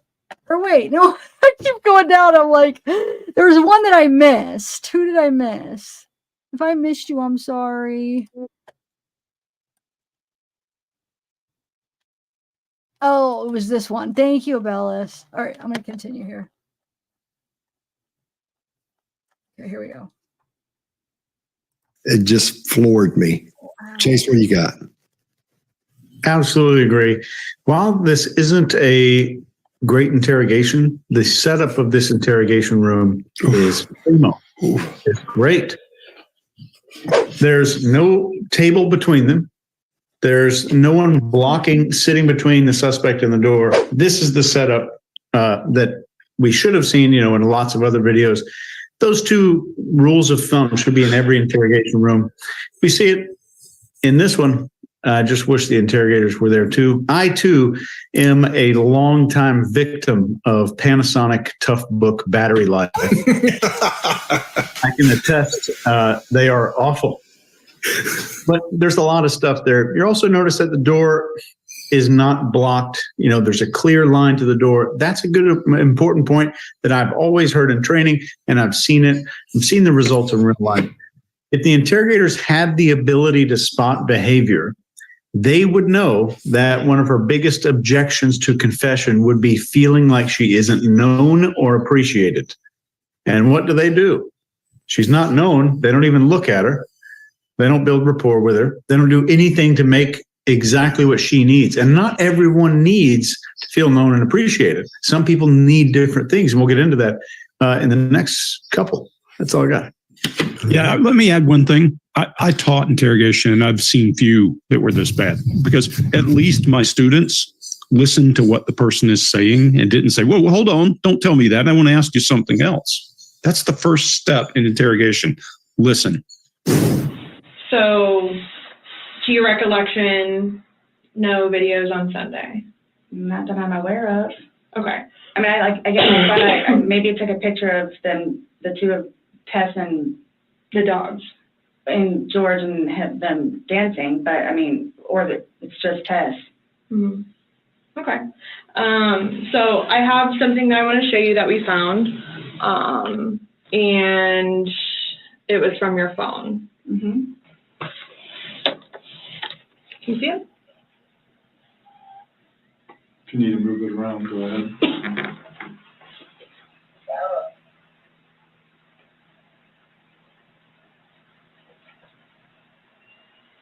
No, I don't remember that. For everything you've done to me.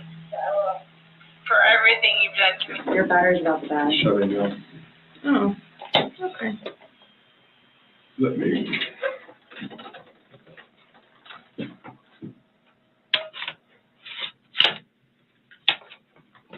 The battery doesn't last very long. Yeah, it used to last a lot longer than that. I don't know what happened. Okay. Let me just grab something. All right.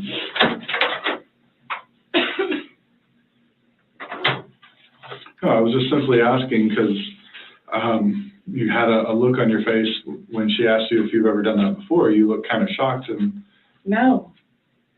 Okay, why did you say it like that? Like, I don't think you all understand who I am. okay. Well, tell me. I mean, I've always been a straight A student. I am an outstanding mother to my son. Okay. I excel at everything. I would not do that. You wouldn't lock somebody in a suitcase? Well, I didn't completely lock it. I mean, I opened it with one finger. I left enough in there for him to get out. Okay. And I wasn't planning on going upstairs and going to sleep. Okay.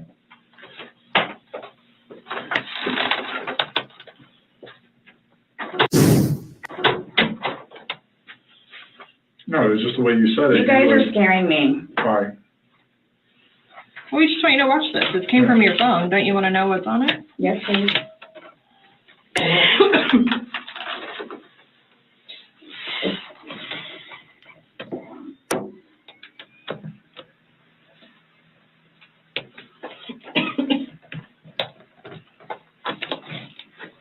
Is it long? Because I don't know how much I can take.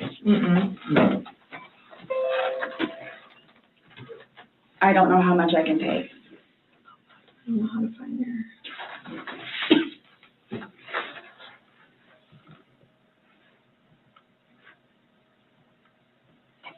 Do I have to watch this? I continuously throw up. I don't sleep. I don't want to see it, if that's okay. Well, it's on your phone, and you can either explain it or we take it for what it is. Yeah. We're just trying to give you the opportunity to tell us what's going on. That's it. It's that long? 2 minutes. No. For everything you've done to me. For everything you've done to me.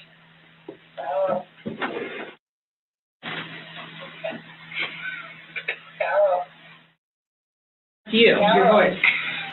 Stupid. Sarah. That's my name. Don't wear it up.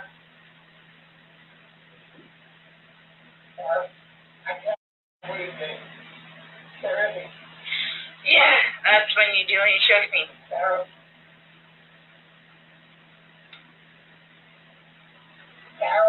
I don't want to watch it, please. I'll go first on this one. Chase, I'm gonna have to go against you on the setup of the room. I think the person you're talking to needs something. They need something to lean on, just a little something, just that corner. I'd get them so they're in the corner right there. I wouldn't sit right next to him. The thing that scared me half to death when he stood up and put his gun in her face or put his side over there, all she had to do was reach up there, grab that, and pop both of them, and she's out. And then go down the hall if she knew how to work her way out of that. That completely freaked me out when he did that. His gun's right there in her face. It would just be really easy to get a hold of it. And I really think people need a thing to protect themselves just a little bit so they can at least get some comfort in there for themselves so you can help them relax. Because if not, they're going to be they don't know where to put their hands. And look at the way she's sitting. She's sitting all, bunched up and uncomfortable. And with their personalities, they're not going to be able to get her to loosen up a little bit. I think it's just a mess. Before they can get the video ready, she starts telling them that she doesn't want to watch it. She gets sick. She hadn't been sleeping. They missed their window here for shock value for this thing completely. There's no way to go, really? What's this? You said you didn't have a thing, and let's watch this. They don't shut up the whole time. There's not a spot in this entire interrogation where they're quiet more than 20 seconds, 15, 20 seconds tops. She says, I don't know how much I can take. There's the door to go in. Take what? What do you know about these? What do you think about this video? Tell me. And you just break it up and give it to them so they can start talking. And then she's pretty still while she's watching the video. No emotion, no, oh my God, no nothing. Especially if she hasn't seen it before and she's not aware of it. There's no surprise there. There's no shock there. There's no horror there. And she just calmly sits back in her chair and she says, I don't want to watch it, please. And they turn it off for her at that point. And then so far we've seen no structure to an interrogation. There doesn't seem to be a goal. The woman detective talks, and then the guy detective talks, and they're asking two different questions. And just as he finishes the question and Sarah starts to answer, the woman starts asking another question. Nobody's in control. Nobody is leading. There's no teamwork here. There's no structure to what's going on. This thing is headed right for the squatter. I mean, it's in the squatter. And I don't think there's a way to get it out. Mark, what do you got? Yeah. So, Scott, I think you missed out on the shock value of the shirt. That's where they're going for the shock value. Okay. That's where it is. That's where clearly, this might be your first rodeo on this, Scott. So clearly you haven't seen this technique. Okay. Not yet. But he's leaving with that shirt straight down to Bojangles nightclub. That is exactly where that shirt fits in. Oh. What is he wearing? What is he wearing? Number one, but then he's got the badge there, which, automatically just, he's got the weapon, he's got the badge, he's got this audacious shirt. I mean, there's nothing comfortable about this situation. And look, we're not saying you have to make criminals comfortable, but if you want them to open up to you, you have to give them some basic fundamental comfort levels. This isn't doing it. She goes straight into it. She takes that victim stance. You guys are scaring me. I don't know how much I can take. I continuously throw up. I don't sleep. So she's taking this opportunity of the stress of this situation to cast herself in the victim. She goes more concave. They're not picking up on any of this because they're dealing with their tech right now. And they haven't, that release of the video should be built up to. It seems, I don't know how long they've been there, but in this tape, it seems almost immediately. There you go. There's our ace card. Let's just throw it. Oh, we just screwed it up. Oh, no, never mind. I mean, it's terrible. From the soundtrack in the actual tape that they're showing, and you can probably find that on the internet somewhere. It's pretty grim, so I don't suggest you should go and look at it. But if you want to get a closer listen to that soundtrack, is she glib in that, or is she drunk? What is it about her demeanor there that means she can be so kind of light around what she's saying? Is it slurred? Is she had more than half a bottle or a bottle? not sure, or is there a glibness to it? Again, this is a question on my part. I don't have an answer to that, but so far, man, that the fashion has done it for me. Chase, what do you got on this one? I don't want to hit too hard on the investigators, because many times I'm standing in front of a room with one of those little microphones with 55 detectives, homicide detectives, and I do a show of hands at day one. Who's had interrogation training? Maybe, or maybe 4 hands go up, maybe. So a lot of times it would astonish most people how little interrogation training police departments invest in. So here is some interrogation training for you based on this one clip. When you hear somebody's objections and initial requests in an interrogation room, objections, initial requests, or in almost any high stress situation, they are using behavioral patterns that worked for them in the past. Greg says this all the time. The organism does what makes it successful. We carry a lot more from childhood into adulthood than we really realize. These patterns here are extremely revealing about her psychology and her behavioral patterns. Here's the question you should be asking yourself when you see anything even remotely similar to what you're seeing here. What is being used to escape a stressful situation? In Sarah's case, she's using fear, not injecting it, but talking about being scared. You guys are scaring me. And she's using being overwhelmed. I don't know how much I can take. These 2 things alone got her out of trouble before, I guarantee it. And if you're the interrogator, you will now know that will be the way that, she used to be to get out of stuff in the extreme. And she's going to do it later if you don't jump on them and use some training to stop those from the beginning of the interrogation, or to preempt some of those objections, because that's going to be the barrier to a confession. Greg, what do you got? Yeah, let's talk about interrogation for a minute. When we talk about interrogation, there are really 2 real schools of thought in today's world. One is Reed. The Reed technique goes from the supposition you've done all the work and you know the person's guilty and you're going after information, and use things that we refer to as themes. They were ways of letting a person out and feel okay about telling you that. In the Scharfian version, Hans Scharf, the brilliant Luftwaffe interrogator who used non-coercion on Americans, what he did was work your psyche, make you feel better about talking, gain trust, get you to do whatever it took. Either one of these has a certain set of approaches. If you're going from Reed, you would give them rational outlets for why this happened at this point. That's the way you go. If you're going from Scharf, when she brought up those accomplishments in the last video, you'd say, tell me more about that. You must be pretty smart. You start working her ego. You're working her right back into the same place so that when you go to say, look, be rational, and she's told you how brilliant she is, you put her at odds with herself. None of that's happening here. And Chase, I agree with you. Few people get good interrogation training. It's the reason we all have jobs. If you watch her, when this whole thing starts, she's got a lip compression and internal dialogue. She does this. She's withholding something. We don't know what that is. Could be emotion, could be other information, but she's withholding something as this female detective sets that laptop up. And she goes to internal dialogue. She's thinking to herself something about what's going on. It could be, hey, what the hell are they doing? And she does this when she says, you're scaring me. Well, we associate this with real stress relief because you're massaging those muscles right in that forehead that show concern and grief and all of those things, and they get knotted over time. I would say when she starts working through there and working through this thing, the why question is the most powerful one you can ask. It always works. Children ask it for a reason. When she says, you're scaring me, I'd say, why are we scaring you? Why? Simple question. You get her started in the process of answering. And then she asks the question, is it long? And Scott, when she says, is it long and I don't know how much I can take?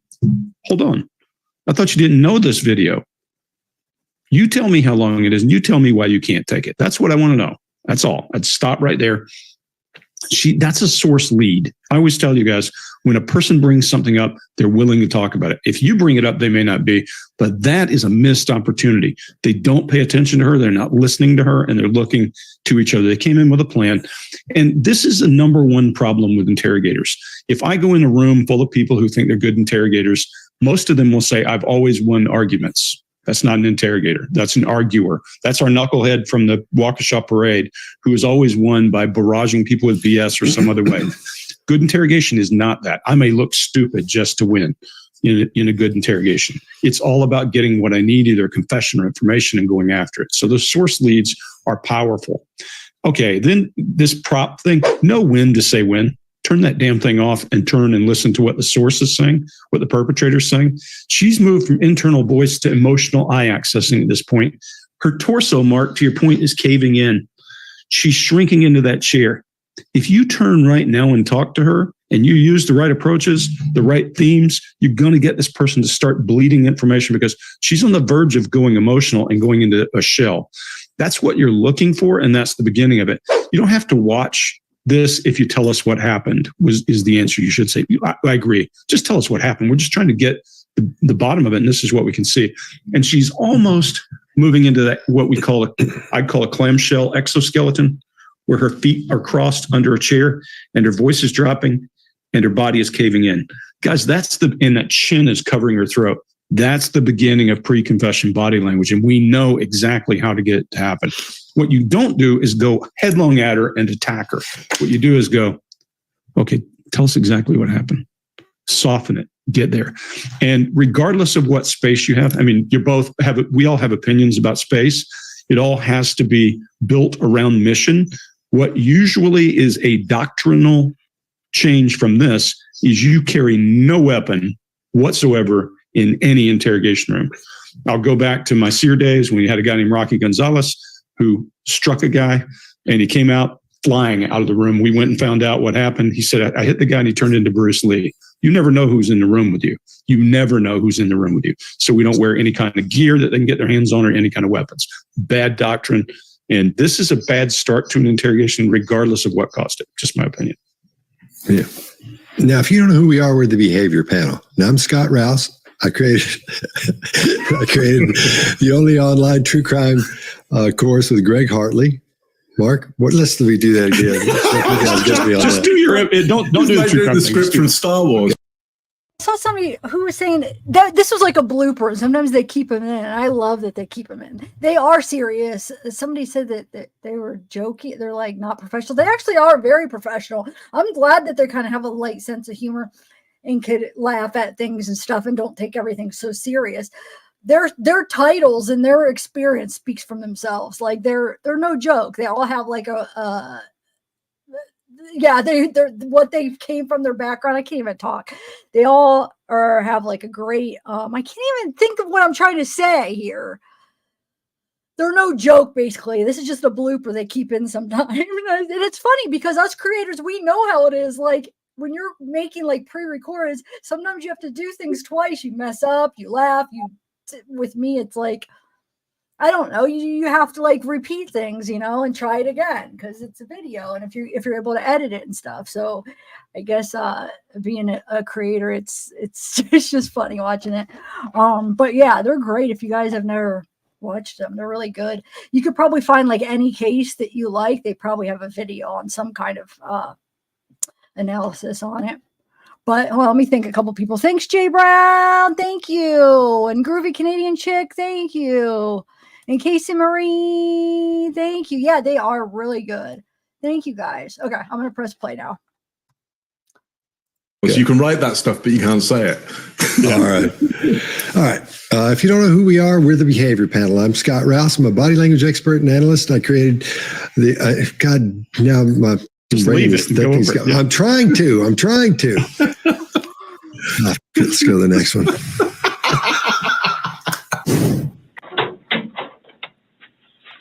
No, it's just the way you said it. You guys are scaring me. Why? We just want you to watch this. It came from your phone. Don't you want to know what's on it? Yes, please.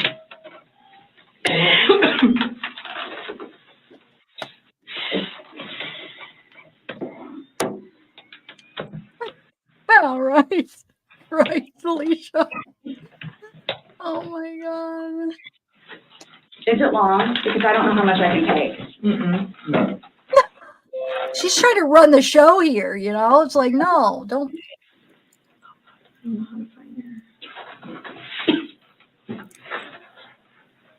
Yeah, she is Chatty Factory. Do I have to watch this? I continuously throw up. I don't sleep. I don't want to see it, if that's okay.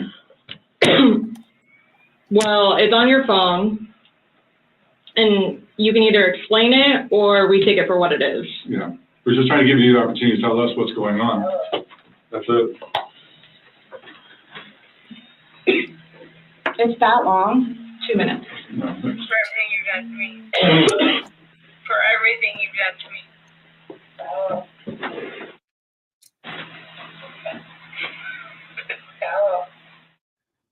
It's you, your voice. Stupid. Sarah.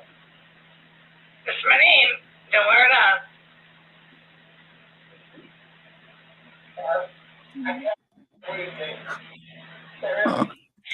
Yeah, that's what you do when you choke me.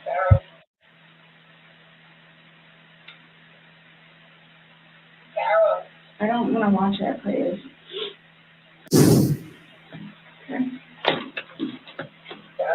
Last time we talked to you, you said that you put him in the suitcase. He had two fingers hanging out. And you I went to flipped that- him over. I flipped him over, and that's where it was. There's two different videos and a still picture where, yeah, it shows you flipping him in different positions and him saying that he can't breathe and you saying. This is upside down. So in order for him to have gotten into it, it was flipped up. Right. It was flipped up normal. Yes. Like as if you're packing something. So this is upside down. Guys, this is killing me right now. So this image is upside down, and then this small video that occurred 11 minutes later, it's flipped over the other way, closer to your dining room table. Okay. Now he's obviously still in there. So he didn't, how did it go from the back to the front? I flipped it. Okay. My plan was not to go upstairs and go to sleep. Well, that's what you did. Yeah. But not intentional though. No, you told me you went upstairs because you were Stop getting here. ready for bed. Stopped here. Okay, but Where's here? show me where you can see any fingers coming out, because there's the end. And his head's right here. Mm-hmm. So going like this, rather than going all the way up, it's like this. But why is he saying I can't breathe, and why is he pushing on it as if he can't get out? And it doesn't show a hole. There's no hole. There's no fingers. I don't see his fingers. There's no hole. I don't know what you want me to tell you. Like, I don't know, like, what you want me to tell you. I'm just showing you. I'm just telling you what we see and what we've heard from the other video. I understand. He's begging for you to let him out. You're laughing in the beginning, and then in the end, it sounds kind of like a... No, it's not malicious. Well, same. It's not malicious. The fact that she says that, they didn't say malicious, that she says that, it's not malicious. I mean, She does. Like, I feel it means that it is, because they didn't say malicious. All they were doing is asking. She's the one that said malicious. It's because she's a guilty conscience, because she knows it was malicious, because I think she put him there with malicious intent. Do I think she wanted to kill him? No. But did she want to torture him and belittle him and make him suffer a little? Yes, it was obvious from that video. So it was malicious. Yeah, she didn't want him to die, but she wanted him to suffer, and it was malicious. And she said it. They didn't say malicious. Sorry. I get told everything but a white woman, so Okay. my intention was not to leave him in there. Please understand that. My intention was not to leave him in there. But you went upstairs thinking that he could get himself out, but the video shows That's what I at no told point you. can I see his fingers. He'll be up here any minute. And then 30 minutes later, he didn't show. And he's telling you And I he didn't can't wake breathe. up. Do you think not able he's to get out. joking? You told me he was laughing, and We were before. The video, there's no When you laughing. first got in there, Oof. Wow, that's wow. All right, Greg, what do you got? Yeah, let me give you 3 poor choices of words. Number 1, you're killing me. Look, you're in murder. You're killing me is a bad choice of words because it's a tether. I can quickly say, well, let's talk about you and this. So there's an opportunity. My plan. Okay, you just said look, this happened by accident. You didn't say accident. But if you're trying to get away with something and say it was an accident, my plan or bad choice of words. Now, whether she's conscious enough to realize that or not, that's why I say I don't think she's conscious of this. I think she doesn't realize what kind of trouble she's in, and she's just feeding into this. She also finishes a thought when the woman brings up, I think it was not malicious. That sure puts you in a bad place. So poor choice of words from the beginning, and they don't use elicitation there. Well, what do you think killing is? They have a flawed plan because they're not listening. They're there to argue and not interrogate. If you're listening, it would change your path. Look, I hate beating these guys up because you're right. They don't get enough training. I will, Mark, have to add to your comedy for just a minute and say, if you're Chris Noth, you have to wear Chris Noth clothes. And if you don't know who Chris Noth is, go look at all the cop shows, and he dresses all kinds of wild ways. This guy looks a lot like him, and maybe that's why he's dressing the part. They're here to argue, not interrogate. She leans into the evidence. I love it. She leans over to look at the evidence, and they don't lean on her then. She uses that my plan. That's a push-pull word. Anytime you use something like my plan, I thought there was no plan. Then's when I go, why did you leave a hole? Why'd you leave a hole? Because you needed air? Then why'd you go upstairs? You can't have both of those. They're not congruent. So you put her at odds with self, and then you go back after it. It's not intentional. Not intentional. Sounds like a guilty person saying it was on accident. She's prayerful when she says, what do you want me to do? She does that little chipmunk thing again, or hamster thing. And then she finishes the person's thoughts about malice. That doesn't sound good. These guys could have leaned in there and said, hold on, Sarah, I wasn't going to say malicious. Let's talk about that word. What does that mean to you? That's the way you get a person to start telling you something about what's going on. And then he does get it. He almost gets it. He goes in and he says something to her that causes her to say, like he does me. When he says, what does FU mean? Like he does me, but they miss it. Again, they push and disparage her instead of going after it. If this is Reed, where's the narrative? If this is Sharp, where's the approach? So we got to have somewhere in there we start to figure this out. If you pay attention, there's a really great indicator that I think Reed would be powerful.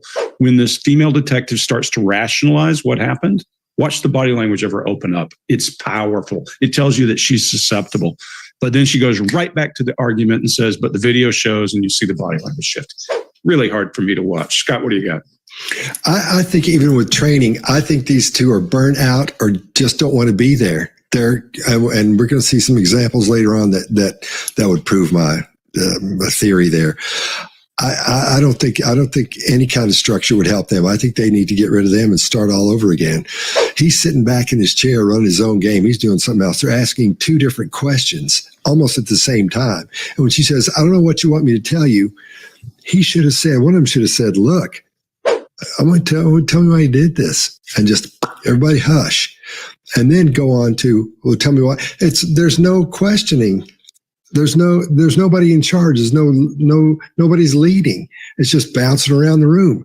And then I think the guy detective is the most uncomfortable interrogator I've ever seen in my life. He can't sit still, can't keep his fingers out of his nose. He can't stop scooching around, squishing around. It just looks like something's wrong. It looks like he's the guilty one when we're looking at it from this point of view. I mean, she says, my plan was not to go upstairs and go to sleep. They say, but that's what you did. Come on, man. There's, a lot, even on TV shows, they know where to go after that. But they don't. They're not even following their TV show and movie structure. There's no structure here whatsoever. Her body language is pretty much the same as it has been. Like you were saying, Greg, she's doing the same thing. She's got her baseline, her basic setups that she does and uses to get rid of her stress and built up tension and the protective things. Everything seems the same. But this interrogation is not an interrogation. It's just a fuss. Chase, what do you got? Yeah, I agree with you guys. This would have been a great opportunity because in this audio or in this video, there's a thing like she says, you choked me. I would be on that. And I would say, well, I know you don't want to listen to it. And I'm sorry. We don't have to do that right now. We're going to have to, but I wanted to ask you about one thing in there when it said he was choking you. And that happened to my sister. And it's disgusting. And I wanted to ask you if that is a true statement or you made that up. So now we can get clarity there. And now we're starting to project And which right after this rationalization, we've shown that she's susceptible to that. Boom, project. I'm going to leave the rest of it alone. This video, if you watch this video again, which you're going to right after I finish talking here, this is as if you interviewed Dwight Schrute from Dunder Mifflin. That's the character we're seeing across the table there. That's all I got. I want to go. Yeah, Mark, you can have a turn this time. Yeah, let me jump in. Look, here would be my structure. Okay, watch and listen, watch and listen, watch and listen, and ask questions out of curiosity. And there's this moment right up the front where she retreats right back. It's a big movement from her baseline of being subdued by gravity. She goes right back and she says, I don't want to watch it, please. I don't want to watch it, please. Well, my question, having seen that and heard what she said, my question out of curiosity would be, what most causes you not want to watch this? I mean, it's just a curious question. Maybe it'll get me somewhere, maybe it'll get me nowhere, but it isn't arguing with her. And just as everybody else has said, they are just arguing with her. They're literally putting forward what they have as evidence, good evidence, yeah? And then she's responding, and then they're arguing with her response. And so everyone's getting frustrated, as far as I can see. Everybody's getting frustrated. They talk over each other. They all talk over each other. She ends up standing up and helping out. At that point, I would go, she's in control now. It's like, I'm almost on her side going, take it. Take this one. Why not? Why not take this one? Like, you've got this one now. He's there. He's exhaling. It's clear indicators of his frustration or boredom, or I think both, upset with it. The female interviewer is mirroring and escalating her tone. So not only is it argumentative, but she's taking the same tone as the subject, and then they're escalating each other. And the male just continues to get kind of irritated and restless. And just as you were saying right up the front, Scott, right here is my last note. I've got, who is in control here? Who's in control here? Like, nobody's in control apart from the subject, I think, who is in the most control there, but then kind of gives it up because I don't think she quite knows how to take control of this moment. I would. I think I'd have said, well, I'll be going now, and give me a call when you've sorted out your tech and stuff and you got your together. I'd have been out of there. Wow, Mark cusses. Wow, that's a first. It's that bad. It's that 2.5 years, and there it is. Wow, unbelievable. All right, if you don't know who we are, we're the Behavior Panel, and I'm Scott Rouse. I'm a body language expert and analyst, and I train law enforcement in the military in interrogation and body language. And I created the #1 online body language course, Body Language Tactics, with Greg Hartley. Mark? I'm Mark Bowden. I'm an expert in human behavior and body language, help people all over the world to stand out, win trust, and gain credibility every time they communicate, including some of the leaders of the G7. Chase.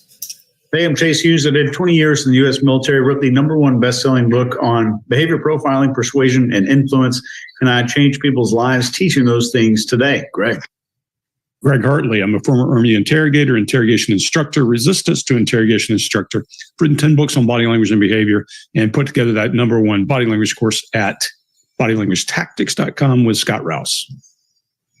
Mark said shit. Yeah, this is some of the worst I've ever seen. You know what I wonder? Do they think this video is enough? They don't need her to say anything. I thought about that too. And I thought maybe they're going for maybe they're trying to go for the "I did it on purpose" thing, but they can't because they have a goal, but they don't know how to get there. No, it's just a show.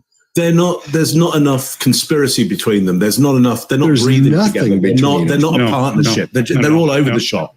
I mean, if you and I if any of us went, hey, let's go in, but let's really mess this one up, we'd be doing it together. We'd be like, exactly, a great performance of like, it would be the greatest ever, failure of a computer. that would cause a reaction. Like, this is just it's a show. They just don't know what. Look, I can tell they don't know what they're doing. That part's very clear because they don't know anything about the psychology part of it, any approaches, no structure to the interrogation, no questioning. Last time we talked to you, you had said that you put him in the suitcase. He had 2 fingers hanging out. I flipped him over. I flipped him over, and that's where it was. There's 2 different videos and a still picture where, it shows you flipping him in different positions and him saying that he can't breathe and you saying This is upside down. So in order for him to have gotten into it, it was flipped up. Right. It was flipped up normal. Yes. Like as if you're packing something. So this is upside down. Guys, this is killing me right now. So this image is upside down, and then this small video that occurred 11 minutes later, it's flipped over the other way, closer to your dining room table. Okay. Now he's obviously still in there. So he didn't, how did it go from the back to the front? I flipped it. Okay. My plan was not to go upstairs and go to sleep. Well, that's what you did. Yeah. But not intentional though. No, you told me you went upstairs because you were getting ready for bed. Stopped here. Okay, but Where's here? Show me where you can see any fingers coming out, because there's the end. And his head's right here. Mm-hmm. So going like this, rather than going all the way up, it's like this. But why is he saying I can't breathe, and why is he pushing on it as if he can't get out? And it doesn't show a hole. There's no hole. There's no fingers. I don't see his fingers. There's no hole. I don't know what you want me to tell you. Like, I don't know, what you want me to tell you. I'm just showing you. I'm just telling you what we see and what we've heard from the other video. I understand. He's begging for you to let him out. You're laughing in the beginning, and then in the end, it sounds kind of like a... No, it's not malicious. Well, same. It's not malicious. Then what is that? What does you mean to you?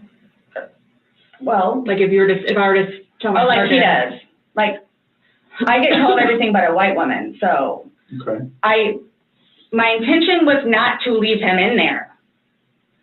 Please understand that. My intention was not to leave him in there.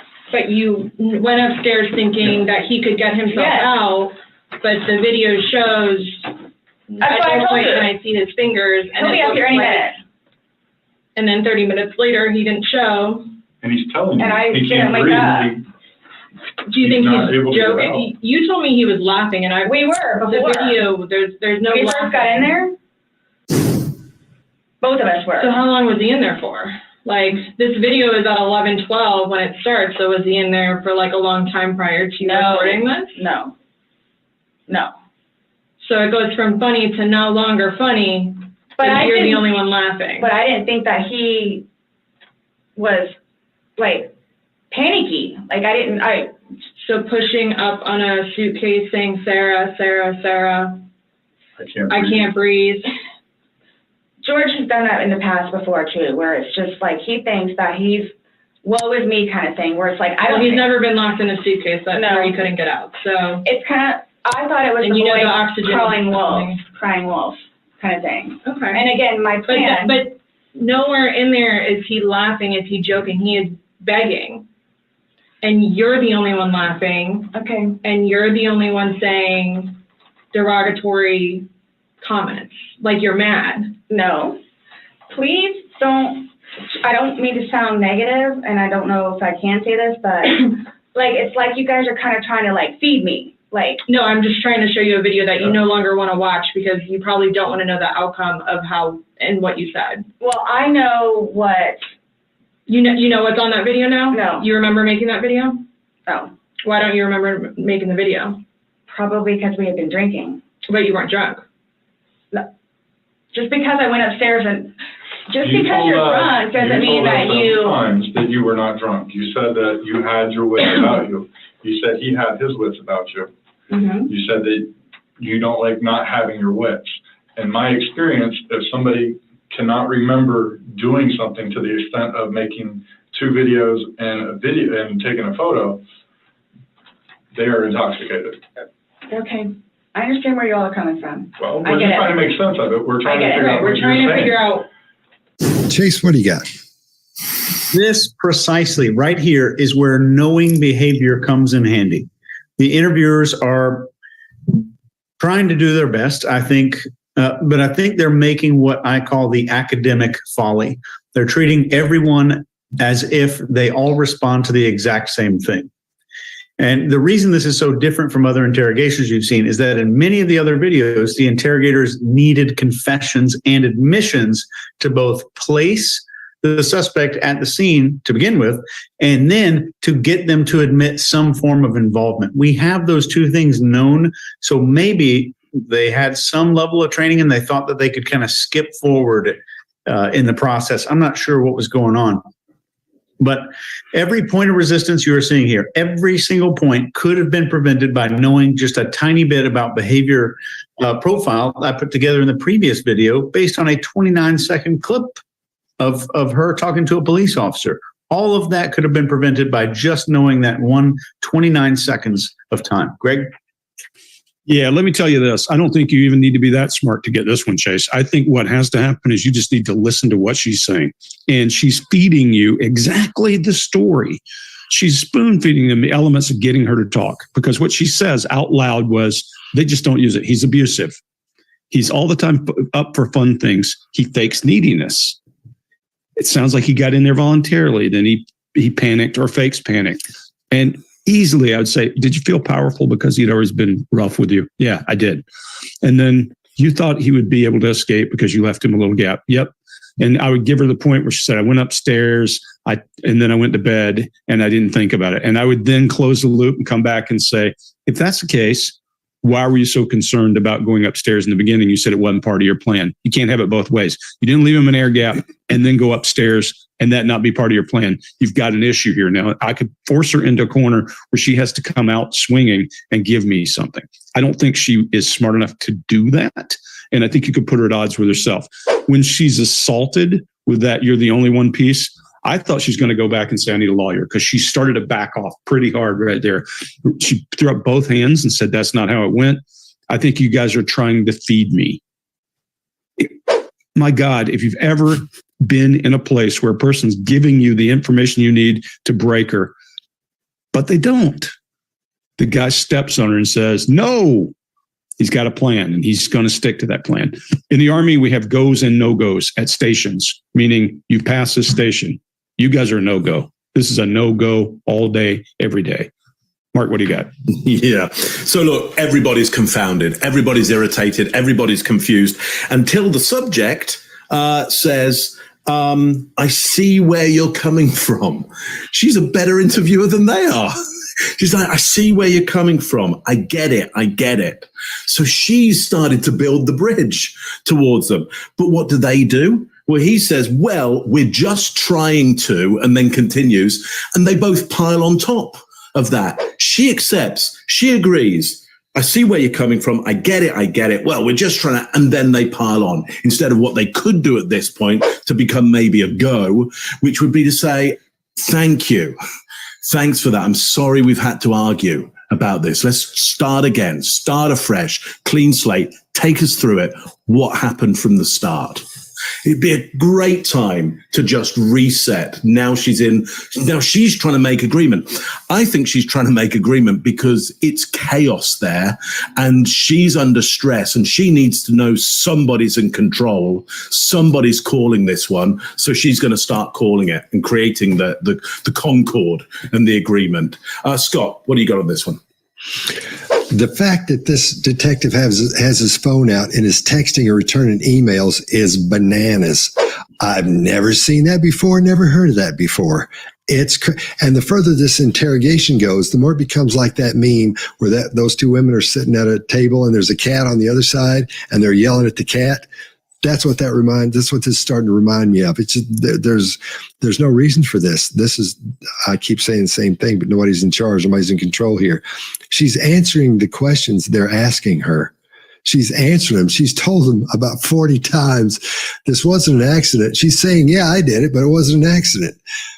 and they're not doing anything about it. Okay. Yeah. It gets back to texting. Unbelievable. I'll leave it there. Both of us were. So how long was he in there for? Like, this video is at 11:12 when it starts, so was he in there for like a long time prior to recording this? No. So it goes from funny to no longer funny, but you're the only one laughing. But I didn't think that he was like panicky. Like So pushing up on a suitcase saying, Sarah, Sarah, Sarah, I can't breathe.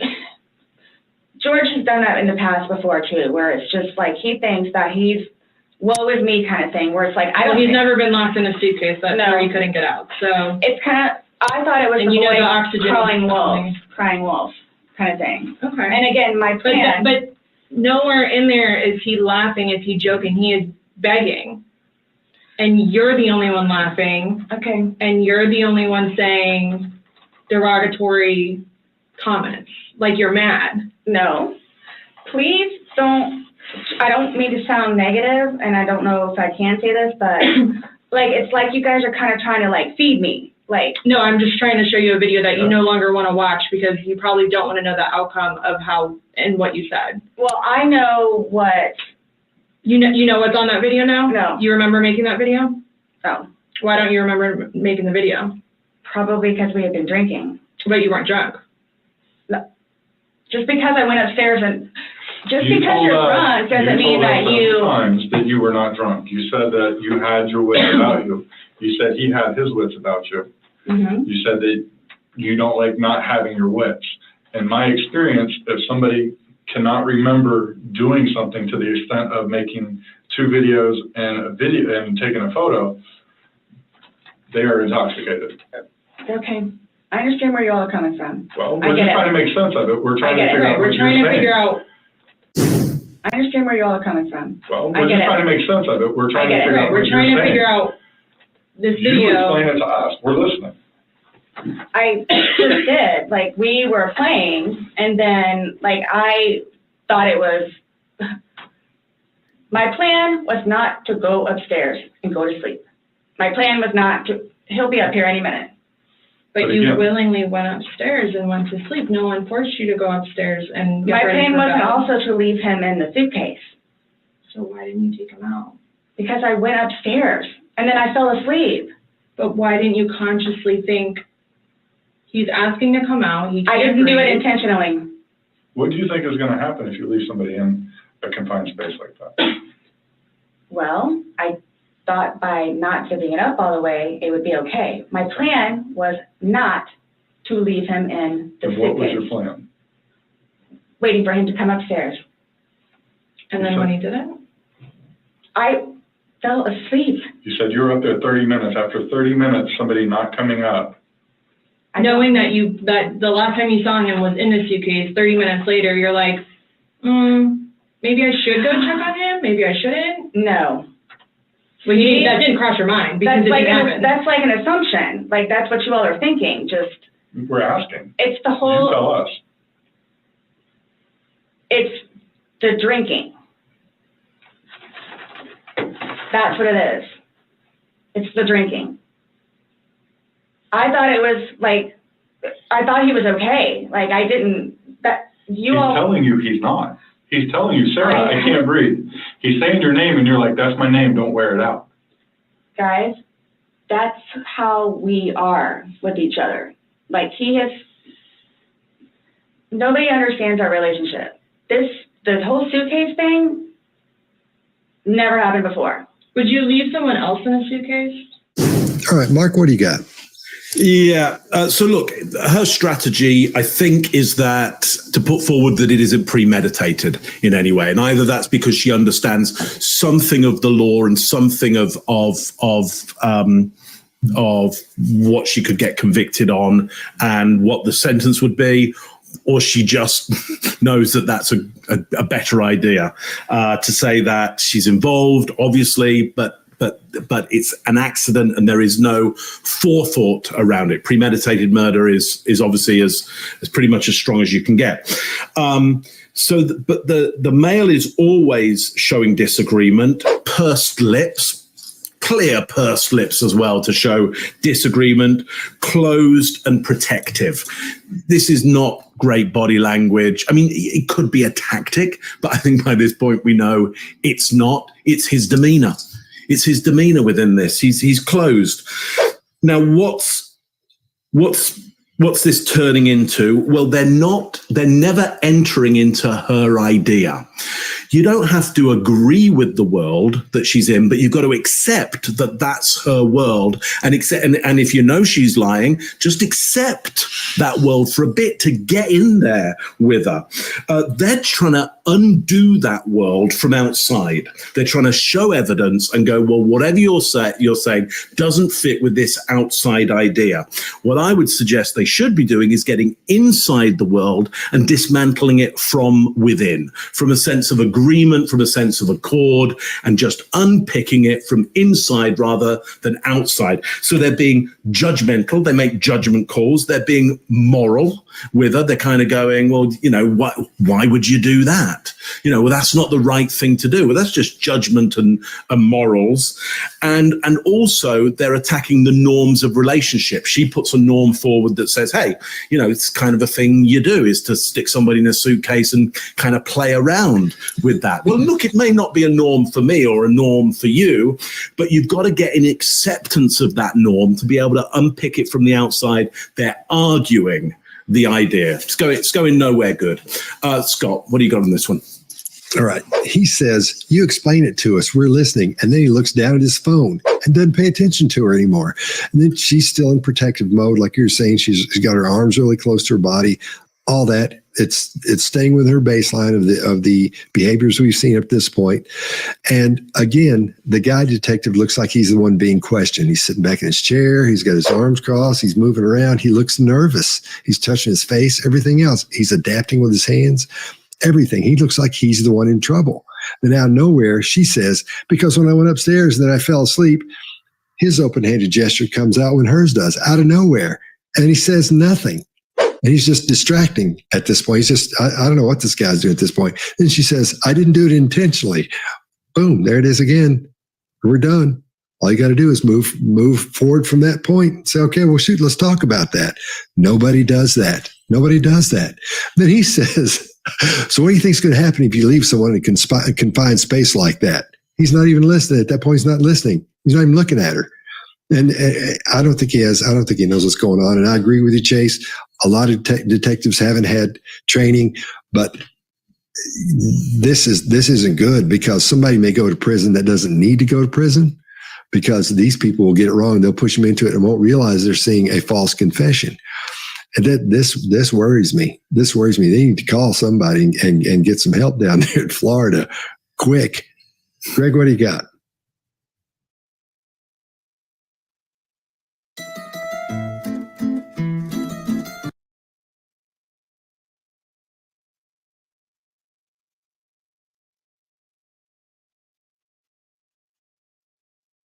Why is that playing?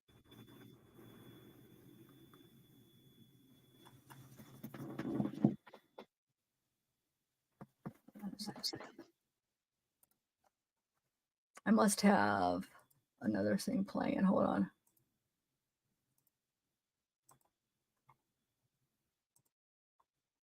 Huh.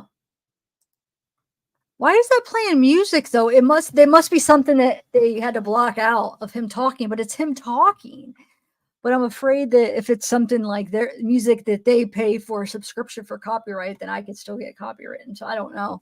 I might skip through it. Hold on 1 second. Okay, guys. Because hold on 1 minute.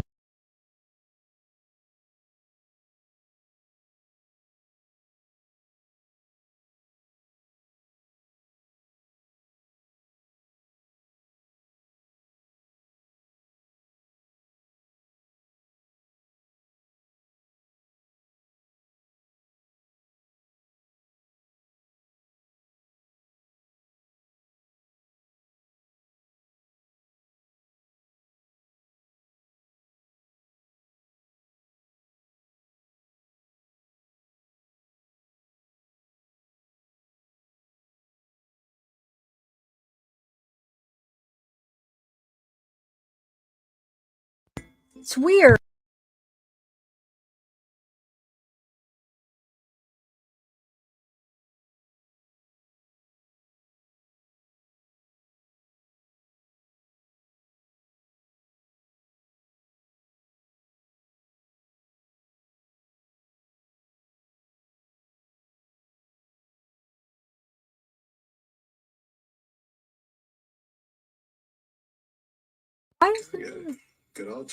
Okay. I don't know, it's some kind of joke, but I don't get it. But I just don't want to take a chance because, like, for instance, if somebody uses my music, I pay for a subscription where they could copyright it. So just because it's on YouTube doesn't mean that anybody could use it. I wouldn't copyright it, but I pay like a yearly to use the copyright free music. But I pay for this site where I have like a temporary, like, copyright license for any music on it. But if somebody else isn't subscribed and then they play one of my videos and it has that song, then that company could copyright them. You know what I'm saying? So it's not always safe just because it's on YouTube. That's why I don't like to play music. Okay, so I think we're good. I don't know why it was echoing though. That was weird. Anyway, let me try to, I have to bring up StreamYard again. All right.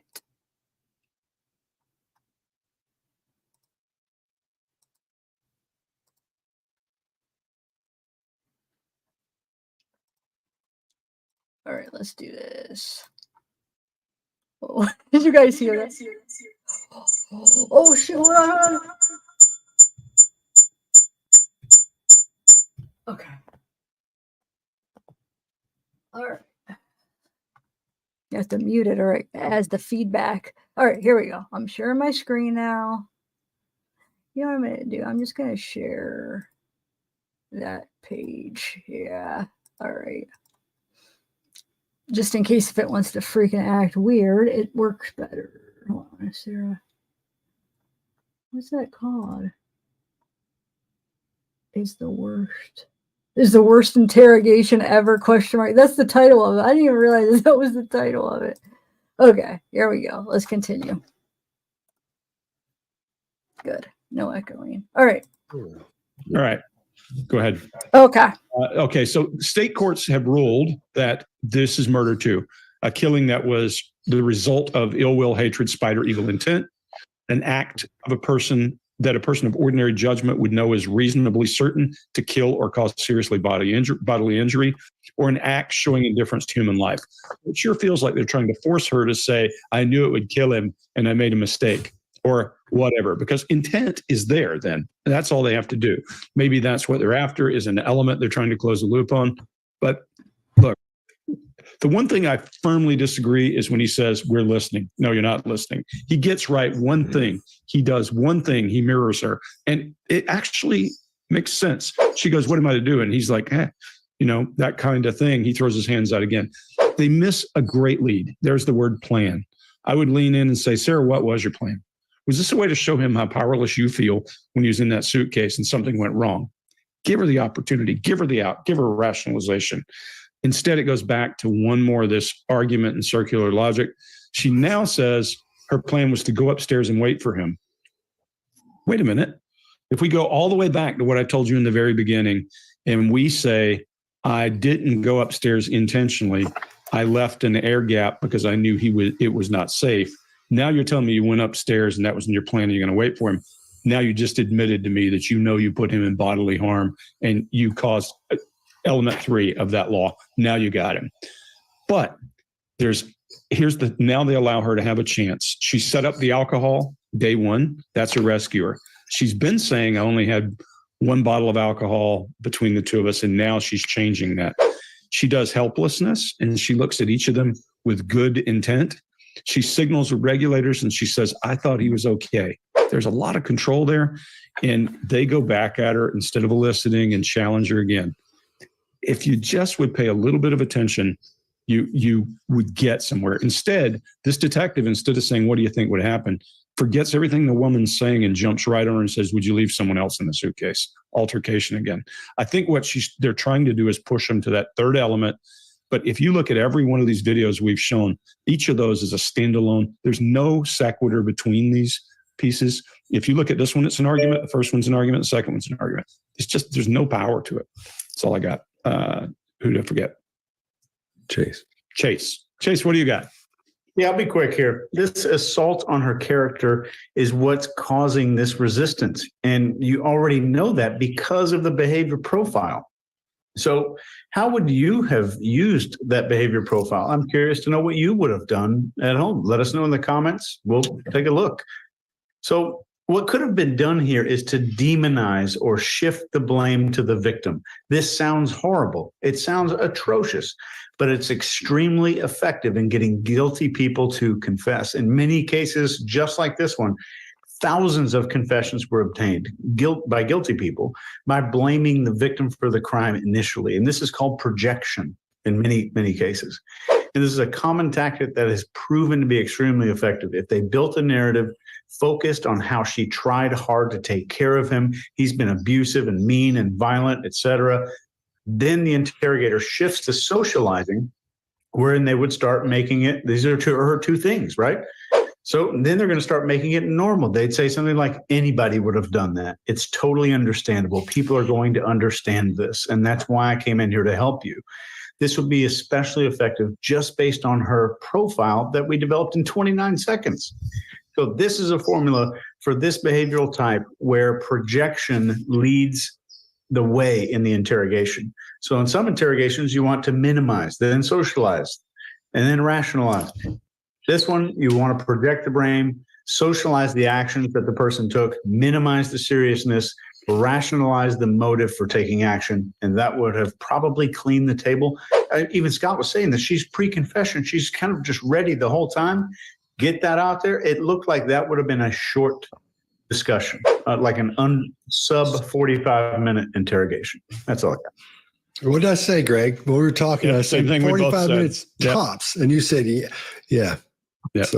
Yeah, you said 45 minutes tops, and I just said, look, this is a falling off a log easy. When 5 minutes into it, she's already starting to bleed. Done. But if it's altered, I agree with you, Chase. That's not in her personality. You can't go headlong at her. Yeah. I understand where you all are coming from. Well, we're just trying to make sense of it. We're trying to figure out what you're saying. We're trying to figure out this video. You explain it to us. We're listening. I just did. Like, we were playing, and then, like, I thought it was, my plan was not to go upstairs and go to sleep. My plan was not to, he'll be up here any minute. But you willingly went upstairs and went to sleep. No one forced you to go upstairs and get my ready plan for wasn't bed. also. Wait, I have to make a remark on that profile picture, Algie. What? Who are you? Look, what is that? You in a costume holding a freaking rifle or an automatic weapon or what? Is that a gun? What the heck is going on? You guys see that picture? Is that you? I know my nose is so itchy. I want to like rip it off. I don't know. It can't be I guess it could be allergies. But why in my bedroom when I start my live? I don't know.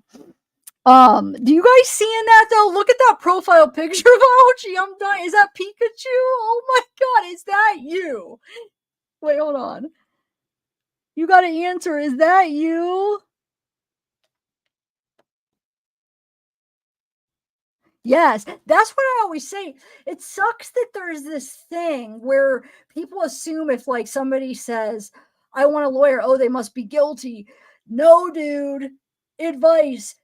You could get convicted of a freaking crime you did not commit. It happens all the time. Get a lawyer.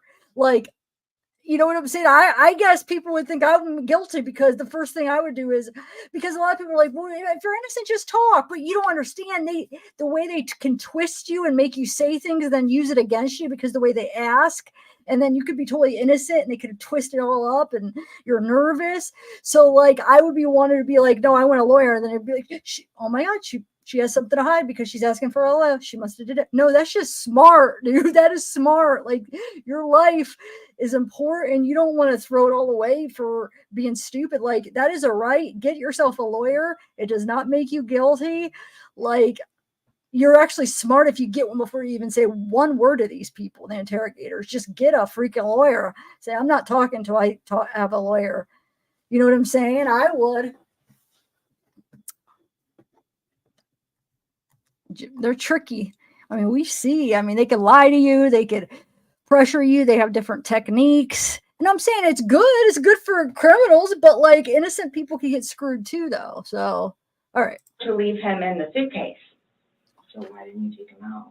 Because I went upstairs and then I fell asleep. But why didn't you consciously think he's asking to come out? I didn't do it intentionally. What do you think is going to happen if you leave somebody in a confined space like that? Well, I thought by not zipping it up all the way, it would be okay. My plan was not to leave him in the And suitcase. what was your plan? Waiting for him to come upstairs. And then when he did it? I fell asleep. You said you were up there 30 minutes. After 30 minutes, somebody not coming up. Knowing that the last time you saw him was in the suitcase, 30 minutes later, you're like, maybe I should go check on him? Maybe I shouldn't? No. Well, that didn't cross your mind because it happened. That's like an assumption. Like, that's what you all are thinking. Just. We're asking. It's the whole. You tell us. It's the drinking.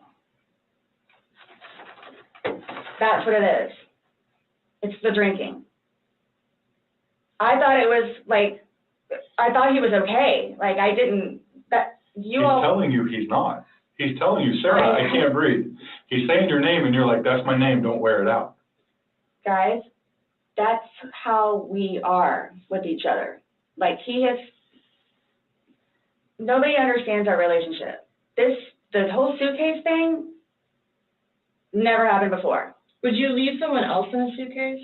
I think someone that knows nothing about this or hears just a little bit like, oh, they were playing around in a suitcase and then watches that video. Asleep. That's what happened. But you let him out before. I mean, you put him in, so why didn't you take him out? Because I was upstairs and I fell asleep. No, before you went upstairs. You like consciously had to walk upstairs. You obviously remember going to bed because you were able to give me a time frame on that. And you specifically told me that you went upstairs. My intention is not for this to happen. I am sick about it. I've never done anything like this before in the past. I am sick, especially with that. I thought I couldn't sleep last night. I don't know. Well, here's the thing. You tell us the last night, you vividly remember this when you told us last night that he was laughing, you were laughing, you put him in the suitcase, he has two fingers sticking out, and you go to bed. Now we see something totally different, and it actually shows you upset and, again, using derogatory terms to him when he's begging for his life to get out of that suitcase. So what, my thing you is say we're assuming, we're not assuming, but we're telling you what's on there. So it just happened to be that whenever I was videotaping or doing whatever else it was, just happened to not have that in it. Okay. And you also in the video, you can't see any holes. There's nowhere in that where the zipper separates and you can see a hole. If there's a hole, he's pushing on it, begging you to get out. We should probably see that hole. He eventually would have been able to get out. Yeah. Alcohol. Based off what you're telling us, he should have been able to get out. Okay. But the video shows him attempting to get out, begging to get out, and he can't. So that's just what we're trying to figure out. I don't know if maybe you had too much to drink, you zipped it up all the way, and then, I did not zip it up all the way. Okay. Well, I did not zip it up all the way. This is horrific, okay? Horrific. It is terrible. Yeah, so horrific. I don't think I'll ever be right because of this. Ever be right. Dealing with everything else that I have in my life, personally. And then this, whom I loved, it was not intentional. I will put my hand on the Bible. It was not intentional. I would not do that to him nor anyone else. But you did. Not intentional. You intentionally went up to bed. I didn't intentionally go to bed because I'm thinking, okay, good, he can get out. How did you not intentionally go to bed? You said you went upstairs and got into bed. That's intentionally going to bed. Waiting for him. And he doesn't come, but you don't go down to check on him. So I happen to go to sleep. When I say go to sleep, And what do you it goes normally do off when you go whatever to you're bed? gonna do. What do you normally do when you go to bed? What do you mean? What is a bed for? Going to sleep. Right. So you go to But bed to obviously do you what? can tell too that like I've You been go to drinking bed also. to do what? Okay. All right, Mark, what do you got? Yep. So the female interviewer, lint picking. I'm not up here. I'm just demonstrating it up here so you can see it. She's doing it on her trousers, her pants. A clear show of disinterest, which is very similar, Scott, I think, to the guy's previous show of disinterest by being into his phone. Again, no good reason for that. No good reason for lint picking. Even if you had stuff all over your pants, don't touch it. It's not important. So, you know, I've even got like tactic ? Because I was bemused by that. I was bemused as to whether they, you know, had a conversation outside. Should we do the lint picking route? Yeah, I'll do you do the phone thing. I'll do the lint picking, and she'll be done. She'll be done in 15 minutes if we do that. I just can't work out why they're doing it. She goes to victim, you know, what with everything that I've had in my life. They don't pick up on that. They don't pick up on that. You know, again, listen, watch, be curious. What do you mean by that? Would be a great question. Yeah, simple question. What do you mean? What do you mean by that? What exactly? What have you had in your life that's had the most impact? What are you talking about? You know, because then we, as Chase was saying, we could get into that stuff of, well, you know, he was beating me up, and okay, we could socialize that and accept that and have agreement with that. No, none of that going on. She goes for hand on the Bible, which is always a great indicator that no good is coming of it. And I loved him in past. Again, it's a day afterwards. You know, I would expect, I love him. You know, even of the deceased, I love him. Yeah. Anyway, not good at all. Greg, what do you think? Yeah, she's congruent in her messaging when she says she'd been drinking and went to sleep. She goes back. Look, if you were paying attention, if you had a plan and you were setting a trap, you go all the way back to that beginning argument. Well, it wasn't in your plan to go upstairs. And why did that happen? Well, I went upstairs and I was waiting for it. We've seen a lot of anomalies, but we don't see any tie back to those interrogation steps. We see a lot of arguing right now. And for that reason, I think this woman sees it as an argument. I don't think she has any idea what kind of trouble she's in here, because she's arguing openly like you would in school, like you would argue with your friends and try to win. You don't win with an interrogator who knows what they're doing, because anything they do that lets you win is about the next step and setting it up. It isn't happening here. She doesn't think she's in that much trouble. Her open posture will tell you that. She's doing this. People close up when they think that they're in trouble. They let her talk a minute and she starts to say alcohol and then they step on her again. And when that happens, her body language goes to oppositional. She pushes back in the chair. Her hands and feet are folded. And then she does that thing about me, and her face actually shows some disdain for the interviewer here. It's just powerful when you see that powerful look in her face.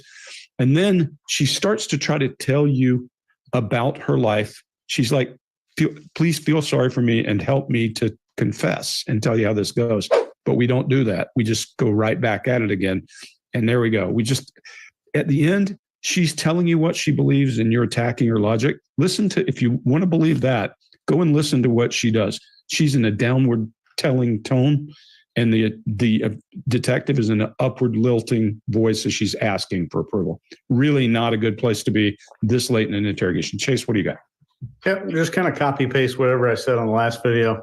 You got a suspect that's desperate for acceptance, approval, and pity, and you're giving them the exact opposite of what they desire. It's a recipe for absolute and rapid failure. Mark? I'm done. I've been. Oh, yeah. Scott, sorry. All right. Yeah, I agree with you, Chase. It's the same stuff we've seen before. There's no reason to keep doing this whatsoever. And what should have happened if somebody's monitoring this, they should have stepped in and said, "Come here a minute, man. Let me talk to you a minute." Well, either one of those, and said, "Come here. Let's shut this down. This isn't working. I don't know what you're doing. We're going to get in trouble for this.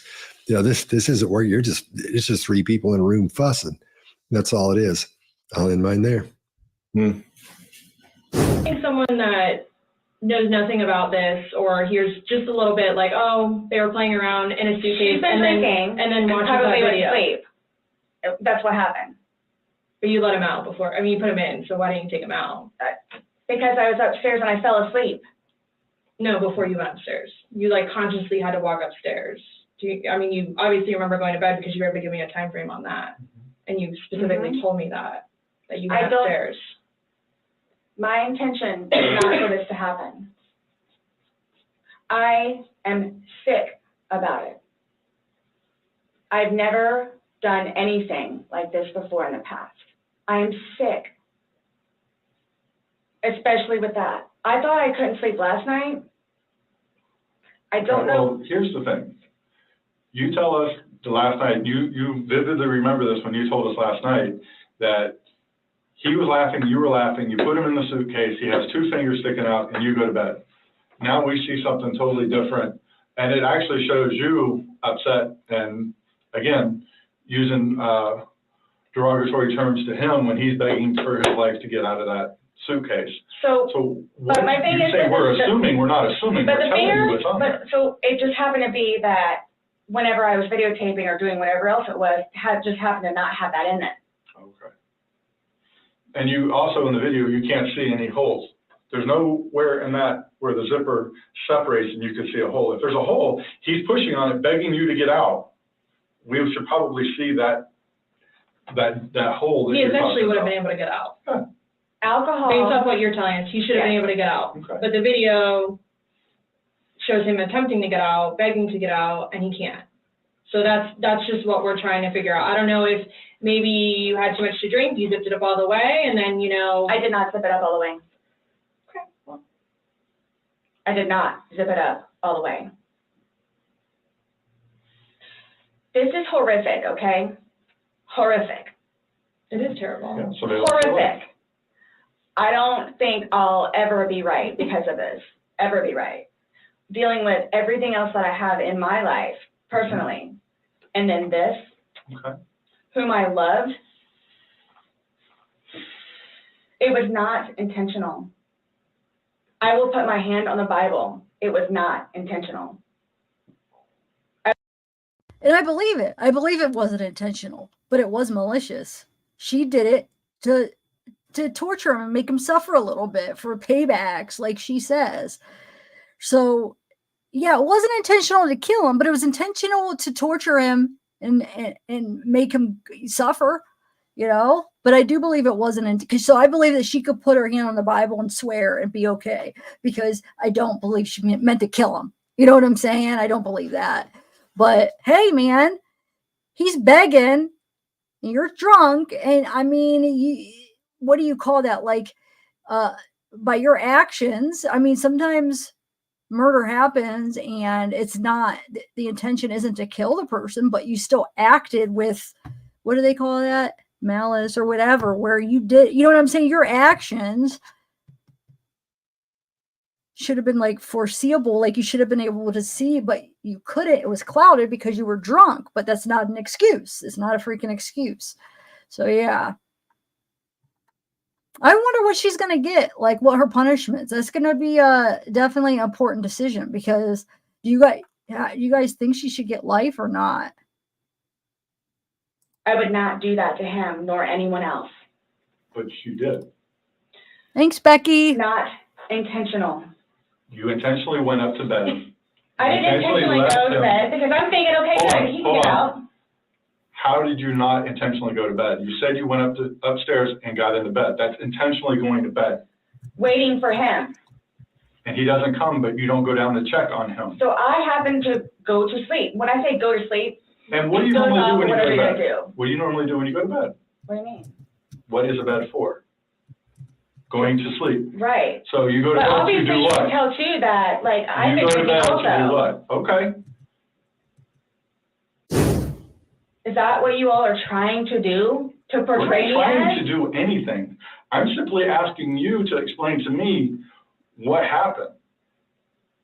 Everything was fine and dandy. I don't want to call it fine and dandy. was fine and dandy. Explain You all to me how. don't, okay, for me to tell you this, again, mind you, I've been without him for a day now. Mm-hmm. I don't know, I mean, I don't know what you all want me to tell you, because this was not in any way, shape, or form, hand on the Bible, intentional. Okay.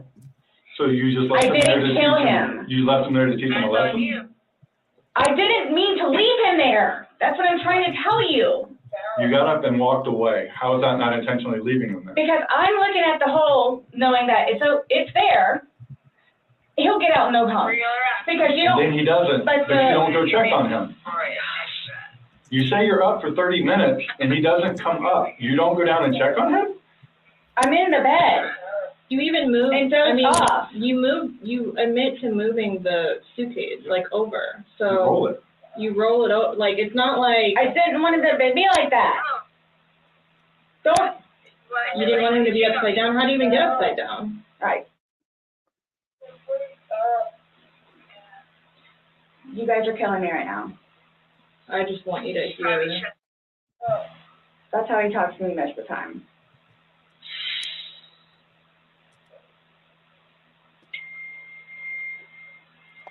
I don't know how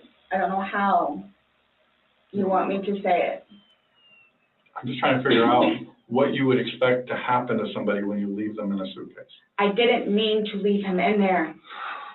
Okay. Seriously. What one was that? 12? 13. 13. Okay. Okay. Chase, what do you got? In this video, you can see every single stress marker that we've spent all this time identifying and showing you here appearing at the precise moments of having her character attack, at the precise moments. And just 10 minutes of training in any, even a crappy body language course would have showed them these little stress markers. So these interviewers are doing the best they can, probably with the training that they have, maybe. And most departments do not invest in interrogation training very well. Sarah is driven by how she's perceived by other people, and that's what's being attacked. I'm not suggesting the detectives here should have known that, but it's definitely visible to you now. And there's this, what I teach, there's 6 essential ways people are driven. We have significance, acceptance, approval, intelligence, pity, and power. And those are the 6 things that person desires from other human beings. This is how they need to feel and what they need to get confirmation of in from other people. So Sarah is acceptance and pity right now. But keep in mind, they don't know this.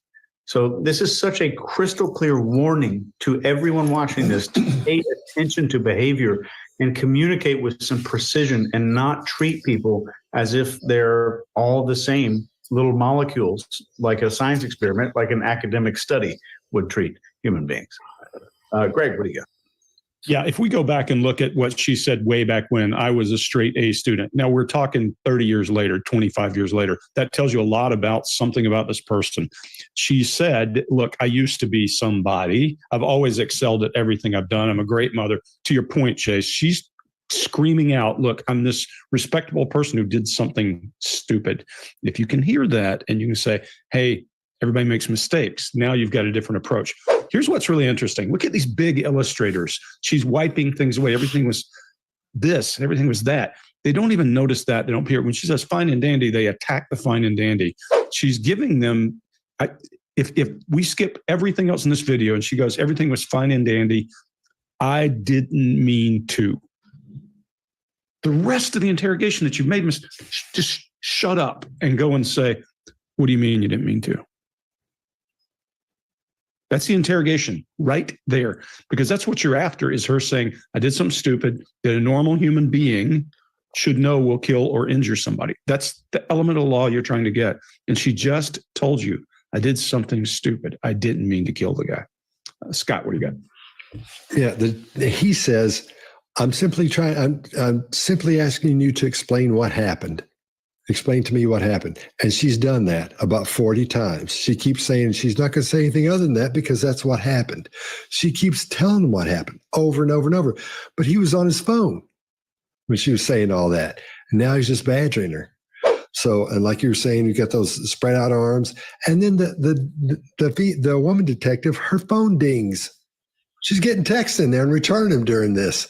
I've never seen anything like this before in my life. I hope I never get in trouble in Orlando or wherever this is, because they'll say they'll be like, that's one of those guys from that behavior panel thing, and you'll never see me again. If I ever go to Florida and you all never hear from me again, I love you guys. I'll be searching the Everglades for you. Yeah, it won't be easy to be doing that. Is that what you all are trying to do? To portray me We're not trying as? to do anything. I'm simply asking you to explain to me what happened.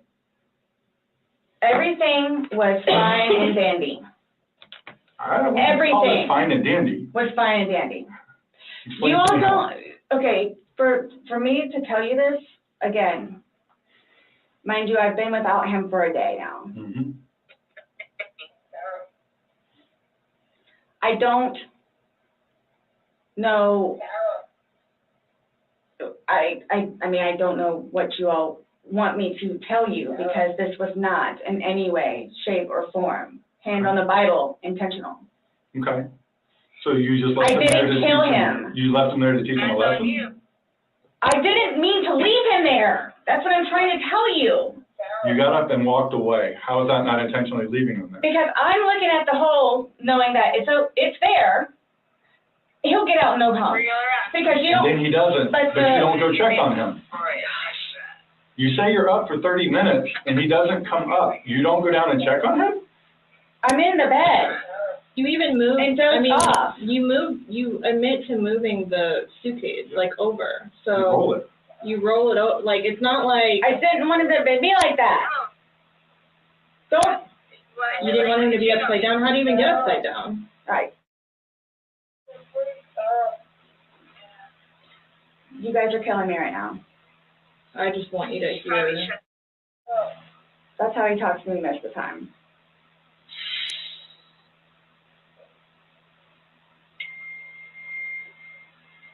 I don't know how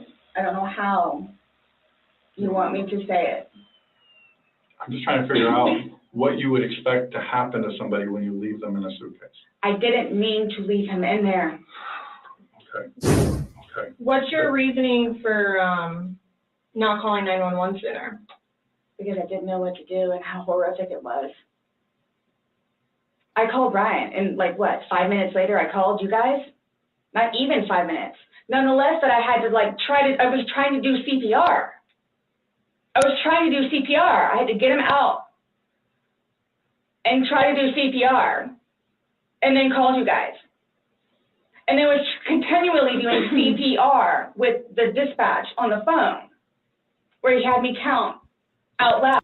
She's lying. She didn't do CPR before she called them. You could tell, because when she called him and then she heard that gurgle and her reaction and stuff, you could tell that she did not do CPR before she called 911. I do not believe that she did.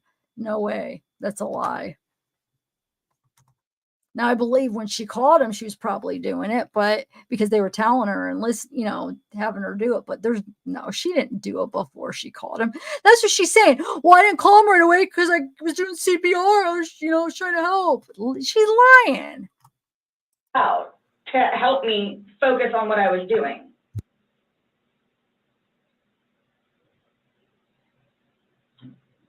It just, I don't know how, I mean, you can sit here all day long and say, I thought he was going to get himself out, but that he didn't. And you went upstairs and you stayed there for 30 minutes before you fell asleep. But can I say too, You chose not to ever at any point during that 30 minutes walk back down and check on him. No, wait 1 second. Because I know, with you all, and then, because you continually ask me, time frames, where I told you, I don't bother even looking at the clock most of the time. So it's a guesstimate. So for all I know, maybe it was 10 minutes. Okay. But the point is, you left the living room where he was begging for help and went upstairs. Regardless of how long you were there, you left. You say, I thought he was the boy calling wolf. Again. Okay. So when he asked to be let out, like, what's your reasoning for not letting him out? When I was upstairs? No, when he's asking on the video, he asked multiple times. He asked to be let out. I can't breathe. Why didn't you let him out? Well, number one, I had no idea it was going to end like that. Okay. Number one. Okay. Number two, just, you know what? I'll give you 5 minutes or so in there. I'll give you 5 minutes or so. 5 minutes for what? Well, based off the video, one video is at 11:12 and the next one's at 11:23. So you actually gave him at least 11 minutes per video recording. So my thing is, when it stopped, he asked multiple times. I mean, why? Why did you not let him out? It's just a simple question. To be honest with you, I mean, Were you punishing him? no, just. Well, that's what you're saying in the video. This is what you get. This is what you make me feel like. See, and then it's all backfired on me. Like, it's all backfired on me. And I understand the severity of this. You did it. It's awful, I know. Okay. It's awful. And I will tell you both this right now, too. I will never drink alcohol again. Okay. Like, I will never drink alcohol again. I don't care what it is in any way, shape, or form. All right, Chase, what do you got? I'm just going to talk about one thing in here that I don't think y'all will cover, or I hope. One thing that I've seen many times with guilty people who think they're about to get off the hook or think there's a chance is something that I call self-administered punishment. And innocent people don't feel that they need to tell you that they will self-administer some kind of punishment and that they've learned a lesson. And you see that here. I'm never going to drink alcohol again for the rest of my life. And then the detective, in the back of her mind, this is not a conscious process. In the back of her mind, she's going, well, if she knows that I've kind of learned a lesson from this, I'll just head home after this is over with. And another brilliant interrogation technique to get a confession is to walk in there with a paper and say, all I need you to do is handwrite a statement that says you understand that this was bad and you promise that you won't do it again. And the person believes that that might get me out of there, but all it does is get you a step closer to the confession in many cases. And that's a case-by-case basis. That's all I got for that one. Mark, what do you got? Yeah, you got there first again. I'm afraid, Chase. I will never drink again. And then it says there, punishment. Yep. So I totally agree. She's punishing. She's displaying that she's already punished herself. I'm never going to drink again. We can all go home now. Done and dusted. And she does that after it's all backfired on me. Now, again, watch and listen and just get curious. It's all backfired on me. How did that start? How did it start backfiring? Take us through that. If that's your idea that it's backfired on you, take us through that little element of it, because that's a great metaphor. It's a great idea that she's put forward there. They're just not listening to the ideas and investigating them. Now, body language rise. She's now really locked herself down in part of this, hands on knees. She's locked down. So I think she believes something is coming. I think she believes the end is near, but they're not going to take her there. But she thinks she's a little less optimistic than I think we are around how good this interrogation is. Greg, what do you got on that? Yeah, I'm going to skip all the body language except for one little piece, but she confesses right here to what they need, and they just miss it. They just miss it. And she gets it by saying, why didn't you let him out? The single best question I've heard the entire day. And then you get that, I'll give you 5 minutes or so. Ding, ding, ding. We have a winner. That right there shows that she is punishing him, that something is going on, and that she had some intent. Now, you go back to that law. Look, when she's on trial, and that's going on right about now, they're going to bring all that up. They're going to say, look, I told him I'd give him 5 minutes or so. And she did kind of a really with her face. If you notice, that's the only piece of body language I would say. That's the beginning of a confession. With a good interrogator, all I do is I go in there and I start asking questions, and I'll say, was that retribution? Did he choke you? You said he choked you. Did you intend to keep him in there 5 minutes and then you thought, well, I think I'm just going to go upstairs and let him suffer a little bit longer, and then you passed out? You knew he was suffering. You knew he couldn't get out, but they don't. They just keep pushing instead of listening. And instead of going back to her first thing where it wasn't in my plan, I went upstairs and then I passed out, and looping that back after she says I was going to give him 5 minutes in there. We miss all that. We miss a confession, and she's giving you the elements of it right here. Scott, what do you got? All right. So you got everything. You went over everything I was good. I thought I had a big old thing there. You nailed everything. But let's focus on the guy again just for a second. Let me talk about that guy. Watch his body language. Then think about the people you've seen on TV and cartoons when they're in a poker game or something, and they won, and they're pushing all the chips over to him. He's sitting there with his all scrunched up, doing his hands, looking like that, like he just won a bunch of money or he just won the lottery or something. Again, no teamwork in this. Nobody's listening to anybody. Everybody's on their phones, texting back and forth. The phones are dinging. They're looking at their phones. And when the woman is talking to Sarah, when she asks her a question, she looks down because her phone dings, and then she just sits there and flicks on her phone for a while, even while I don't think she's even listening to her. They can't be listening because this woman did everything she could do to give them all the information she could possibly give them. And they haven't heard a bit of it. And you'll notice it's the same thing over and over and over, like I've been doing, because that's what's going on in here. And I feel sorry for that. I feel sorry for her. I feel sorry for these two detectives, because this is embarrassing. This is bad. What's your reasoning for not calling 911 sooner? Because I didn't know what to do and how horrific it was. I called Brian, and 5 minutes later, I called you guys. Not even 5 minutes. Nonetheless, that I had to I was trying to do CPR. I had to get him out and try to do CPR, and then called you guys. And then was continually doing CPR with the dispatch on the phone, where he had me count out loud to help me focus on what I was doing.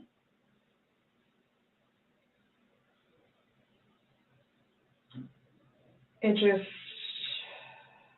I don't know how, I mean, you can sit here all day long and say, I thought he was going to get himself out, but he didn't. And you went upstairs and you stayed there for 30 minutes before you fell asleep. But can I say too, you chose not to ever at any point during that 30 minutes walk back down and check on him. No, wait 1 second. Because I know, with you all, and then, because you continually ask me, time frames, where I told you, I don't bother even looking at the clock most of the time. So it's a guesstimate. So for all I know, maybe it was 10 minutes. Okay. But the point is, you left the living room where he was begging for help and went upstairs. Regardless of how long you were there, you left. You say, I thought he was the boy calling wolf. Again. Okay. So when he asked to be let out, what's your reasoning for not letting him out? When I was upstairs? No, when he's asking on the video, he asked multiple times. He asked to be let out. I can't breathe. Why didn't you let him out?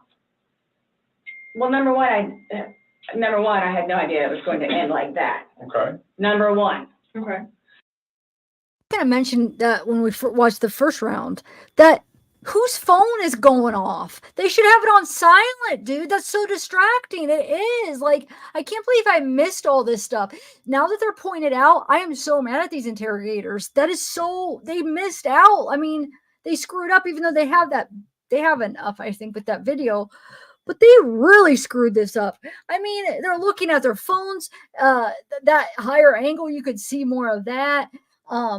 The dinging and stuff. They ask a question and look down. She's picking at her pants. All of that crap. It's she's the type. She wants to be her. Like they said, you got to find out what they want, what they need, and you give it to them. As far as to a degree, because you don't want to give them too much power. They're not giving her the stuff she needs, but they're giving her. I mean, to get what they want, but they're giving her this other stuff. Like when she told him to turn off the video, they turned it off. They shut it down right there. They shouldn't have done that. I don't know. It's making me mad.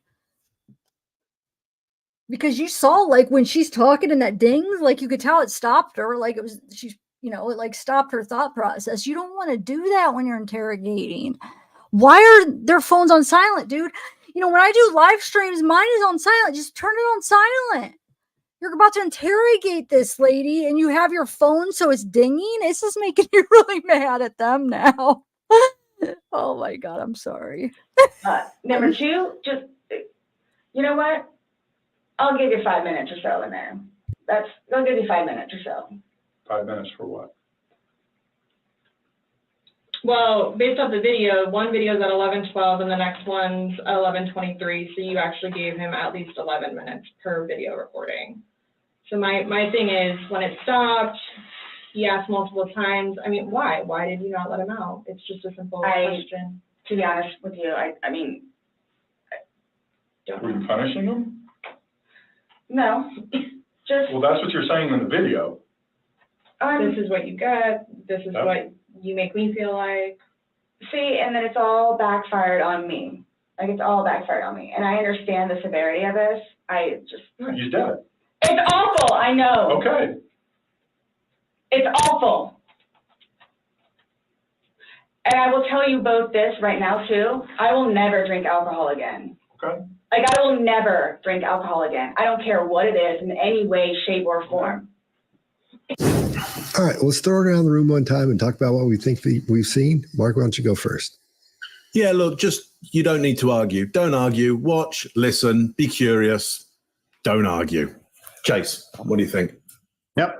With zero training and interrogation, zero, and just 3 minutes of training in understanding behavior and who you're speaking to, who that person is, this would have been a dramatically different interrogation. And I think they would have been successful without any interrogation training, just a tiny, tiny bit of behavior training. Different outcome. Greg? I'll take it a step further.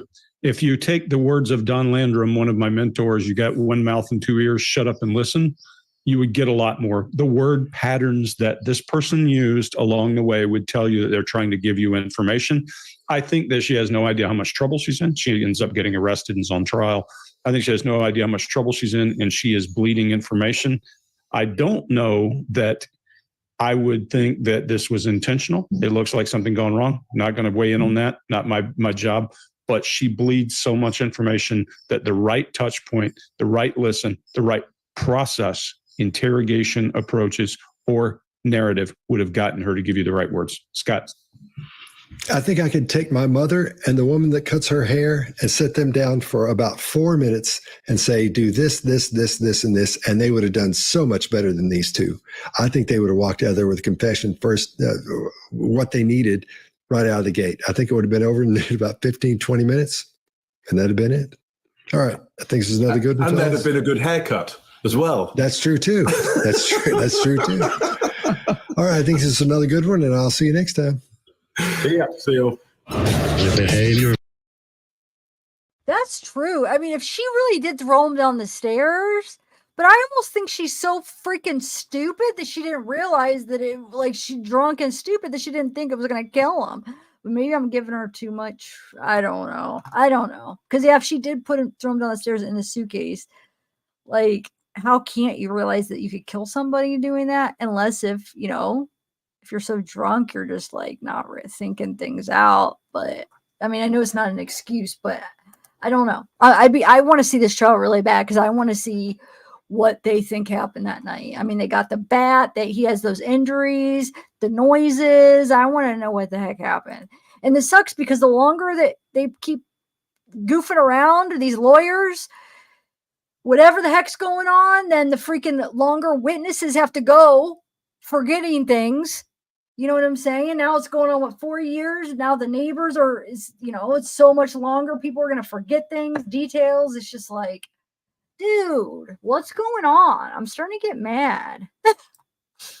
I had a couple articles, but that reminded me here. I think this article talks about the lawyers, some of the lawyer stuff, because it's like, so here we go. So gone through 7 lawyers. Okay. Let me read this. It's kind of short, but I want to be able to eventually figure out what happened with all the lawyers. I mean, they kind of touch base. So it says, So 7 different lawyers since her arrest in 2020. Since February 2020, multiple lawyers were appointed to represent Boone, have chosen to withdraw as counsel, citing irreconcilable differences, with one lawyer suggesting Boone represent herself as no attorney can satisfy her, while another attorney said the relationship between them and Boone had become adversarial, according to court documents. As of February 2024, Boone is being represented by criminal defense attorney Patricia Cashman. The start of the trial has been pushed back multiple times over the past 4 years due to public defenders choosing not to work with Boone. A new trial has not been set. A status hearing, however, is scheduled for June 7th. On February 25th, Boone, then 42, was arrested. Oh, I'm not going to read all that, but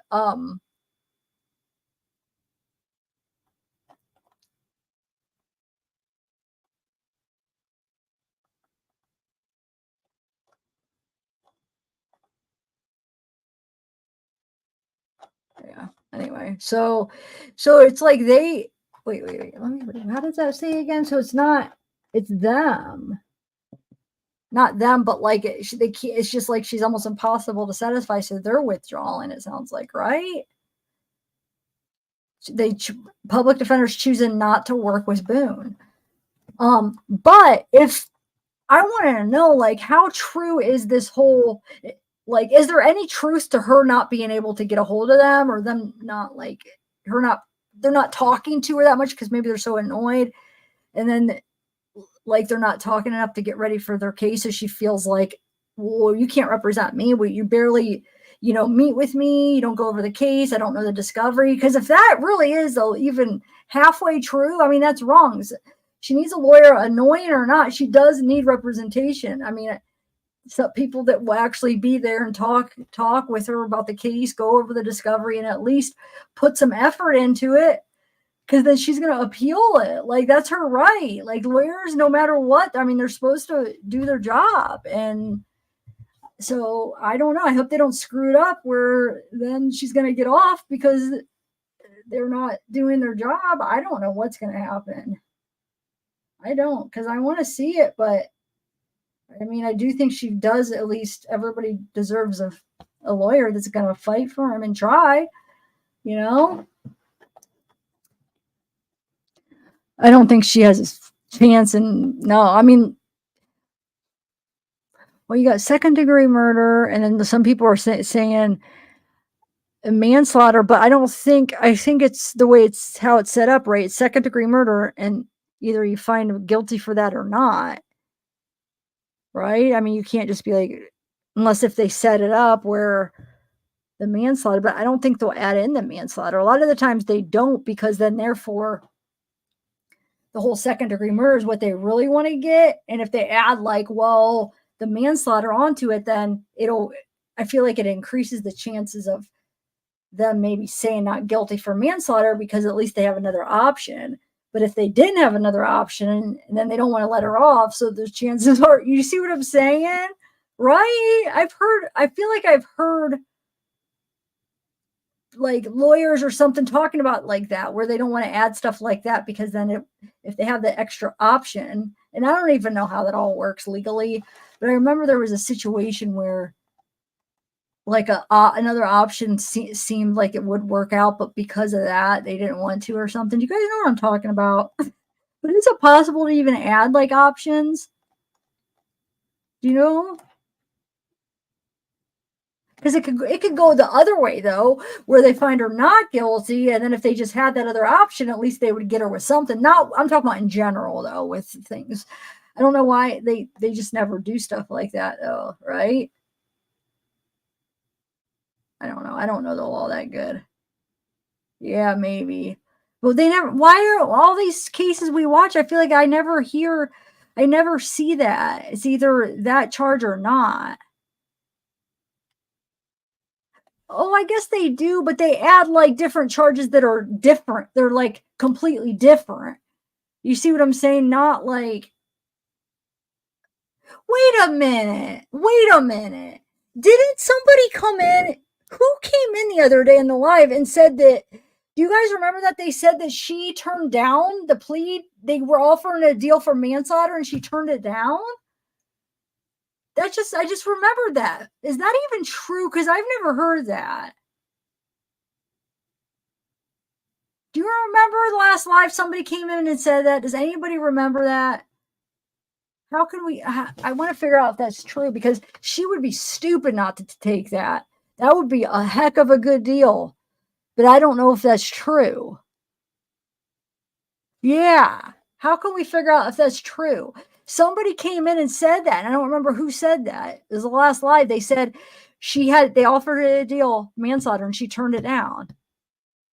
Just to plead guilty to manslaughter. That would have been a really good deal. I mean, she should have. Yeah, she would probably had to spend some time, but who cares? She's already spent over 4 years now. She would have just taken the deal. It wouldn't have been that long. She would have been almost done probably. But I don't know if we could figure out if that's true. Because I don't know. Trying to think, how are we going to be able to figure that out? Because I don't know how we're going to be able to figure out what kind of deal that she got. I feel like I would have heard like Court TV or somebody talking about it, but maybe they did and I just missed it. I don't know. If anybody could find that or figure it out, maybe I'll look into it. I just remember that just now. I wish I would have remembered that before. I would have tried to look into it. But I mean, hold on. Let me just Google something real quick. Hold on 1 second.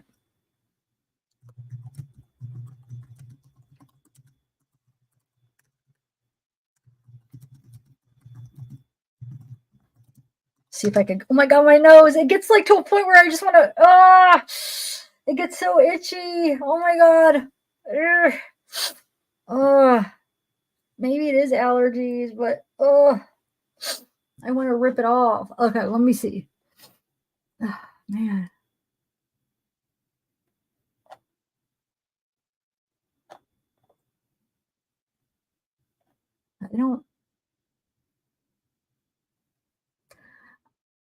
I don't see anything Googling it, but dang it. I don't know, guys.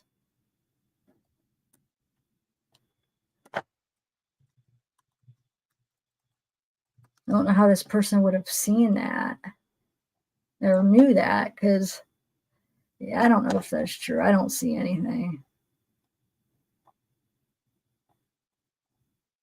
I just don't, I wouldn't see that. But I guess to save the time and money and at least, you know what I'm saying? Maybe I guess I could see that offering it, but I couldn't see her turning that down. That would be stupid to turn that down.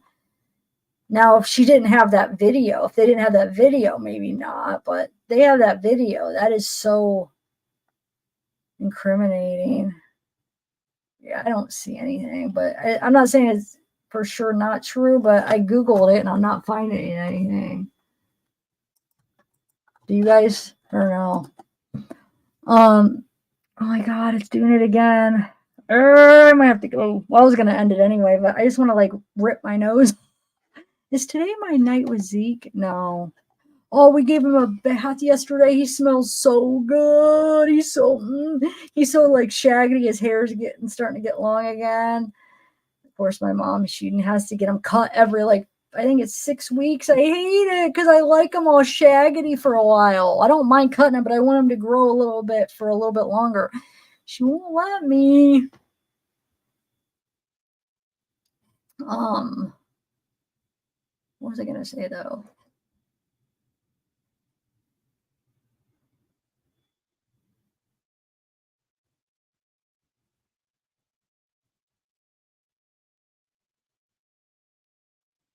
I don't know. Shoot, I forget. He's down. No, I wish he's downstairs with my grandma. It's her night to sleep with him. My grandma has bronchitis. She's sick. She went to the doctor this morning, stat care this morning. I wish I could steal him. See, if I could go down and try to steal him because she wouldn't know. It's if I could get down there without her waking up and get him, but if she wakes up, I could lie and say it's my night, but I don't want to do that. But if I I could. She would probably forget if I could go down there and get them without waking her up. But I don't know. It's already 2:30. I just feel like she went to bed, or she was bed like 7 or 8. She's already kind of starting to probably get a little antsy because she gets up so early because she goes to bed so early. He's a Lhasa poo. But he smells so good. He smells so good. He's so freaking cute. I can't take it. I can't take it. I should have took him on a walk today. Gosh darn it. Why didn't I?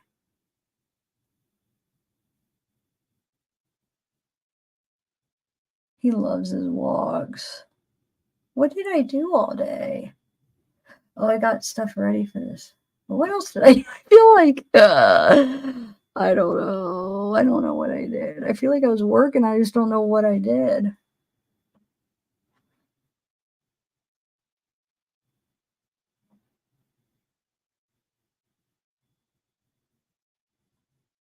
I'm thinking, hold on. My whole face is itchy, like my eyebrows. Hold on, I'm thinking real quick. I don't know, guys. Anyway, so tomorrow, Bellis, Wyatt, thank you guys for hanging out. Patronus. So tomorrow, oh, hey, Misty Free. Tomorrow I have company coming over. My mom does. So, of course, that means I do. And then I was wanting to maybe get one last live in because I don't know. The carpet's coming Monday, which all this is going to be down. And I don't know.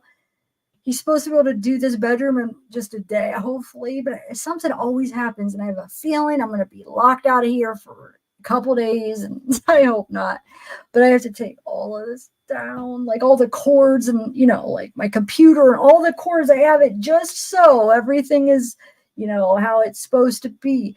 Take it all freaking down. You know how like each cord and then you add new things and it's like, it's going to be like so overwhelming. Okay. Now I'm going to keep this set up because I'm getting a new computer over there. So I'm going to have to put it all back. So I don't know how long I'll be down. But I got the book, guys. So question real quick. Okay. Because of, you know, just finishing the Paul and Shonda case, this book is, you know, relevant because it's about women who reach out to prisoners. You know, fall in love with them and stuff. So it's going to be relevant, and I want to start it soon, but so I'm getting a new mic for this over here. So it's going to sound better. Hopefully it'll sound better, but I don't know how long that's going to take because yeah, the carpet should be done in a day or two, but then I have to get a computer and just get all the new stuff and the new setup. So that could take a couple weeks. Maybe longer. So I don't know if I want to wait 2 weeks to read that because my point is that the sound will be better. So for something that's like based on like reading, or, you know, people might be able to just like read it or listen to it, you know, laying in bed or whatever and just relax and listen to it because it'll be me reading the book. I'll just try to read it straight through. It'll just be like a read through. So no commentary. I'll try not to just, and then maybe we could talk about it, but I'll at least try to just do the read through, right? I should. But anyway, so should I wait till I have a good mic? But then it might take too long, and we're all like, I feel like it's so relevant off of that case. So it's like, I don't know. I mean, this mic isn't too bad. If I like, I don't know. I don't know what to do. But that's what I've been thinking. I'm like, should I start that this week after I get the carpet and get this back set up or not? I want to get another webcam because I want 2 setups. So, like I said, this will be like more just, I don't know. I'm going to just mainly be over there, but I'm not going to throw away this computer, even though I need a new computer, but why, if it still works, I'll just keep it up, right? This laptop is getting old, but it still works, so I could just keep it for whatever. Anyway, oh, thanks, Heavy. The laptop ran out of batteries at the most crucial part, right when they started the video for the first time. I know, right? I know.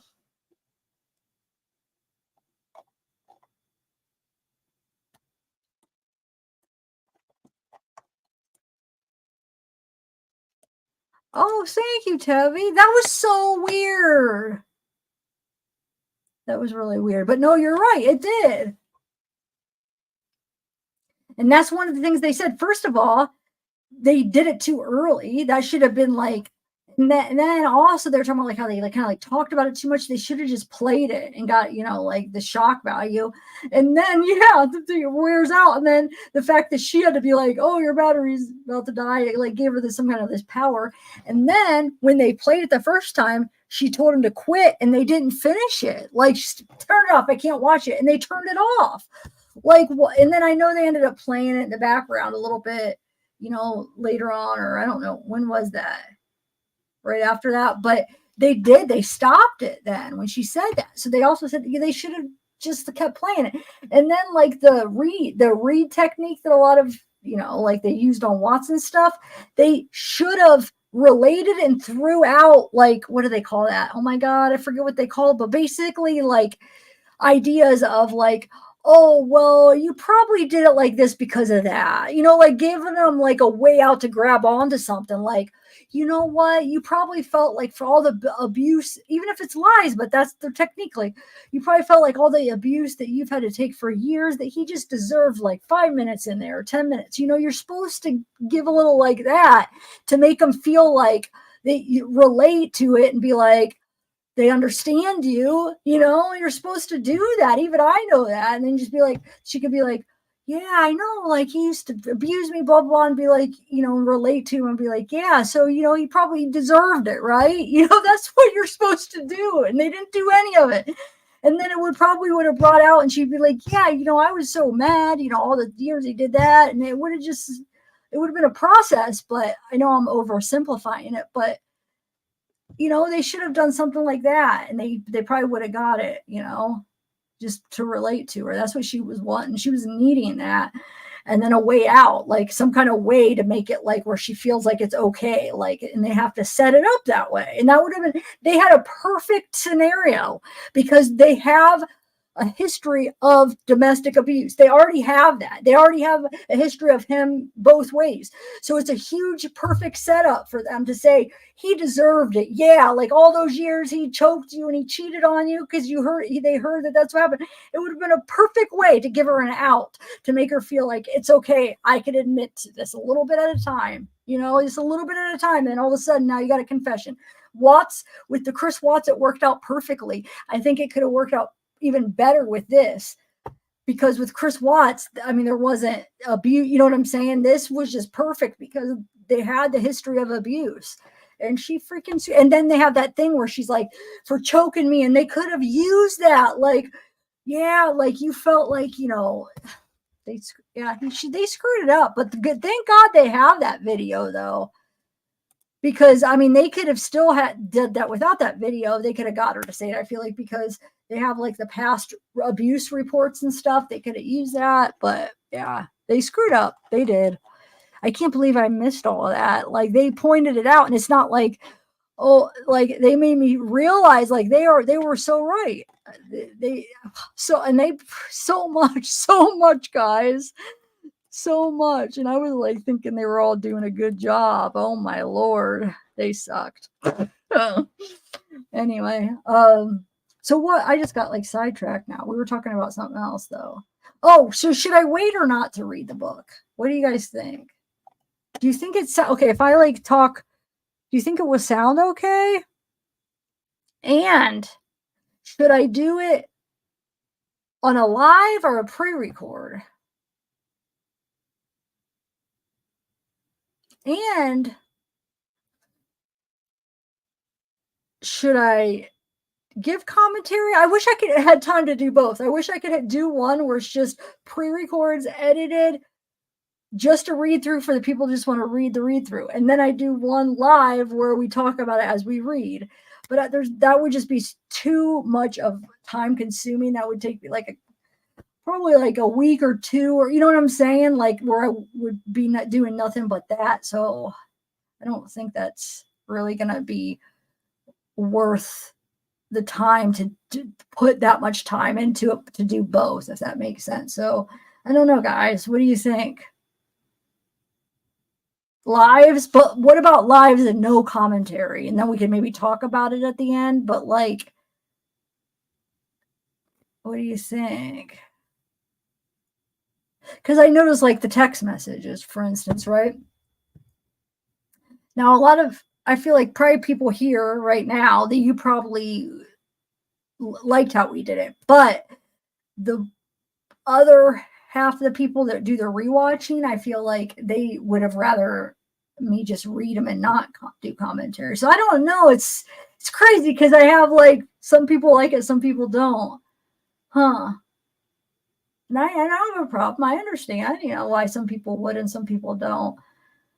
Like for something like that, I got to really think about it. What do you guys think? Because I want people to be able to, I'm talking about now commentary, because I want people to be able to like enjoy the book. So I'm thinking I should just read it without commentary. Really? I don't know. But maybe I could just do it without commentary, and then I could maybe like do a quick live after each one and do some commentary. But that's the thing, though. If I don't do it as I'm reading, I'll forget half the stuff though that I would want to say anyway. I guess we'll just see how it goes. I feel like rewatch quality, as far as people rewatching it, like from years from now, like it would be better if I did just read it through without commentary. Like, I don't know though.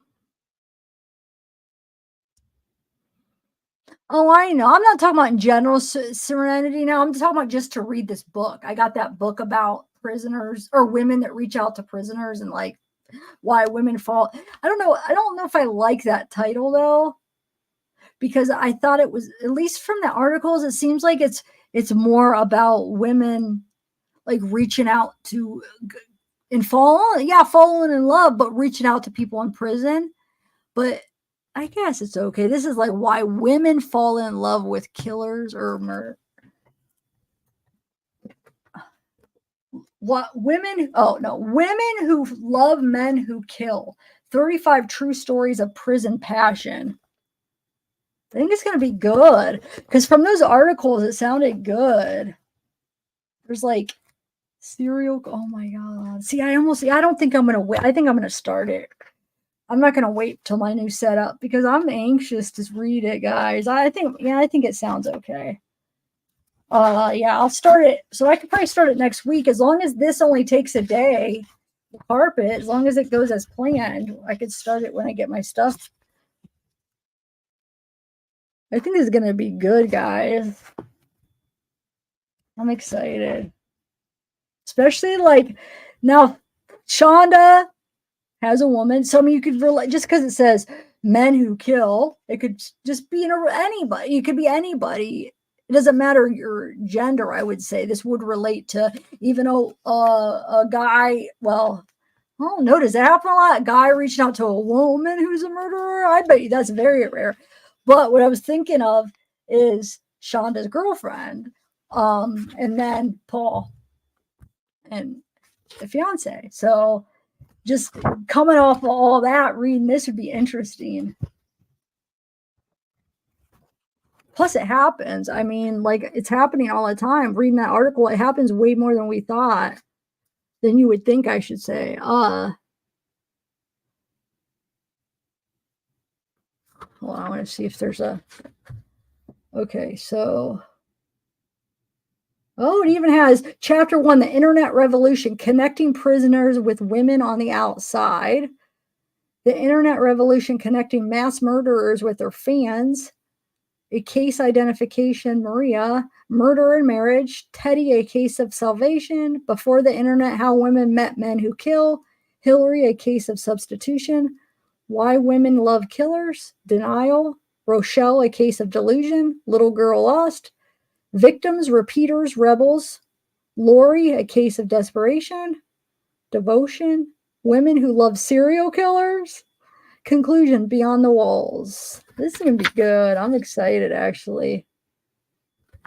There's no pictures, but what should I have playing? Should I have my face or just... I could have like a nice...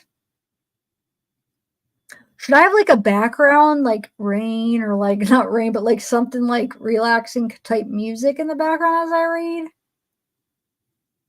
And should I have visuals or just like right here? Or like don't show my face and just read, or put up like share my screen. What do you guys want? Because it'll be just like more listening based. That's what I was saying. I want good audio, but as long as you think that sounds okay. I'm excited. I almost want to read it now, but oh, Chris Watts. What? I thought this was written. Oh, because this is a new edition. So this was written, but then they added a new edition, or they added some new stuff in it. But this is the one, the Sheila Eisenberg. So, hold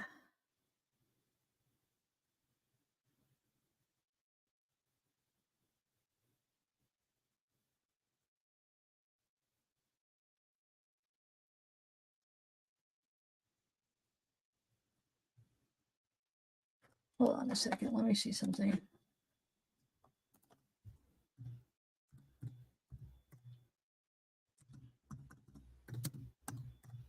I want to see something.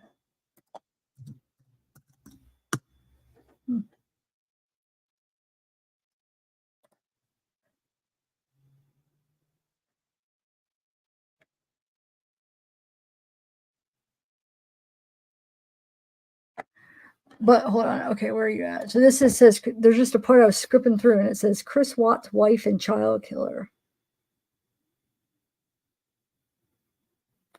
But why is that in here? Hold on a second.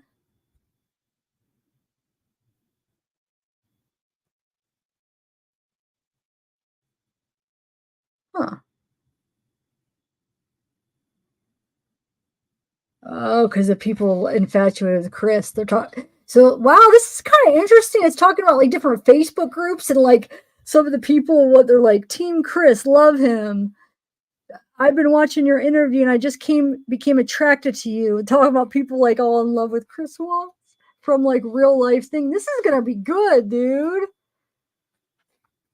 I'm excited. That's gonna be like the internet, the new stuff, like internet stuff.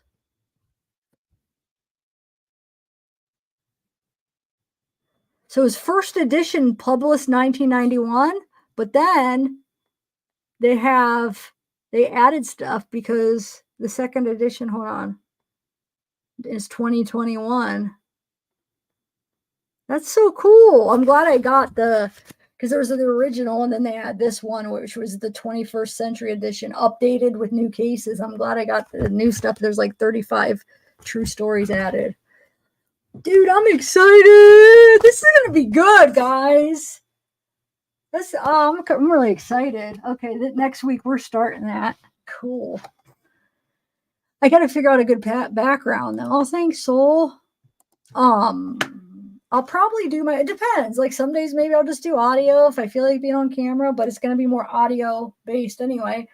I'll probably do some kind of background maybe. I don't know, like something. Do you guys like hold on, let me show you. Like stuff like, I don't know why I like it, but I don't know. Like it might be too much, but I mean, you're really listening, so you don't have to really look up unless you want to. No, I shouldn't have like too much movement because I was going to say like, hold on, where is it at? That might be like too much. Maybe just like where is it at? Hold on. Where do all my things go? Like that's too much. Like, no, that'd be too much just having like, maybe just like a nice, but I'm talking about like adding, no, I don't know. I'll figure it out, but I'm excited.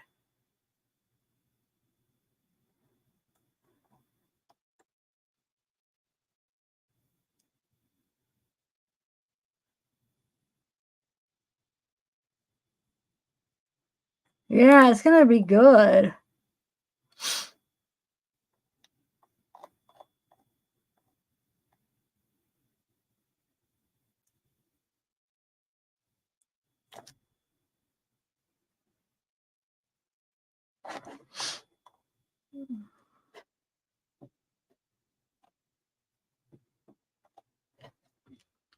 Hold on a second.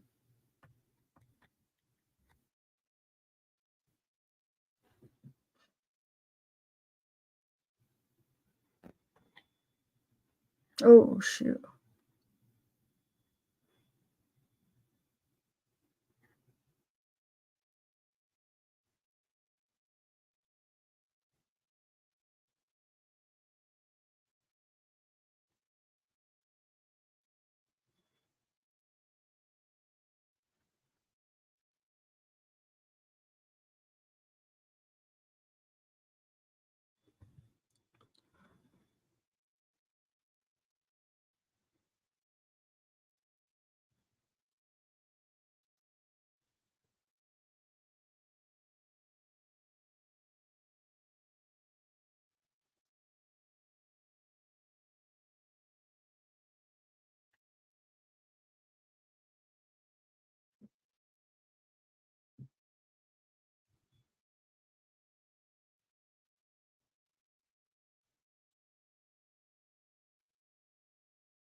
Anyway, all right, guys, I'm gonna go. Yeah.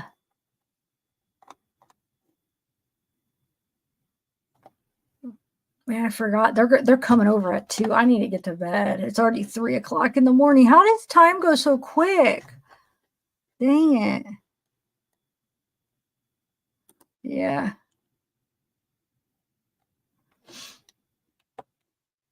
Thanks, Trisha. Yeah, it is a preview. Yeah, I'm gonna go. All right. A cat?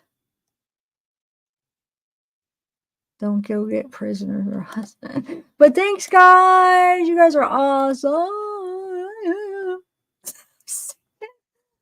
Oh my Lord. I'm going to try to go live tomorrow, but I don't think, oh man, I want to do one last live. In case if something happens to this setup. No, I'm just joking.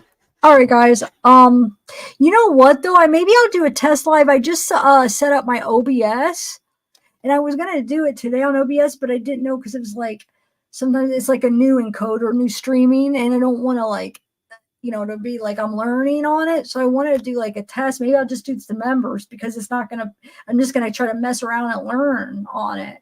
So you know what I'm saying? I don't want it. So maybe I'll just do it with members or something because it'll just be like a test. I don't know. What do you guys think? Or I could do it with everybody. Just don't expect much. I just want to kind of learn some new programs for when I get my new setup. Because I heard OBS, especially if I get the new microphone, the OBS is the one. I mean, a lot of people use it. I got that. Also got Streamlabs. Did I use that? That's pretty good. I want to do that again. But yeah. So maybe I'll do that. So it'll just be like laid back, just learning, because they're coming over early. So maybe later on. Or wait. Yeah, maybe later on before, and then I could take everything down because I'm going to have to take everything down tomorrow. Why am I not looking forward to that, guys? Oh my God, it's already 5 hours. I wanted to end this at 5 hours. All right, bye, guys. Sorry, I was up on chat. I was scrolled up. So if you guys were saying something new, I'm sorry. I was going the opposite way. But thank you, guys. I don't know. I know she never did. All right, bye, guys. Bye, Soul. Bye, mods. You guys are awesome. It was an awesome live tonight, by the way. Thank you. Sorry the wind down's a little short today. My wind downs are just like, but yeah. But it was awesome. You guys were awesome in chat. Thank you. It's been so good lately. I mean, chat's been just really on it. so like, I don't know, so positive and just fun. It's been fun. All right, bye guys. Bye Valerie.